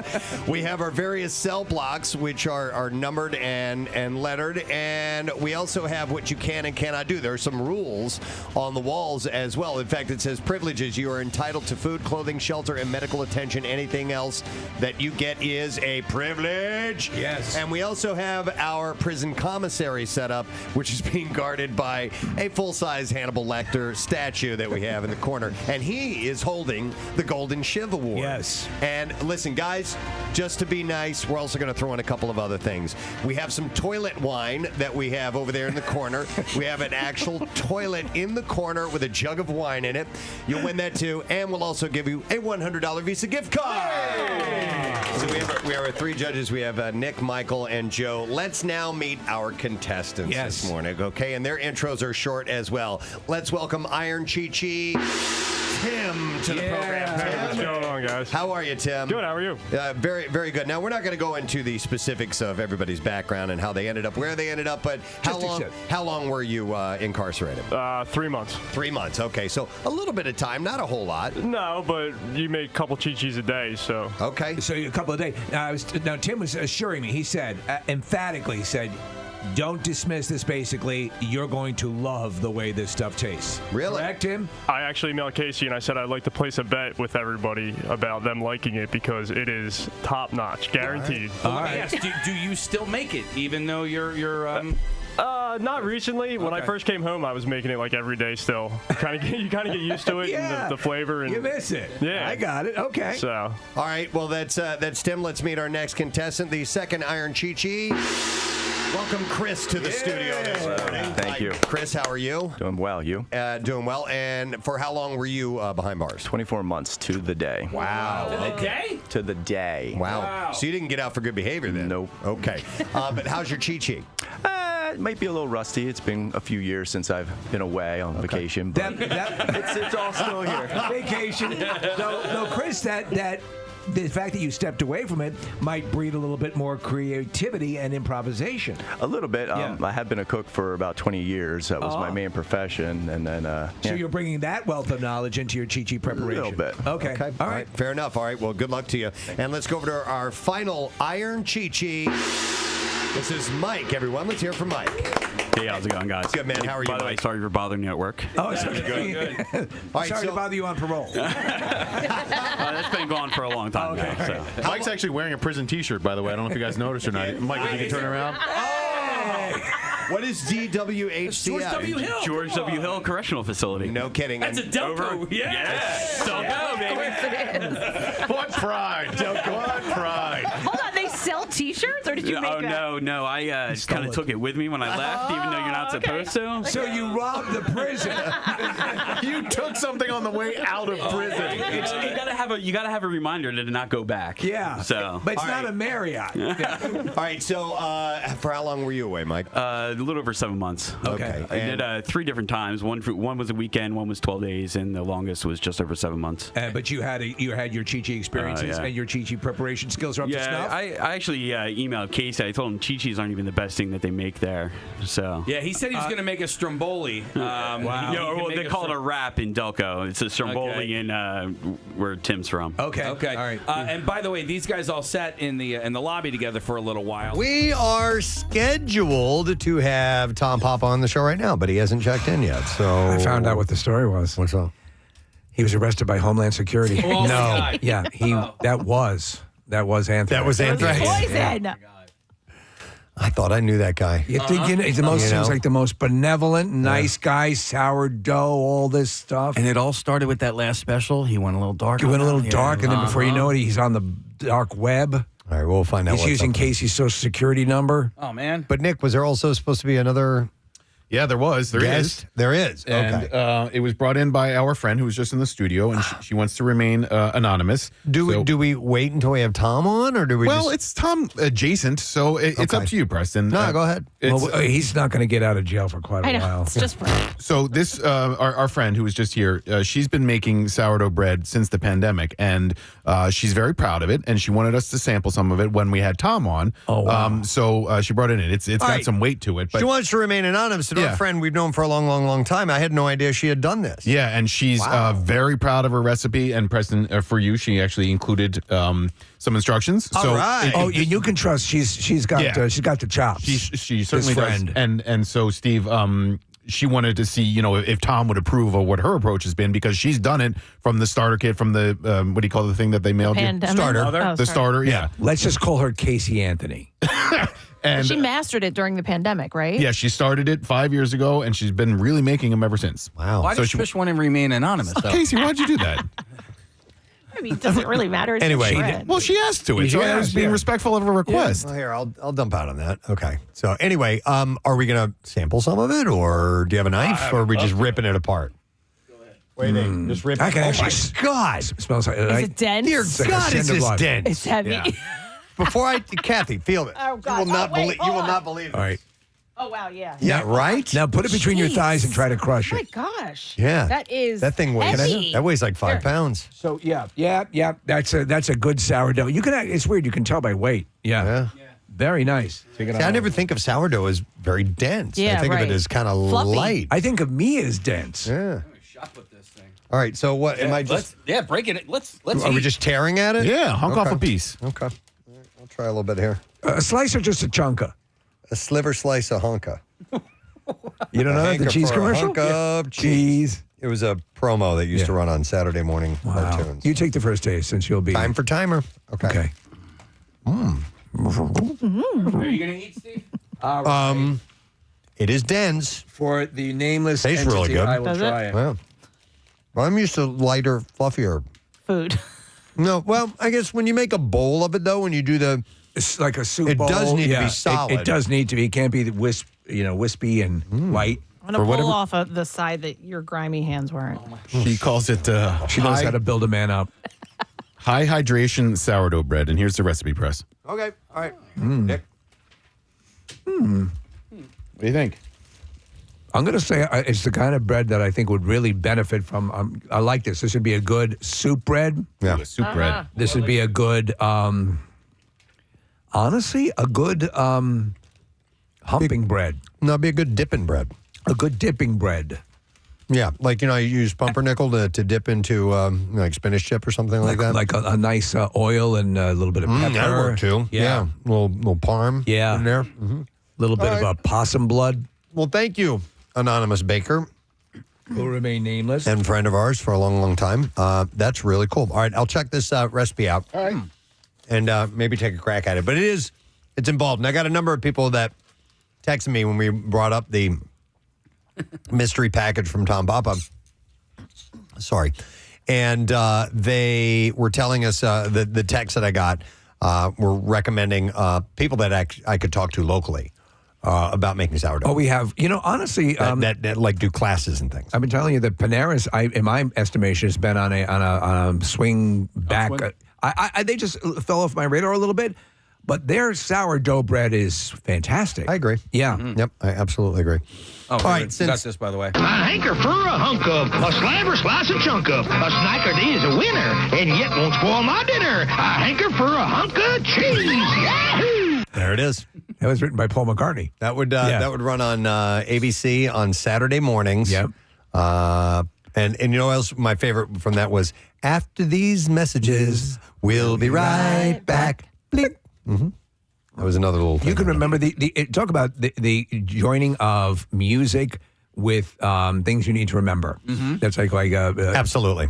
Like the conjunction or Schoolhouse Rock. Schoolhouse Rock. That's why to this day, those of us who grew up with those know like our adverbs and our I refer to conjunctions when coming up with adjectives. I think about the adjective song and mainly the English stuff because I had a hard time remembering all of that. So using those songs would actually help tremendously. All right. Well, listen. Speaking of learning things, I think since Tom has been MIA for the last few minutes, we should go to the Just Saying Institute and learn a thing or two because we do have time there. The Just Saying Institute, home of the anonymous sourdough delivery system. Anonymous sourdough. I just have to riff that one. Oh, that's a good name for a band, too. I'll have to write that down. Anonymous sourdough delivery system. So I saw this article, and I get some great stuff from this website I mentioned from time to time, fark.com, and the submitters will have a post that will give you a brief idea about what the article is about that you're going to click on. And this one says, you've been sneezing wrong. Oh. And so I'm like, okay, what is this? And it is an article about how to train yourself to sneeze more quietly. What? No. I've heard that people can cause physical damage. They can on occasion by suppressing. Like I knew a guy. Yes. Yeah. I used to, and you guys called me out on it. So at a certain point, there's no stopping a sneeze, but with conscious effort, we can control how loud it is. This is according to J.F. Piccirillo, who is the professor of otolaryngology, Kathy. Otolaryngology at Washington University School of Medicine in St. Louis. He said there are things that people can do to decrease the volume of the sneeze. Now, sneeze control involves regulating your breathing the moment you feel a sneeze coming, as well as relaxing your vocal cords. Now, the question is, why do we sneeze? Well, the sneeze is a mechanism for our bodies to protect the airway. Particles and fumes, like pollen and smoke, can irritate the inside of the nose and trigger the sneeze. A signal shoots from the nose through the nervous system via the brainstem, which commands the chest to expand, the throat to open, and the lungs to suddenly fill with air. There are other less common reasons that people sneeze too. And you've heard of people who sneeze when they see bright light. That's called photic sneeze. So that is me. When I go out into the sun, or I can use a light to sneeze. When I go out today, I'll sneeze twice in the parking lot. So if I sneeze a third time, one of my testicles will deflate. It's also known as Achoo syndrome. Achoo syndrome. And some researchers believe that it runs in families. Richard Harvey, a nose and sinus specialist, said photic sneezing is thought to be crosstalk in the branches of the nerve connected to the eyes and nose. And here's another thing. Sneezing can be triggered by plucking your eyebrows as well. I've heard that. When I pluck my nose hairs, I sneeze. Yeah, but eyebrows, not my eyebrows. When you clip off dingleberries, do you sneeze? I just yank those out, so I don't sneeze. It's funny how those things are wired, though. But I think in all of that, it does make sense. There is so the connection with the light, and I actually can literally feel a tingle in my nose that makes me, if I need to force a sneeze, I will stare up into this light right here, and it will work. Casey, by the way, when I was saying eyebrows, I had to resist from saying eyebrows. What was the one yesterday? I don't remember. Cast iron Kyron. Cast iron Kyron instead of cast iron Kyle. So some people sneeze because of a full stomach. And there are even reports of sneezes associated with sexual thoughts, though researchers say they don't know why. So there are reasons why you can sneeze that are besides just irritants in your nose. I've heard people have quasi-sexual-like responses to a sneeze. Some do, yes. Yeah. So why are some sneezes so loud? Well, once the lungs are filled with air, the vocal cords close, building pressure in the lungs. Next, the diaphragm and abdominal muscles push air out of the lungs, and the vocal cords open. The eyes involuntarily close. So that's what happens when you sneeze. Then a gust of air launches through the airway, making a turbulent whoosh sound, and a sneeze can fly out of the body at 100 miles per hour. The vocal cords, the two bands of tissue at the Adam's apple, vibrate and make a sound when they're close together as air rushes by. It's like the reed of a saxophone, meaning they vibrate to produce a sound. A loud sneeze engages the same vocal process as singing a musical note or talking. That was laughing. Laughing and yawning. And yawning. People with smaller or more constructed nasal or oral passageways typically produce a higher pitched or sharper sneeze versus those with larger passageways that tend to resonate more. And there are also cultural norms as well. A thunderous sneeze is a learned behavior. You hardly ever hear anybody sneezing boisterously in Japan. It is frowned upon to create such a loud noise to bother people in public. They're required so they've learned to commit ritual suicide if they sneeze too loudly. No, but they've learned to not sneeze too loud. Yeah, I don't like. I think anybody would try to bring the volume down when you're in public. You'd think. Right? Not everybody. Have you ever been around someone who's in public who lets it rip? Really? Oh, my God. Really? One of the loudest sneezes I ever heard was at Jim Steaks on South Street. This woman was sitting at one of the counters, and I thought someone was in pain. I thought someone had gotten hurt because the way she sneezed, she was a larger woman. It was like this. It was, ah! It was like that. It was like a scream. That's bizarre. And I heard it, and I turned around, and I saw her sneeze as cover the face, cover the nose. No, Bela Lugosi into your elbow. Scream. Oh, I would never in a million years do that in public. However, if I'm at home, it's sort of become like Jace will just hear me in the other room and he's like, "That's not real. You're doing it on purpose."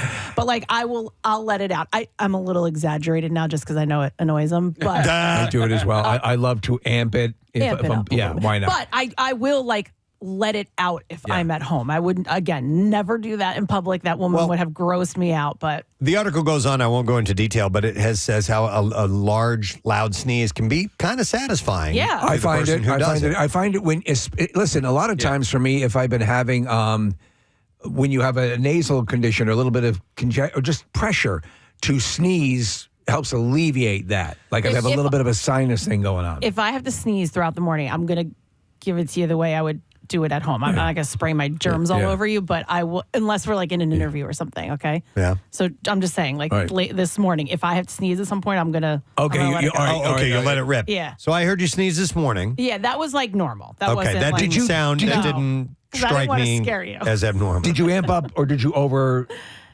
goose that fart? Come on, will you knock it off? So anyhow, while it's fine to muffle a sneeze, experts warn don't hold the sneeze in altogether. It's important to allow the pressure in your lungs to escape. In rare cases, like you're saying, Steve, the pressure of a stifled sneeze has led to hearing loss or a hole in the throat. Oh, wow. So how do you sneeze quietly? Here are the steps you take.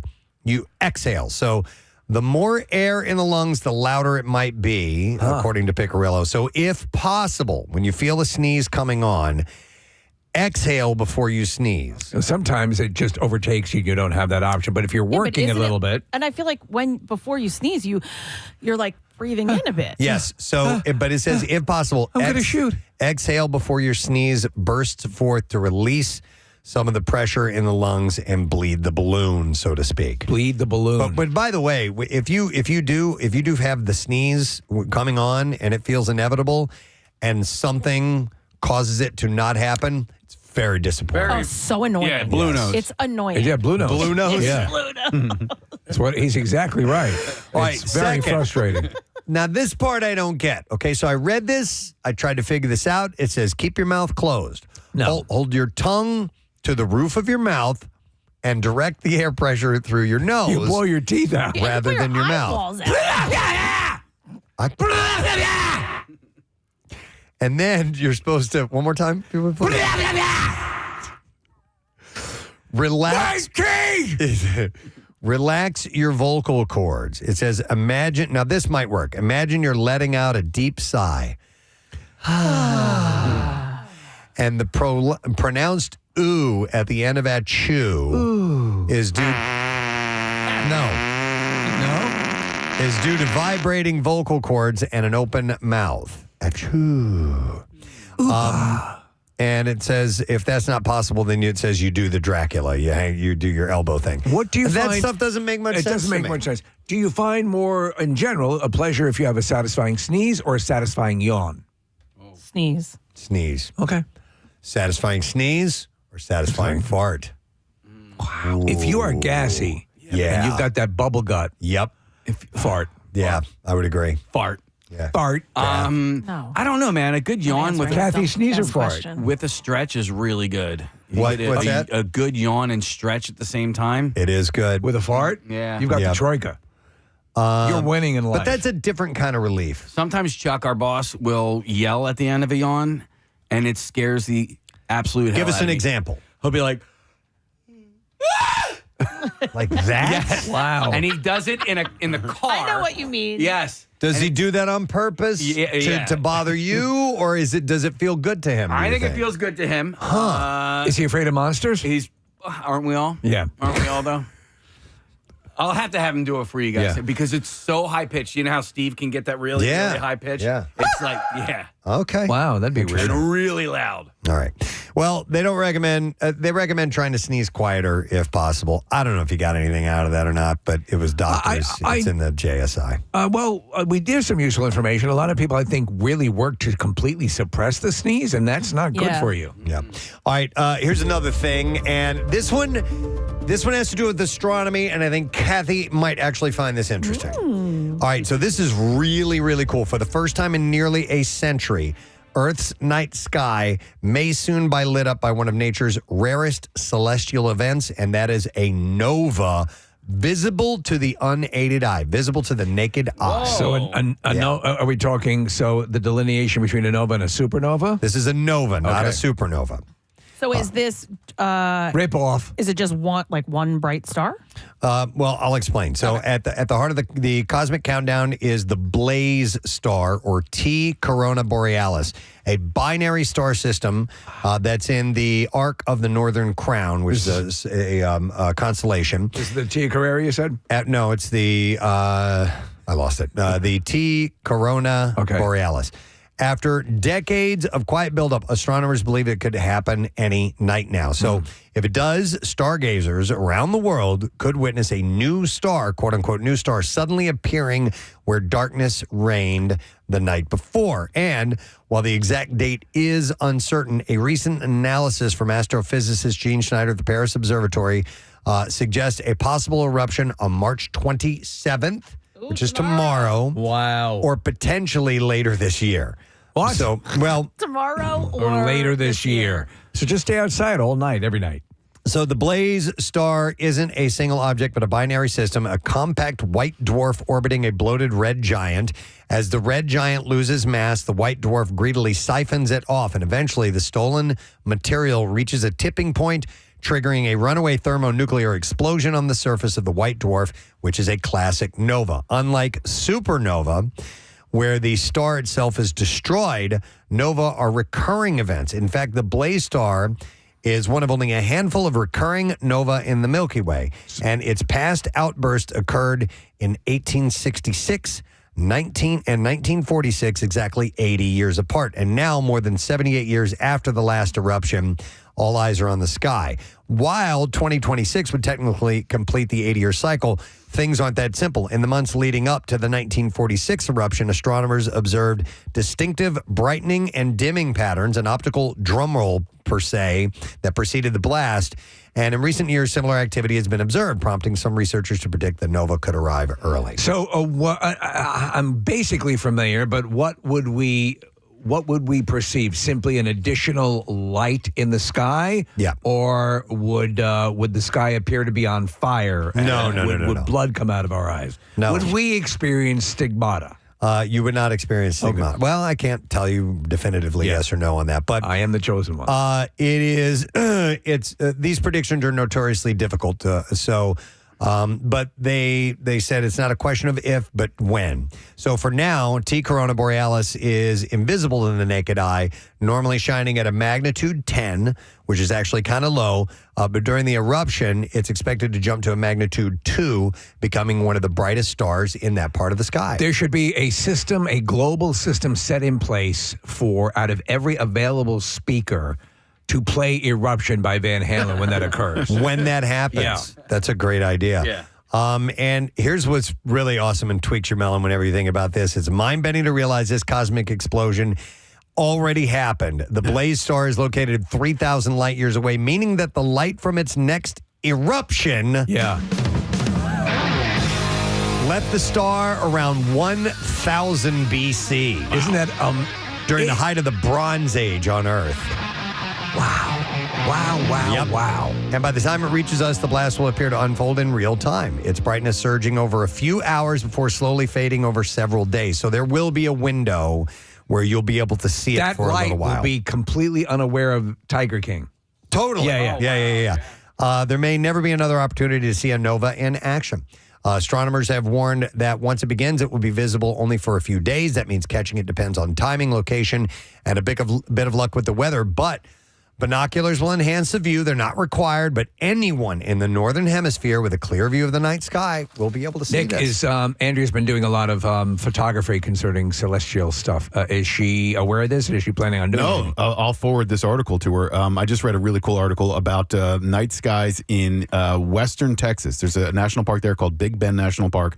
It's along the Rio Grande, and it's one of the best dark skies places to visit in the country, Steve. I'll send you the article if you like. And if you look at a satellite map of Texas, the entire western half of the state is dark, and so they've set aside all of this area for dark skies specifically. But you can go to that national park and take these night sky photography classes and stuff. It looks really cool. It's a reason to visit, but it's 9 or 10 hours from the closest city. Like if you fly to San Antonio, it's a 9-hour drive. So it's a hard place to get to, and hence the dark skies. It's funny though, because you talk about a pitch black area to see what the sky looks like is amazing. Yet a lot of times we believe that what we're seeing through these super high-tech telescopes and the satellite telescopes, that's what you would see were you in space. And many times that is a composite of many images to kind of give you an idea of what you're looking at. Yeah. But you may not see it that way if you were in space, and you'd be dying. Hey, Nick, stupid question for you. The moon phases, are they the same all over the world, right? So, like, if we're experiencing full moon right here in Philadelphia, are they also experiencing full moon in California, in Asia? Yeah, I mean, it's probably like a slight difference if you're a few thousand miles away. So if you're on like the opposite side of the earth, it might be, like north to south. But not Tennessee. Sorry, Tennessee. Right, yeah. Because the moon's not licensed in that state. Because nobles aren't licensed in ours. Well, anyhow, it might be happening any day now, which would be pretty interesting. I wonder what Derek Pitts thinks about all that over at the Franklin Institute. Probably jumping around like a lunatic. All right, there's another story, and I put this in the Just Saying Institute. They're working on this. I mean, it's not technically a jump forward in medical advancement, but I thought this was kind of interesting. It's becoming more popular. Beard transplants have become more popular since the pandemic provided some with some extra time and maybe disposable income if they have. Okay, I would like a beard implant. Transplant? A transplant, I think. So would you like it all in one piece or just separate follicles put in? No. Well, I don't know. I got to find out how they do it. But I don't like my beard line. I like where my cheeks are. Oh, yeah. It's not full enough. I want more. Oh, you want more up I there? want more. I'm rocking the neck beard like nobody's business, but I want a Brett Goldstein beard, Casey. Like I want a full beard like No that. kidding. Yeah, and I don't have it either. And I have like a soft spot right in the middle of my chin that I can't stand. It's annoying. Yeah, if I could be like Brett, I'd be happy. See, I shrink mine down. I shave down to get lines.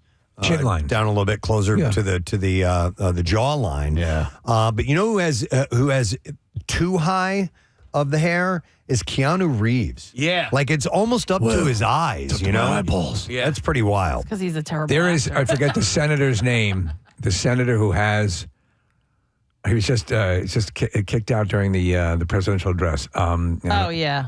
It's like up to his little, like it makes more than Keanu Reeves, up to the bottom of his eyeball. Wow. Like it's crazy. That seems like it would be distracting. Like you would look down and see that. So there's an Ewok. Oh, no. So, beard transplants have become popular, like I said, originally intended for trauma victims. People now want to produce, they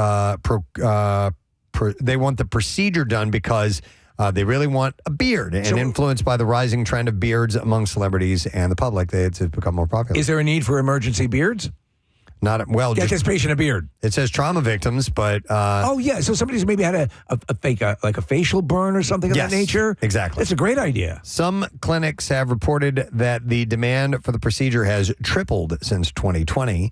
However, the industry remains largely unregulated, sometimes leading to botched beard transplants. So, Kathy, not that you're in the market for one, but of the beards in this studio, which would you pick if you could have a beard on your face? None of them. None I don't of like you them. have to pick one. No. Do it! You're all gross. And by the way, for people who don't, you can hire Kathy for motivational speaker. I will say Preston keeps his the most groomed. You're all there you gross. go. I only shave it once a week. My facial hair grows very slow. That should be your automated email reply. Kathy. You're all gross. I had a beard for a little bit in maybe junior in high school. And it would the guy who played Hercules, not Kevin Sorbo, but Steve Reeves. It exactly his kind of beard, and it was. But I never went back because I decided I don't like facial hair. Yeah, and I don't like head hair, and I don't like any hair. So, but for a brief while, it came in pretty nicely. There was a great video that Casey and I saw a while back. It was TikTok or Instagram, and it was a guy deciding, and it was a song actually. Yep. Do I go with the beard and look old, or do I shave and look fat? Yeah. You got your choice. At a certain age, the beard will either make you look older, or the lack of beard will make you look fatter. It's worse. He goes, I think that was the line, beard and look old, or no beard and look worse. And look worse. Okay, there you go. Thank you. That's better. Because of the Zoom way we've been operating for a while, a lot of our listeners have rocking full beards, like all different kinds. Yeah. I could never do the big bushy beard. I wouldn't like that. During the pandemic, I decided, okay, things are a little bit different. I'll grow my facial hair out. And I grew out to some extent, and I looked at myself and I'm like, you look terrible. It's like with David Letterman. I don't think the big bushy beard compliments him. I think that he should, go with something a little more trim. I think he looks good with a beard, but it's too big. Michael Stipe did the same thing, and it's like, why? What is that for? Is that to keep people away, or is it? Maybe. You would think on a sanitary level. We've had stories about this that it's not good for you. Yeah, it can. You can get all kinds of stuff in. Bugs and ragweed. Mold. Mold. Who knows what else? Possums. All right, so beard transplants are on the rise. Here's another story from Just Saying Institute. This is very, very interesting. I got this from an article on Vox. Dylan Scott was the author. And he said, if you have any say, you might want to avoid scheduling your next surgery on a Friday. Ooh. Why? The most comprehensive analysis of what happens to patients who have surgery on Fridays versus Mondays was published this month in JMA by more than a dozen U.S. and Canadian researchers. And he said it's unequivocal. I know the two people things. It's unequivocal. The people who underwent all kinds of procedures before the weekend suffered, on average, more short-term, midterm, and long-term complications than people who went under the knife after the weekend was over. It's because it's Hawaiian Shirt Day. Yeah. Wait, so is that, are we blaming the patient? Or I was No, gonna the say, surgeons. Are the surgeons just like us? They want to get the hell out of there on Friday? Also, you're tired at the end of the week. It could be a little bit of the barn door thing. It could be, I would think you're getting someone fresh off the weekend at the beginning of the week, and just the wear and tear of the week would stand to reason statistically it would start to take its toll, right? So, well, kind of. So the study included more than 450,000 patients who received one of the 25 most common surgeries between 2007 and 2019. Previous studies have generally found the same effects across different types of health systems. One UK-based study have reported better outcomes for Monday surgeries after 30 days. A paper looking at Dutch patients detected higher mortality rates after 1 month for patients who had Friday surgeries compared to Monday. This appears to be a phenomenon no matter the country, as prior U.S.-based research also attests. So you're saying globally, everybody's working for the weekend? Yeah! All around the world. All around the world. Surgery! So the new study covered all surgery specialties, including orthopedic surgery, vascular surgery, and obstetrics, and followed patients' outcomes at 30 days, 90 days, and 1 year.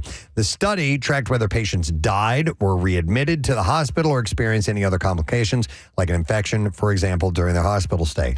People who received pre-weekend surgeries, defined as Friday or a Thursday before a long weekend, were overall about 5% more likely to experience one of the complications within a year of their surgery than people who got post-weekend procedures, which is on Monday or Tuesday after the long weekend. The effect was stronger for heart and vascular surgeries. It was negligible for obstetric and plastic surgeries. There could be a few things going on here, according to the researchers' analysis. So here we go.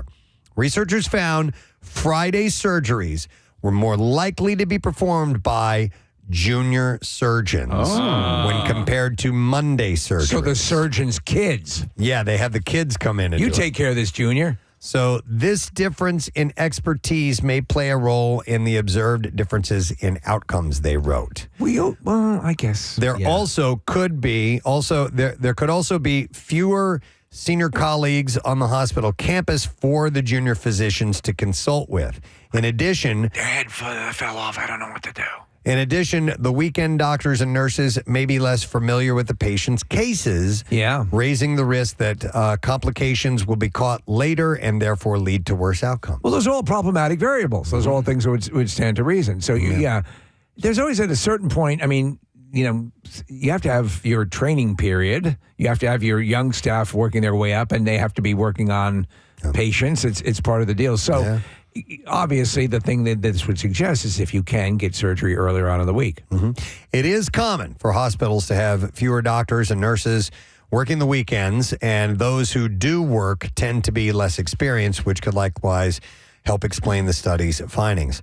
What's interesting is, when you go for a surgery, I always thought that, you meet with the surgeon who is going to be doing that work. Whenever I've had it, and sometimes I ask to meet with other people's surgeons just to talk. Yeah. It's not like showing up to a haircuttery and just, whoever's whoever's available. Well, I think maybe they're still... it's like a brothel where the surgeons line up you. Yeah. Well, they're still heading the surgery. So if somebody else is actually doing it, like whoever you met with, my guess is still in the room. Well, the surgeon, when I had... Not according to this. I mean, well, maybe it's a different scenario, but... it may not be the surgeon, but it will be a puppet that looks like the surgeon. Oh, well, that's close enough. So the finding, it says here, it's common for hospital. I already said that part. The findings should motivate hospital executives to rethink how they are staffing their wards on Fridays And over the weekend, to avoid complications that put surgery patients in danger. So if they give you, I've never heard of that If before. they give you the option, they go, you want the newbie or they want the seasoned surgeon? Yeah, right. Yeah, I think I'll take the seasoned surgeon. Wow. Okay. Let's go to another one. We got some time, right? Yeah, one more. One more. All right. more? Boy, tell me if this reminds you of a show you've seen. New cases of dangerous drug-resistant fungus have been identified in the last in at least 2 states' hospital systems. It's called Candida auris, also called C. auris. Was first identified in the U.S. in 2016, and since then, the number of cases have increased every year, jumping substantially in 2023. So this Last of Us is what you're talking about,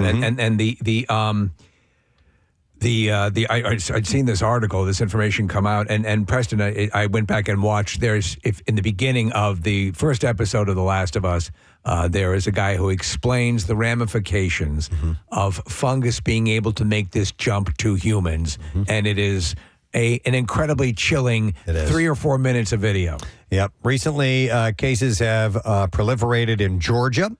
And a study published this week, which focused on the Jackson Health System in Miami, also found cases of the fungus have rapidly increased. So the CDC has called Candida auris an urgent antimicrobial resistance threat because it's resistant to antifungal drugs, making it hard to treat an infection once it occurs. Melissa Nolan, an assistant professor of epidemiology at the University of South Carolina, said, if you get infected with this pathogen that's resistant to any treatment, there's no treatment that we can give you to help combat it. You are all on your own.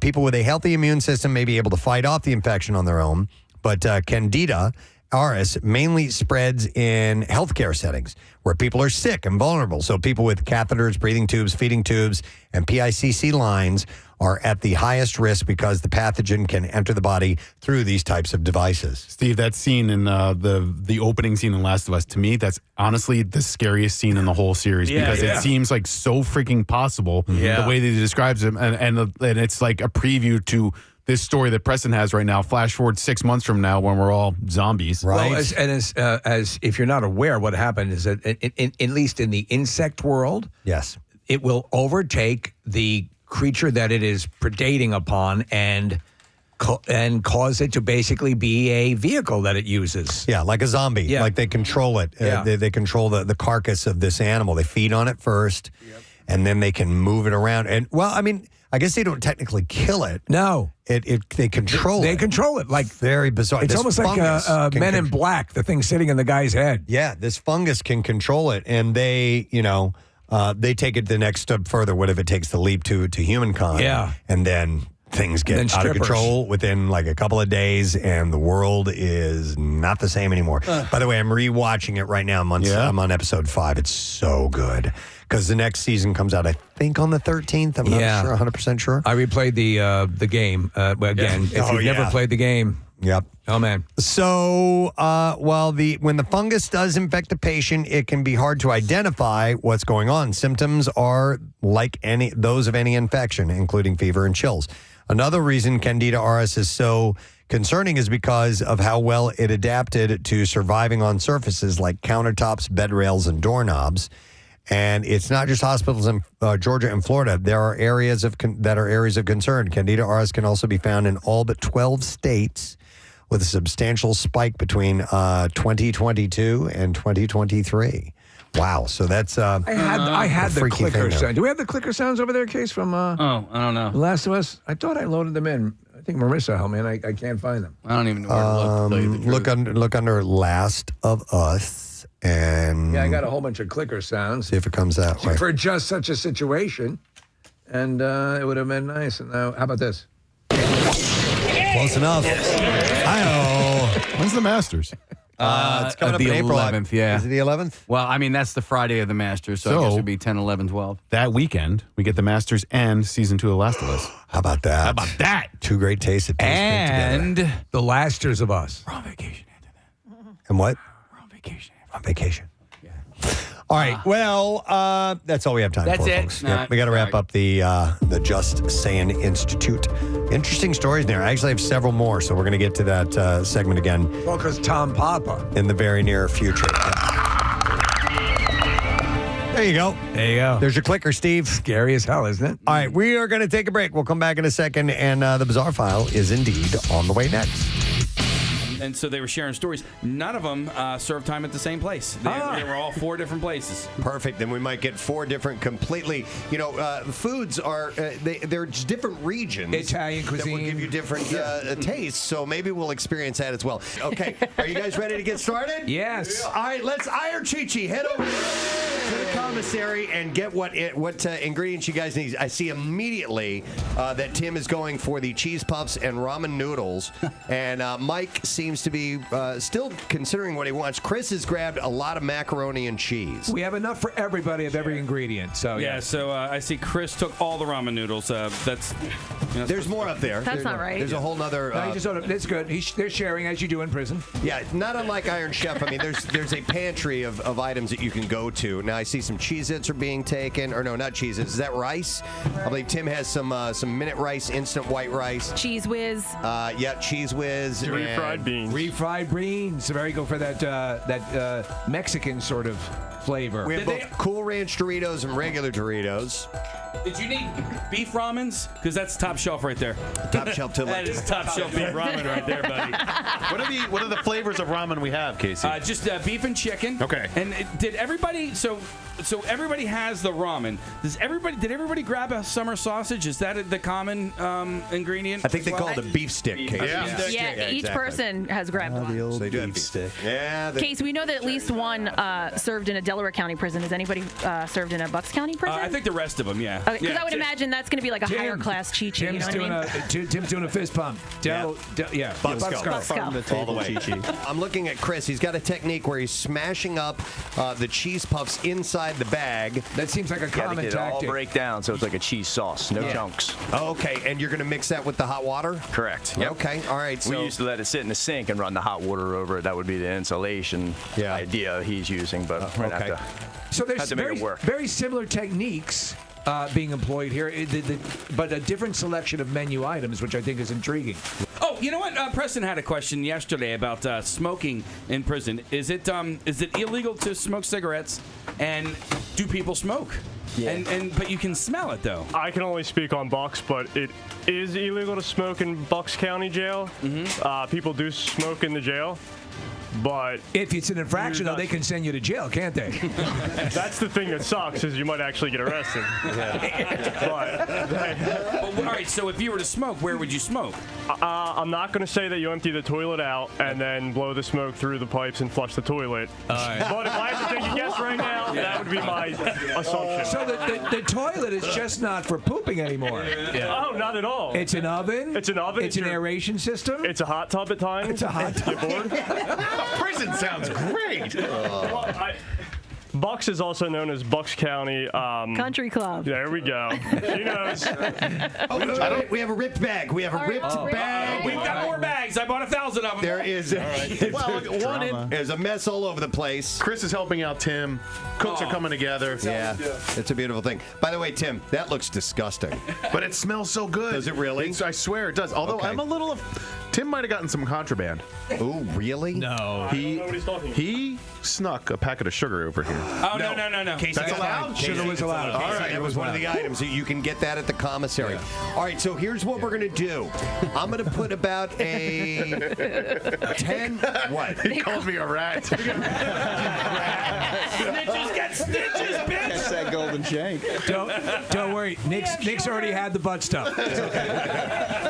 So, Mike, let's ask you about what our chefs are going to have here. If you were to describe this dish, what would you say about it? It's basically like a poor man's mac and cheese. A poor man's mac and cheese. Okay. Like if you took Frankenbeans and got rid of the beans part and made it with mac and cheese. Okay. Our judges, Nick Elmy, owner and head chef at Laurel, Michael Klein, who's been writing about food for a long time, and then Joe, who's actually done some time and had Chi-Chi on several occasions. Nick, what do you think of our first creation from Mike here, the poor man's mac and cheese? 10 for presentation, if we're grading on 10. Okay. It's like you took ramen and dumped mac and cheese on top of it with some spicy sauce and some sausage. I don't know. I would like to know what the sodium count is.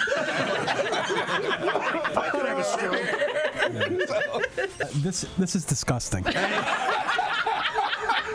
I mean, no disrespect, Mike. But good. But You really sugarcoated it.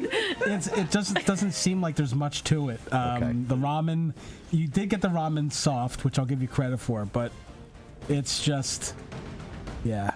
It's just, the presentation though was incredible. Let's go over to Joe, the Chi-Chi master. Joe. All right. Well, from an inmate standpoint, it's pretty bad. Okay. Well, we want to get that perspective. It's wet. It's super wet, and it's not. Oh, that's right. You like it dry. You said that earlier. Okay. Mine's pretty short and sweet. Never used the pickles before, so I just have the shredded cheese, some of the cheese whiz, beef stick, ramen, a little bit of hot sauce. What do you think of this particular Chi-Chi?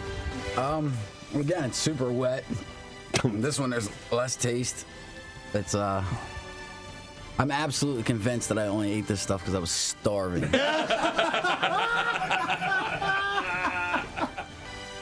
Have you ever had a salt lick? Yeah. You know what? With cheese. It's a salt lick with cheese. That's what you're calling this. All right. Were you in for assault? Michael, very good. Sorry. All right.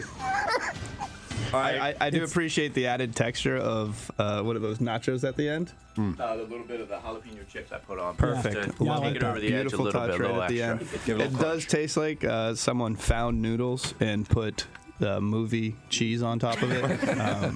But I mean, yes, I like it a lot. Okay, he likes it a lot. Really? Wow, Those words dude. came out of your mouth? Chris, write that down. Nick Elmy of Laurel says, I like it a lot.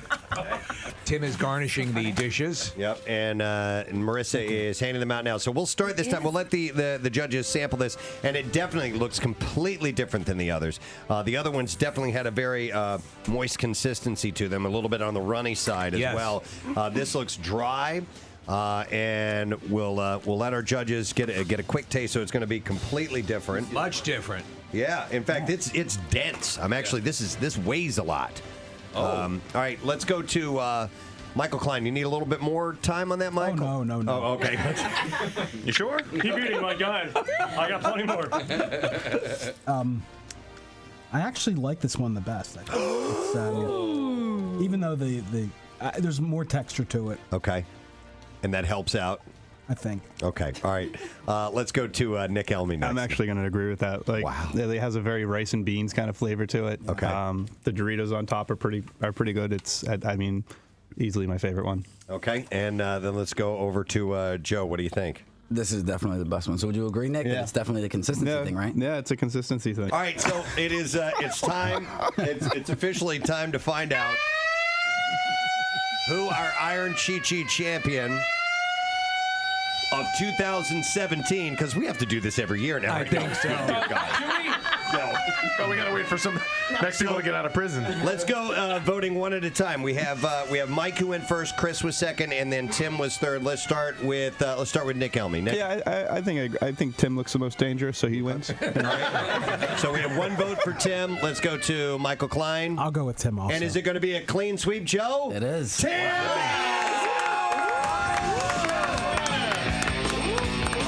The Iron Chi-Chi, Tim. Let's get a word from our winner, Tim. How do you feel? I'm going to Disney World. Yeah, even better news. Kathy cleaned out her closet. Yeah. Wow. You should put something up on social media about the journey. I think it's very brave of you. Yeah. To get in there and I really appreciate it. and clean out your closet. It was difficult for me. There was an extra sock that was unaccounted for. She broke out her documents and her spreadsheets. I can't imagine a Kathy closet was in bad shape. You needed help with this? I know. I'm telling you, it got got freaky. It just got I was like overwhelmed. Carrie. And I've known for, a while now that I need to do it. And every time I would go to do it, I wouldn't get it done. And to be honest with you, I asked a couple people to come in and help me. People got canceled, whatever it was. Help, and I need it now. Stop. Carrie, when you went in, did Kathy take mud and put it under her eyes and tie a red bandana around her head? She's rosy. Oh no! It's time. We're going in. It's gonna get bloody.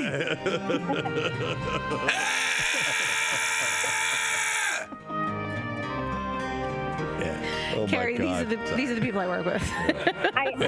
Wait a second. This has a tag on it. I never wore it. Doesn't this go on your legs? Yeah. It's good on my legs. I haven't shaved my legs. Sorry, Carrie. Great to work with. Yeah. She was an ideal client. I was asking her the question, Kathy, do you really need 25 black, tank tops? No, you don't. When was the last time you wore this outfit? Do you want to wear this outfit again? Tell them about my sock situation. Exactly. Kathy probably had enough socks for probably about, Coming back, being called sock wearers. People spit on, hey, where's your socks? You should donate your socks to Carrie, high how school much kids. did you sell Kathy's throwaway underwear for? I was actually thinking of that.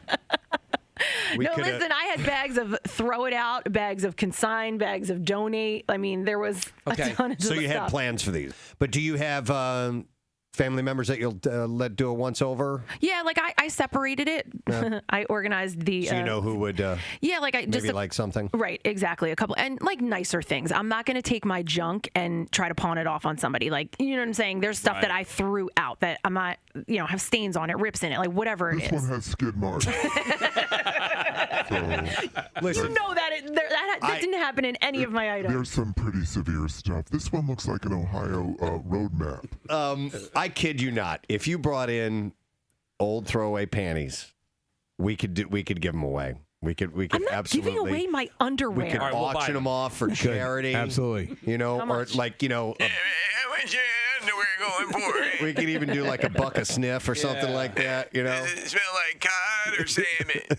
You could do a kissing booth with your panties. Yeah. I did throw away a lot of underwear. Yeah. Did you? Mm-hmm. Did you guys read the sex issue of Philly Mag that came out last month? It was, no. There was it was an interesting read, but there was a woman who is now an escort, and the way that she got her start was by selling her panties online. There you go. Yeah. There are, and we have not made this up. In Japan, there are vending machines that sell used, worn, they claim, worn panties. Mm-hmm. And it's a vending, because you're on the go, right? Your perversion doesn't stop, for anyone. You got to get to work. Yeah. Yeah. I'm just going to grab a cup of coffee and a quick sniff, and I'll be in by 10.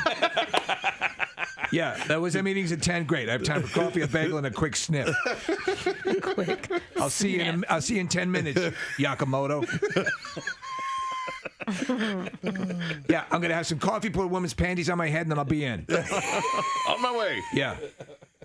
Going to sniff the microfibers out of that sucker. I should see you by 11.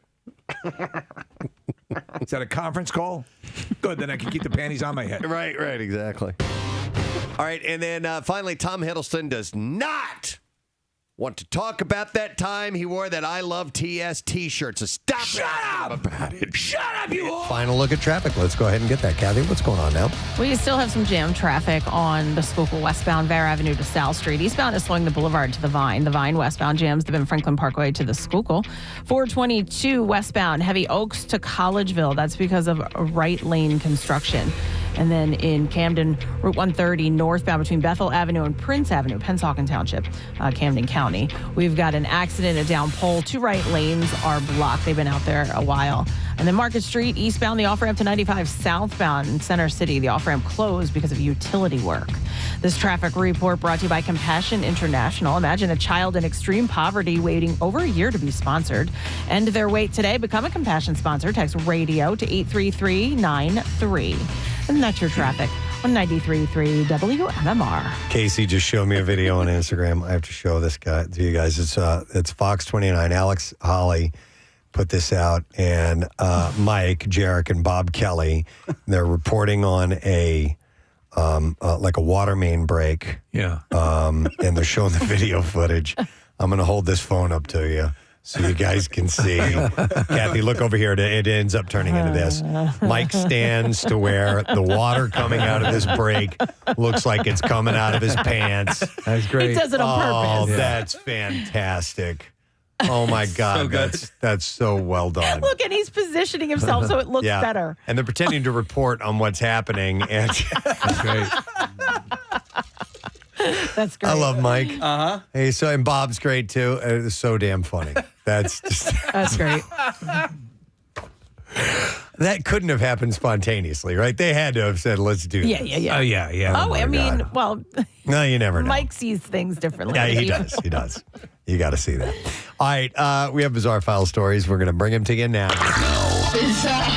WMMR presents Preston and Steve's Bizarre File. Brought to you by Helium Comedy Club, bringing Philly the best comics of today and tomorrow. Live every week. Tickets and a lineup at heliumcomedy.com.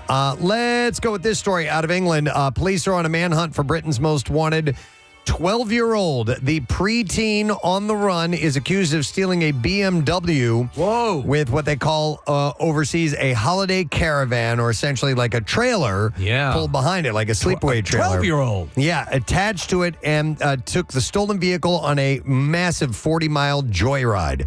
The boy was scheduled to appear in court on Friday after the boy failed to turn up at court. An arrest warrant was issued for the fugitive, and police are currently scouring the country for his location. This is off to a bad start. The spokesperson announced the young fugitive is a member of a traveling community and has no permanent address.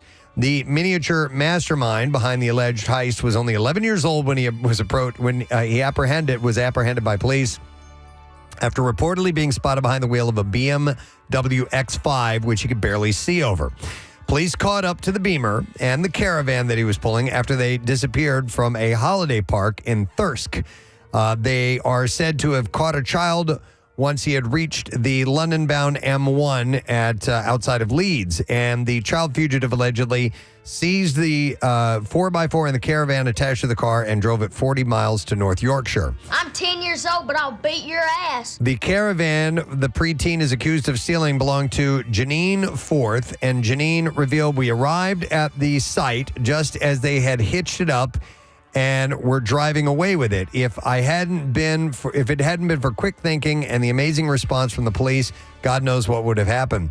The woman added that the caravan was installed with all of the up-to-date security, and added the first thing the boy thief did during the heist was wreck the front end to get the tracker out of it. So this kid was practiced, knew what he was doing, and hasn't shown up for his court date. So you say it's part of like a traveling community? Like there's that group, the Traveling Irish. Remember that? Yeah, I don't know what their story is, but they don't have a fixed address. So it's an accomplished thief. Mm-hmm. Well, there's March Madness, and then there's whatever led someone to come up with this idea. A group of men in Georgia now hold the Guinness World Record for the longest continuous basketball game. The 23-man group, ranging from 17 to 64, played a game in the landmark Christian school in Fairburn for 121 hours and 3 minutes. Wow. They were required to stay in the gym for the duration of the event, even while taking breaks. And the group was made up of members of the Atlanta-based nonprofit Men Opposing Sex Trafficking, and set the event up to raise money to help fight sex trafficking and support recovery programs for survivors. So the final score of the game? Yeah. 13,096 to 12,972. Oh, what was the spread? I didn't catch the spread. I assume bathrooms and stuff. They had like porta pots and stuff in the gym. Yeah, they just had to stay indoors. Yeah, so yeah. I would imagine they went to the bathrooms, but that's pretty wild, man. That is amazing.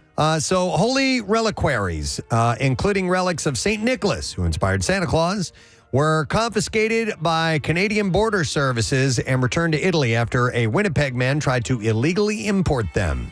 A brass and glass medallion, a wooden statuette depicting the saint, and a glass tube containing bone fragments, along with documents proving that the object's authenticity, were given back to the Italian authorities on Wednesday. How did this person come by them? So the objects were intercepted in February and June of 2020 after a man bought the reliquaries through eBay for a total of nearly $3,300. Canada Got Border it on eBay. Officers screening the courier imports in Winnipeg believe the objects were foreign cultural property that may have violated the Cultural Property Export and Import Act. The onus is on the dealer, collector, institution, or the public at large to obtain information related to importing or exporting and comply with procedures for objects that may be considered cultural property. The agency referred the reliquaries to be further examined. with Italian authorities confirmed the relics were protected property and must be returned. Wow. They contain bone fragments of St. Nicholas de Myra, who was born in southern Turkey during the 3rd century, was elected Bishop of Myra, and dedicated his life to helping those less fortunate, according to the history shared by the Vatican.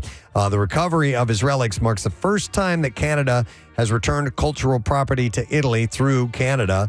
Although Canada has previously returned cultural property to 14 different countries around the world as part of its promise under the 1970 UNESCO Convention, according to the federal government. United Airlines has said that it has apologized to a woman who felt humiliated when crew members tried to get her to remove her son's ventilator on a flight this month. Melissa Sotomayor said in a now viral video that the flight crew on her March 8th trip from Tampa, Florida to Newark, New Jersey, tried to make her detach her son from life-saving medical equipment and store it so that the plane could take off. Were we there that weekend? No. Was that March 8th? No. Do they not understand the purpose of life-saving equipment? Right. So the message is for United Airlines. She said, the way that you treated my son when we were attempting to fly home was absolutely ridiculous. Yeah, it's not a Game Boy. Yeah, United said it's contacted Sotomayor to address her concerns and apologize for any frustration she may have experienced. She told NBC Sunday that the airline's apology was not sincere. She said her son, who is medically complex, depends on a ventilator and a tracheotomy tube. The 2-year-old was born premature at 22 weeks gestation. And she said that before their flight, she obtained documentation so her son could fly to their destination. They did not encounter problems on the first leg, the trip to Tampa. She also said that she shared the documentation with the airline before the trip and that the airline cleared her son's medical equipment with no problem. But then they ran into issues on the return flight. She said the flight attendant informed her that she would need to put the medical equipment under the seat before takeoff. So we're looking at this adorable baby. How would you look at that and not realize that's an essential part of it? I mean, come on. She was then approached by another flight attendant who told her that their seats may have to be moved if she didn't comply. She said she provided the documentation again and told the attendants that the airline's accessibility department selected her seats before the trip.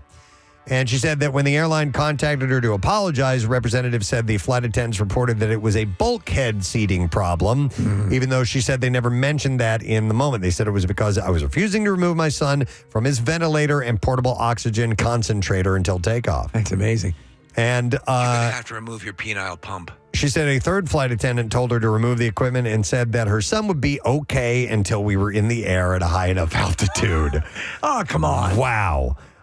Then the captain. Does he have to breathe all the time? The captain got involved. He said, he says that I'm being difficult and my son's medical equipment is a danger to other passengers and that I am not following FAA guidelines. So they eventually got it worked out. She showed her the paperwork to the captain and said they had been medically cleared. It took more than an hour before they flew. And then she contacted United over the whole thing. But that's ridiculous. You could easily look at this child and go, yes, this is a life-saving device. Not a good PR move. Wow, no. All right, and that's all we have in the bizarre file for you this morning. We will take another break. We'll come back in a second. Lesson question, trash, music news. If you're interested in the lesson question, we have a new text number that you will need to use in order to get on, to get our Zoom link. And the new number is 610-660-9333. So jot that down, put that in your contacts, and then get ready for it. Again, it's 610-660-9333. We'll be right back. Jesus. We have audio of him on the on the Today Show. Shut up! Shut up! Stinking whore. God damn it! All right. Shut up! Whoa. All right. So no, he was him. Savannah Guthrie asked. I think he does. He toes the line and he is able to deflect these things, and he's a very nice guy and wants to talk about the industry and all that stuff, but he's trying to keep his private life private. I have a different anecdote, but let's listen to this. Okay. This. Here it is. I read a GQ profile of you, and don't kill me for asking, but of course it was asked about your relationship with Taylor Swift. And I thought when I read it, I thought you gave really thoughtful answers, and I wondered, what it was like to kind of go through all that and to be in the public eye in that way. It must have been kind of... It's already in the public eye. All right, anyway. Yeah, I know. It's a stupid question. Disconcerting.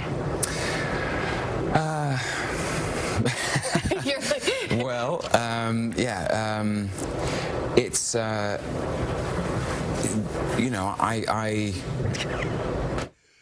Shut up! What the hell? I'm gonna hit you! make a clear distinction between my work, which I absolutely dedicate myself to, which is for the public. I really believe in that relationship between an actor and the audience. There is no, you can't call yourself an actor without the audience. And my private life is private. Yeah, makes sense. Yeah. Listen, there's enough to talk to this guy about outside of his 10-minute fling with Taylor Swift, which has been over for a long time now. He's got a major movie coming out. I tell you what, though, I could see him definitely as James Bond if Daniel Craig, who I think is phenomenal, steps away from it. He could definitely do it. I think he'd be great. So anyway, in this other interview, the Telegraph reporter asked him if he regretted the relationship and the publicity and all that stuff. What I will regret is in about a minute when I fart into your mouth, which I'm going to do. I'll regret it for the briefest period of time, and then I'll smile because I've known I've shut you up by floating a fecal cloud down that gob of yours. After asking such a ridiculous question. According to the reporter, Hiddleston responded testily, asking him, "What should I regret in your mind? I would rather not talk about this if that's all right." Yeah. He continued, reflecting, saying, "I'm just thinking about this. Everyone is entitled to a private life. I love what I do, and I dedicate myself with absolute commitment to making great art and great entertainment. And in my mind, I don't conflict the two. My work is in the public sphere, and I have a private life, and those two things are separate." Yeah. And now I'm going to fart in your mouth. Yeah. And now, if you'll excuse me, I'm going to blow an air biscuit down your gullet. Yeah. Finally, it's pretty cool, man. Coming up June 2nd is U2's Joshua Tree at 30 collection, which will be released in numerous CD, digital, and vinyl formats.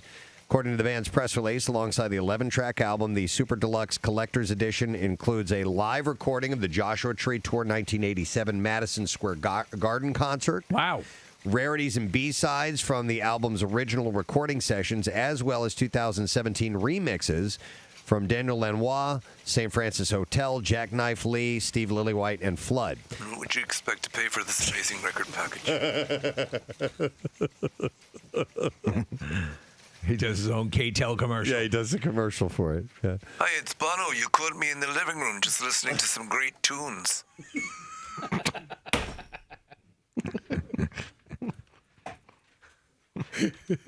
He's just there with the. Is that clearly not his paneling on the wall? Is clearly not his living room. You know. Is that the Joshua Tree? Well, yes, it is. Well, now you can own the Joshua. Yeah, turn it up. Turn it up.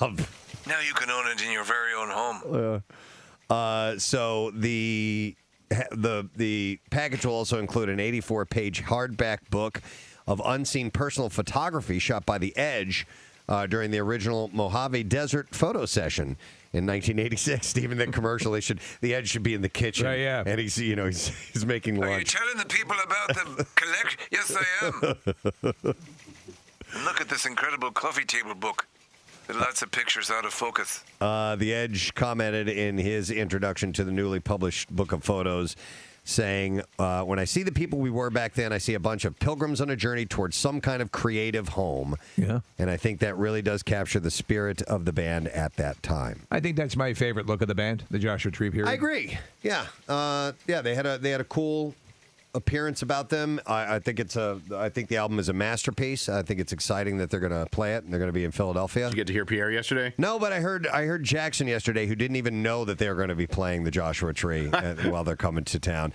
But no, I know that Pierre tracked side one vinyl of Joshua Tree, and I missed it, and I wish I would have heard it. I don't know if it was special vinyl that he had, but I went to this studio when he was getting ready for the Workforce Blacks yesterday, and he had that vinyl out, and it seemed heavier to me for some reason. I'm not sure. Apparently it makes a difference in the world of phonographs. That is what I have in music news for you. Hope you enjoyed that little treat for you this morning. Oh, Marissa has it. Well, Ned. Hold on. There we go. Oh, that's the very one, the very album in question. Oh yeah, it's definitely. What'd you expect to pay for this heavy record? It's That thing must weigh 20 goddamn pounds. It's like a manhole cover that plays music. You can feel it. In the 180? weight. Absolutely. Marissa says it's 180. 180 pounds. It's 180 pounds. That's a good 50 pounds more than the original album. 180 grams. We've just we remastered the Joshua Tree on Captain America's shield. Yeah. Vibranium? Vibranium. You can listen. This is one record you can listen to in a moving truck. Right. Okay. It absorbs all the vibrations. Yeah. All right. So they're coming out with a special edition. I love that album. I love the album artwork. Yep. It's fantastic. Nick might be going to Joshua Tree. Yes, You're thinking about that, right? Talking about a trip out to Los Angeles, and it is now my goal in life to get to all of the national parks in this country. So there are two relatively close to L.A. One is called Channel Islands, out in the ocean. Photo with the band, autographed items, cool laminate and collectibles, and all that stuff, courtesy of Q Prime. We give it away on Friday. And we'll get the next letter coming up at the end of our program, not too far from now. In the meantime, we're going to ask our lesson question. And as I've been reminding you all morning long, we have a new text number. And we're going to take a Zoom winner. But in order to Zoom with us, you need to text to us. Here's what you do. You text the word Zoom to the following number, 610-660-9333. Over time, this number will become, you'll get it stuck in your head because I'm going to bang it to death. But you can go ahead and put it in your contacts right now and just get it out of the way, and you don't have to worry about that. And I know that there are some issues with people being able to contact us through this. We will eventually get this worked out, and everyone will have a chance to join in. But I know that there are some with certain customers that are having a hard time getting through. Thank you for making us aware of that. 610-660-9333. You'll text the word Zoom after I ask the question, but what do you want to say first? 610-660-9333 is our number. I just came up with that. Pretty good, right? That's Not Silver bad. Bells. That's Silver Bells. It took me a moment. Yep. 610-660-9333 is our number. Give us a jing-a-ling. It's awesome. All right, lesson question time. You guys were so embarrassed for me for a moment, weren't you? Yeah. Yeah. It was like American. What is I was proud of you. What's the American Idol? American Pie. No, American Pie, right? Yeah, it was like that for me. 610-660-9333. Yeah, 33. We'd like to thank Casey for that distraction. I think we all enjoyed that. All right, we're going to give away a pair of tickets as MMR Rocks Not Dead Yet. John Cleese and the Holy Grail at 50 on Sunday, October 19th at the Keswick Theater. The question we'll ask you is this.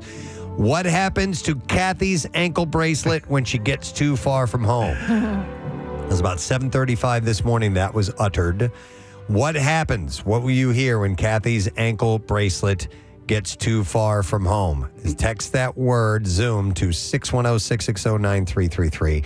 And we'll see if we can get you on to answer the question. And we will do the trash while we are waiting for you to get in contact. The trash business is a gold mine. 93.3 WMMR with Preston and Steve's Hollywood Trash. Brought to you by Natural Lawn of America. That's Steve's lawn care company that keeps his lawn greener and safer for his pets. Yeah. Get free seeding every year. Call 800-FREE-SEED today. What's going on this morning, Steve? Well, Lily Allen admitting she treated herself to a breast implant glow-up after splitting with husband David Harbour. Allen says she just wanted to perk things up a bit with a pair of 800cc G-cups. Hey! Ghost Adventure star Aaron Goodwin showing thanks for all the love and support he's getting after cops arrested his estranged wife for attempting to hire a hitman to kill him. Aaron posted on social media, quote, "Without you guys, I would never have the strength to get back to pretending to see ghosts." Oh, my God. And finally, the LA home where O.J. Simpson hid out before his 1994 arrest has been sold for $6 million. The 6-bedroom, 9-bathroom Encino estate comes with an outdoor kitchen, tennis court, and a ball of blood-soaked clothing hidden somewhere in the drywall. That's Hollywood Trash. All right, anybody getting through? Yeah, we do have some money. I just want to make sure it's still, a couple of steps to make this happen now. All right, what happens when Kathy's ankle bracelet, what happens to her ankle bracelet when it gets too far from home? That is the question, and we are going to check in with Tyler. Good morning, Tyler. I love you, Kathy. Oh, ain't that sweet. All right, dude, what does her ankle bracelet do when she gets too far from home? Does it get homesick? It does not get homesick. Sorry. Not homesick at all. All right, sorry, buddy. We got to let you go. So if somebody knows that answer, we will, Case, I'm going to go ahead and just dive into music. Oh, wait, no, we got another guy. We got Timmy who's joining us. Hey, Timmy, what's up, bud? Hey, guys, Gadzooks. Gadzooks to you. All right, what happens to Kathy's ankle bracelet when she gets too far from home? It beeps. It beeps. Yeah. You got it, buddy. Hang on. What happens when you're under house arrest? Timmy, we are going to set you up with a pair of tickets as MMR Rocks Not Dead Yet, John Cleese, and the Holy Grail at 50. Sunday, October 19th, at Keswick Theater. And tickets go on sale this Friday at 10 a.m. via Ticketmaster. For more information, go to WMMR.com. Now, Preston and Steve's Music News on 93.3 WMMR. All right, couple of stories to mention in music news this morning for Incubus fans. This is like waiting all year for Christmas and then being told you can't open your presents until New Year's because frontman Brandon Boyd says the band has finished a new album. It's done, but they're not going to release it yet. He says the album was finished over 2 months ago with all songs mixed and mastered, and the artwork is currently in the works. But why not release it yet? Boyd explained that he's hesitant to release it right now or right away because of how easily music gets lost online these days, saying that dropping a new album now is like introducing a new star in the sky. It's special, but might go unnoticed. Despite his concerns, the band plans to release a single soon and aims to put out the full album sometime in October. So we may get new music soon, but the entire release is on hold. Yeah, it's not going to happen until October. So weird how things work now. There used to be an absolute concrete formula to this. Yes. The band would release a single, the record would go on sale. The full thing, 12, 13 tracks, That's how you however sold many. it, yeah. And you would get the full complement of it. But it just simply doesn't work that way anymore. No, and it doesn't seem that there's any hard and fast rules to how it goes. And usually it would be single, album, tour. That's how it worked. And then follow-up singles. Yeah, along the way, like along the tour, more singles would be released. To keep it going. And it's just, it's a different animal now. So that's the way it works, yeah. All right, they might be selling their tour bus, but that doesn't mean that Primus isn't going on tour. While their mode of transport is their concern, getting tickets to their newly announced 2025 tour will be your concern. Yesterday, the band announced a 25-date Onward and Upward Summer Tour, which kicks off July 5th in Paso Robles, California. So they only released 10 dates on their website that I saw of. Nothing really in our area. Like the closest I saw was like Nashville or Louisville, Kentucky. Doesn't mean they're not coming here. They just haven't released all the all the dates. At least I could find on their website. The tour will also introduce new drummer John Hoffman to the band's fans as well. One last story. Lindsey Buckingham is in the studio with friend and former bandmate Mick Fleetwood for the first time since Fleetwood Mac fired him in 2018. Mick Fleetwood is working on new music, and Lindsey stopped by during the recording sessions to hear how things are going. Unfortunately, there's no indication that Buckingham is actually playing on the upcoming album. Their last studio project together was back in 2017 with the release of the Lindsey Buckingham Christine McVie album.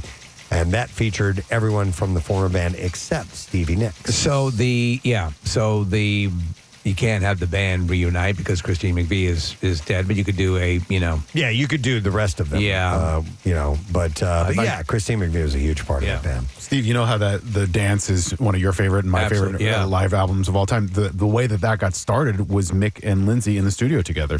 Lindsey was putting together a solo record, and he invited Mick to come in and play drums. They started playing together, and then Stevie showed up, and then Christy showed up, and then John showed up, and then they reunited as a band. Wow. It's magic. That is all I have in music news, and that means we have one more break to take. Do we have something? Marissa put something together. Okay. We can wait for... I'm sorry? We can wait till next break. We don't have to do it okay. right now. All right. So we'll take. I just saw Marissa come in and point us on something. All right. We'll take a quick break. We'll come back in a moment. We'll get the lesson question. No, we'll get the letter of the day. Is what we'll get. That's what we'll do. You naughty you. We'll come back in a moment. We'll get that, and we'll see what Pierre's got coming up. Stay with us. Return shortly. One which is a little more accessible is Joshua Tree. Nick, why didn't you ask Steve if he's been to the Joshua Tree? Hey, Steve, have you been? Casey's been there too. I was just there, yeah, I was just there in October. I was expecting to see more Joshua trees. I didn't see one. There are a lot of Brad trees and a few Eddie trees, but there's no. It's they're actually few and far between. Did you go to Death Valley as well? I don't think so. Okay. I've been. Have you? Yeah. I want to get to that one as well.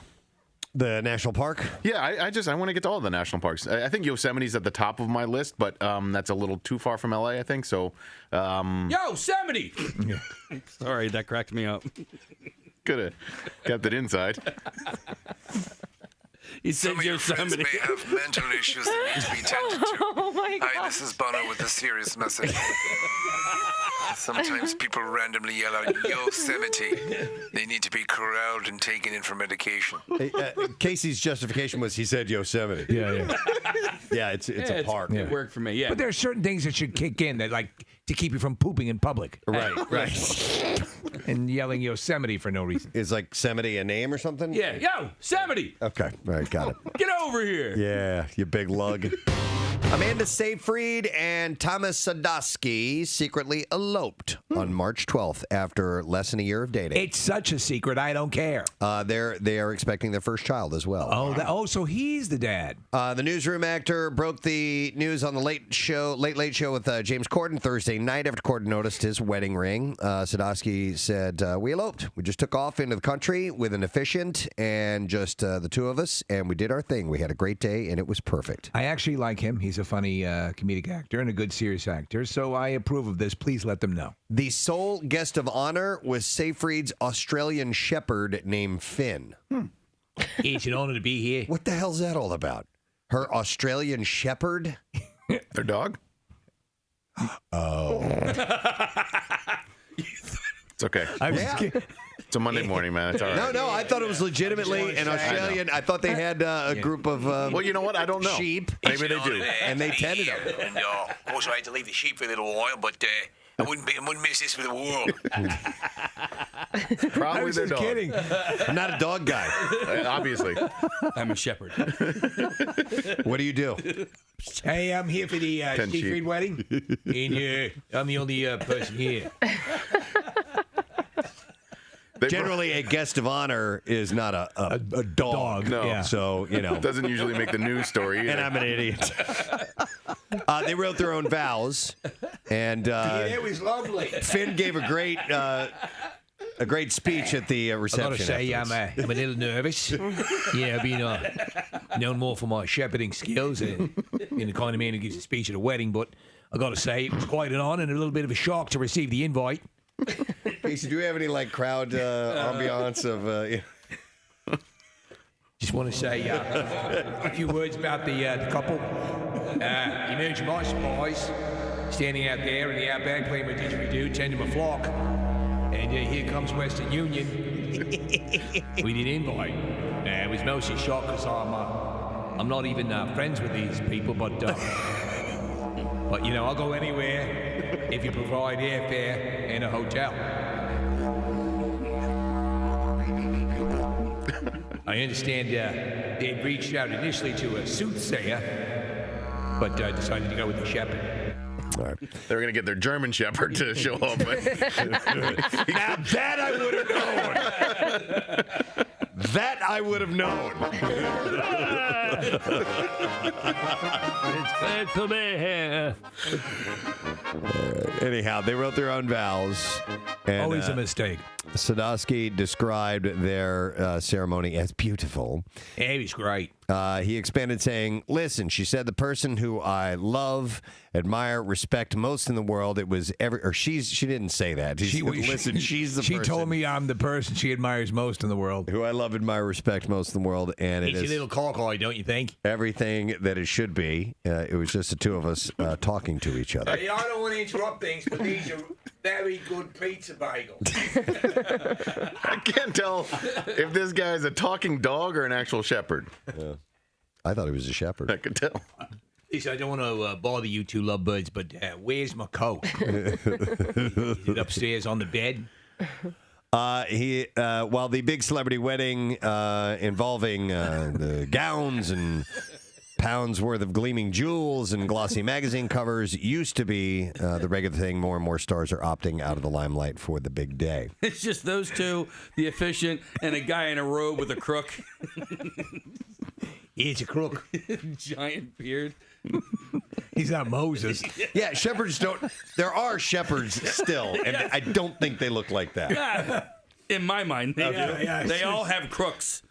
I have no leg to stand on at all to criticize anyone. No. At this point. The Australian shepherd. Yep. It's a dog. What's more ridiculous, having a dog? Hell no. I'm here for the wedding. Now they invited me. Well, here's your proof. Look, it's wool all over me. I'd like to play a song I composed for the couple on my didgeridoo. Goes something like this. Thanks for attempting to back me up, Casey. Yes, it would make more sense to have an actual human being, as opposed to your dog, be a witness at your wedding. Yeah. How does a dog sign the witness sheet? There's an ink pad. By the way, I think I'm going to get lucky with the Shih Tzu at table 7. Kathy actually had a family member pass recently. That's why she was gone last week. It's been a bad streak for you, Kathy. Thursday and Friday. Yeah, I know. Seriously. Yeah, my cousin passed away completely unexpectedly. It was very sad. We were all very close with him. He lived with my family growing up for a little bit of time. So it was a little more than just a cousin. We were pretty close to him. So it was sad. So yeah, I flew down to Florida. They sort of did a celebration of life, is what they called it, and I was held at a family friend's house who, opened their doors to my entire family and all of my cousins' close friends. And one of my cousin's friends was a musician, so he came out. He actually played some music, played some of my cousin's favorite songs. One of their other friends is a minister. He spoke, and we prayed, and all of that happened. But it happened in someone's backyard with palm trees overlooking the backyard. So it was a different feel. It was nice, and it was definitely, I think, a little more enjoyable than a traditional funeral would be. But I didn't think that, I don't know, there wasn't the keg stands weren't appropriate. Well, there wasn't time really for mourning. Yeah, and speaking of keg stands, one of my stupid cousins and his dumb girlfriend, who was like a mixture of Joan Rivers and the character Magna on Something About Mary. Okay, that's basically who his girlfriend was that he brought. Well, they took it as a party and a reason to just get wasted. And I just felt like it was so disrespectful, even though it was sort of that vibe. It wasn't a let's get wasted and party vibe. Right. And unless you're like an alcoholic, and then everything is the let's get wasted and party vibe. Well, and maybe that played a part into it, because they to me, they looked like they were high before they even got there. Okay. So I think they had something else going on. But when they walked in, they were like, yo, what is up? Wow. Stop it. I wanted to shove his face in a trash can. How old are these people? Are they? Oh, well, she told the entire party that she was 46. I'll tell you what, she was a minimum 60. Okay, she was not 46, but she continued to tell the party the entire day that she was 46 years old. Well, all right, so there's a scene in Grown Ups in the beginning of the movie, because they all get together because their Little League coach dies. Yeah. And David Spade's character, he gets weird. He doesn't know how to act at a funeral. So when he sees all his old friends, he's like, hey, what's up, buddy? He's like, oh my God, I'm so sorry. These things weird me out. Casey, that's kind of what it was. And my cousin looked like Panama Jack. Really? Yes. What a mess. And listen, people. The ultimate sing-along rock tune from AC/DC, of course, on 93.3 WMMR. Shoot me all night long. 10:33 on a Wednesday morning as our program is coming to a close. Hopefully you had a chance to write down that new text number, because when Pierre comes in, he may want to hear from you. And eventually be able to take a phone call from you. on that same number. That will not only be our text number, that will be our request line number when the phone lines are finished being engaged and up and running. You got to explain just a little bit, Preston. When Preston mentions a phone call, that you'll hold a device in your hand that'll allow you to talk long distances to us, no matter where you are. Oh, that's what that means. Real time. In real time, you will be able to communicate orally with us. Yes. Be amazing. You can try anally, but we don't think we'd hear it now. Well, if you hold the phone to your ass, we might be able to hear it. So, I would like to thank our one and only guest this morning, Mr. Bryan Callen. Yes. Remember, he's human skin pulled tight over a cheetah. That's what he is known as. He's at the Helium Comedy Club Friday, Saturday, and there's a Sunday show at 7 p.m. And those shows will most likely sell out. So go to heliumcomedy.com. Get your tickets now. And we were supposed to have Tom Pop on. I have a feeling there was a slight misunderstanding. We'll get him on very near. He's probably talking. He thinks he's talking to us now. Yeah, possibly. He thought we'd be dead by now from the poison he sent us. Pierre has wandered into our studio. Hey, man, how you doing? Fine, thanks. What's the, is this sourdough bread? That is sourdough bread that you're holding in your hand right there, sir. It is not from Tom Papa. It's actually from somebody we know who wants to remain anonymous. Okay. And they brought us in some sourdough bread to feast upon. It's really good. Gigantic. Yeah, It's very it weighs a ton, doesn't it? Yeah, it does weigh quite a bit. I think San Francisco is famous for sourdough. Very famous for sourdough bread. Yeah. Yes, absolutely. There you have it. There you have it. Letter of the day, dude? Yes. Here we go. Preston and Steve on 93.3 WMMR. Now, the Daily Letter. And the Preston and Steve Show is brought to you today by the letter U as in understanding. All right. And we will give away on Friday a VIP experience for Disturbed, Wednesday, April 2nd at the Wells Fargo Center. That includes a pair of premium tickets for the show. Meet and greet and photo with members of Disturbed, an autographed Disturbed merchandise item as well. VIP laminate and more, and it's courtesy of Q Prime. Daughtry and Nothing More are also on that bill. Tickets for the show are on sale now at Ticketmaster. So what you going to do, man? Well, we're going to have some fun, first of all. Secondly of all, we're going to continue. Just a few more days left in the month of March, International Women's History Month. So today, a full block of the great band known as Blondie, Deborah Harry and company. So many great songs. Yeah. Also, we'll have a block of Aerosmith for Steven's birthday, a workforce block of Eric Clapton by suggestion, and I think that's it. All right. Excellent. Well, and I'll be doing a pirouette later. And a pirouette. Yes. Okay. That For will the, not... for the people watching at home. Yes, for those of you watching at home. All right, let me thank our sponsors. President Steve Show brought to you today by Dunkin'. The President Steve Show runs on Dunkin'. Also brought to you by Acme Markets, fresh foods and local flavors. And United Tire and Service. You can check out special offers at UnitedTire.com. Don't drive alone, drive United. Tomorrow on our program, we will have joining us comedian Annie Letterman will be in our studio. Nice. And how about this? We're going to have her. We just had yesterday, we had Julia, a writer and producer, come by to promote this movie about Dr. Evans, who was Audrey Evans is a person who created the Ronald McDonald House, and she was a pediatric oncologist. Thank you. I was losing it. We will have the woman starring as her, actress Natalie Dormer, on the show And we tomorrow. love her. Isn't that awesome? Yeah, terrific. So we're looking forward to that. That's it. We are done. Rage on. Have a great day, and we'll see you tomorrow, friend. Bye-bye.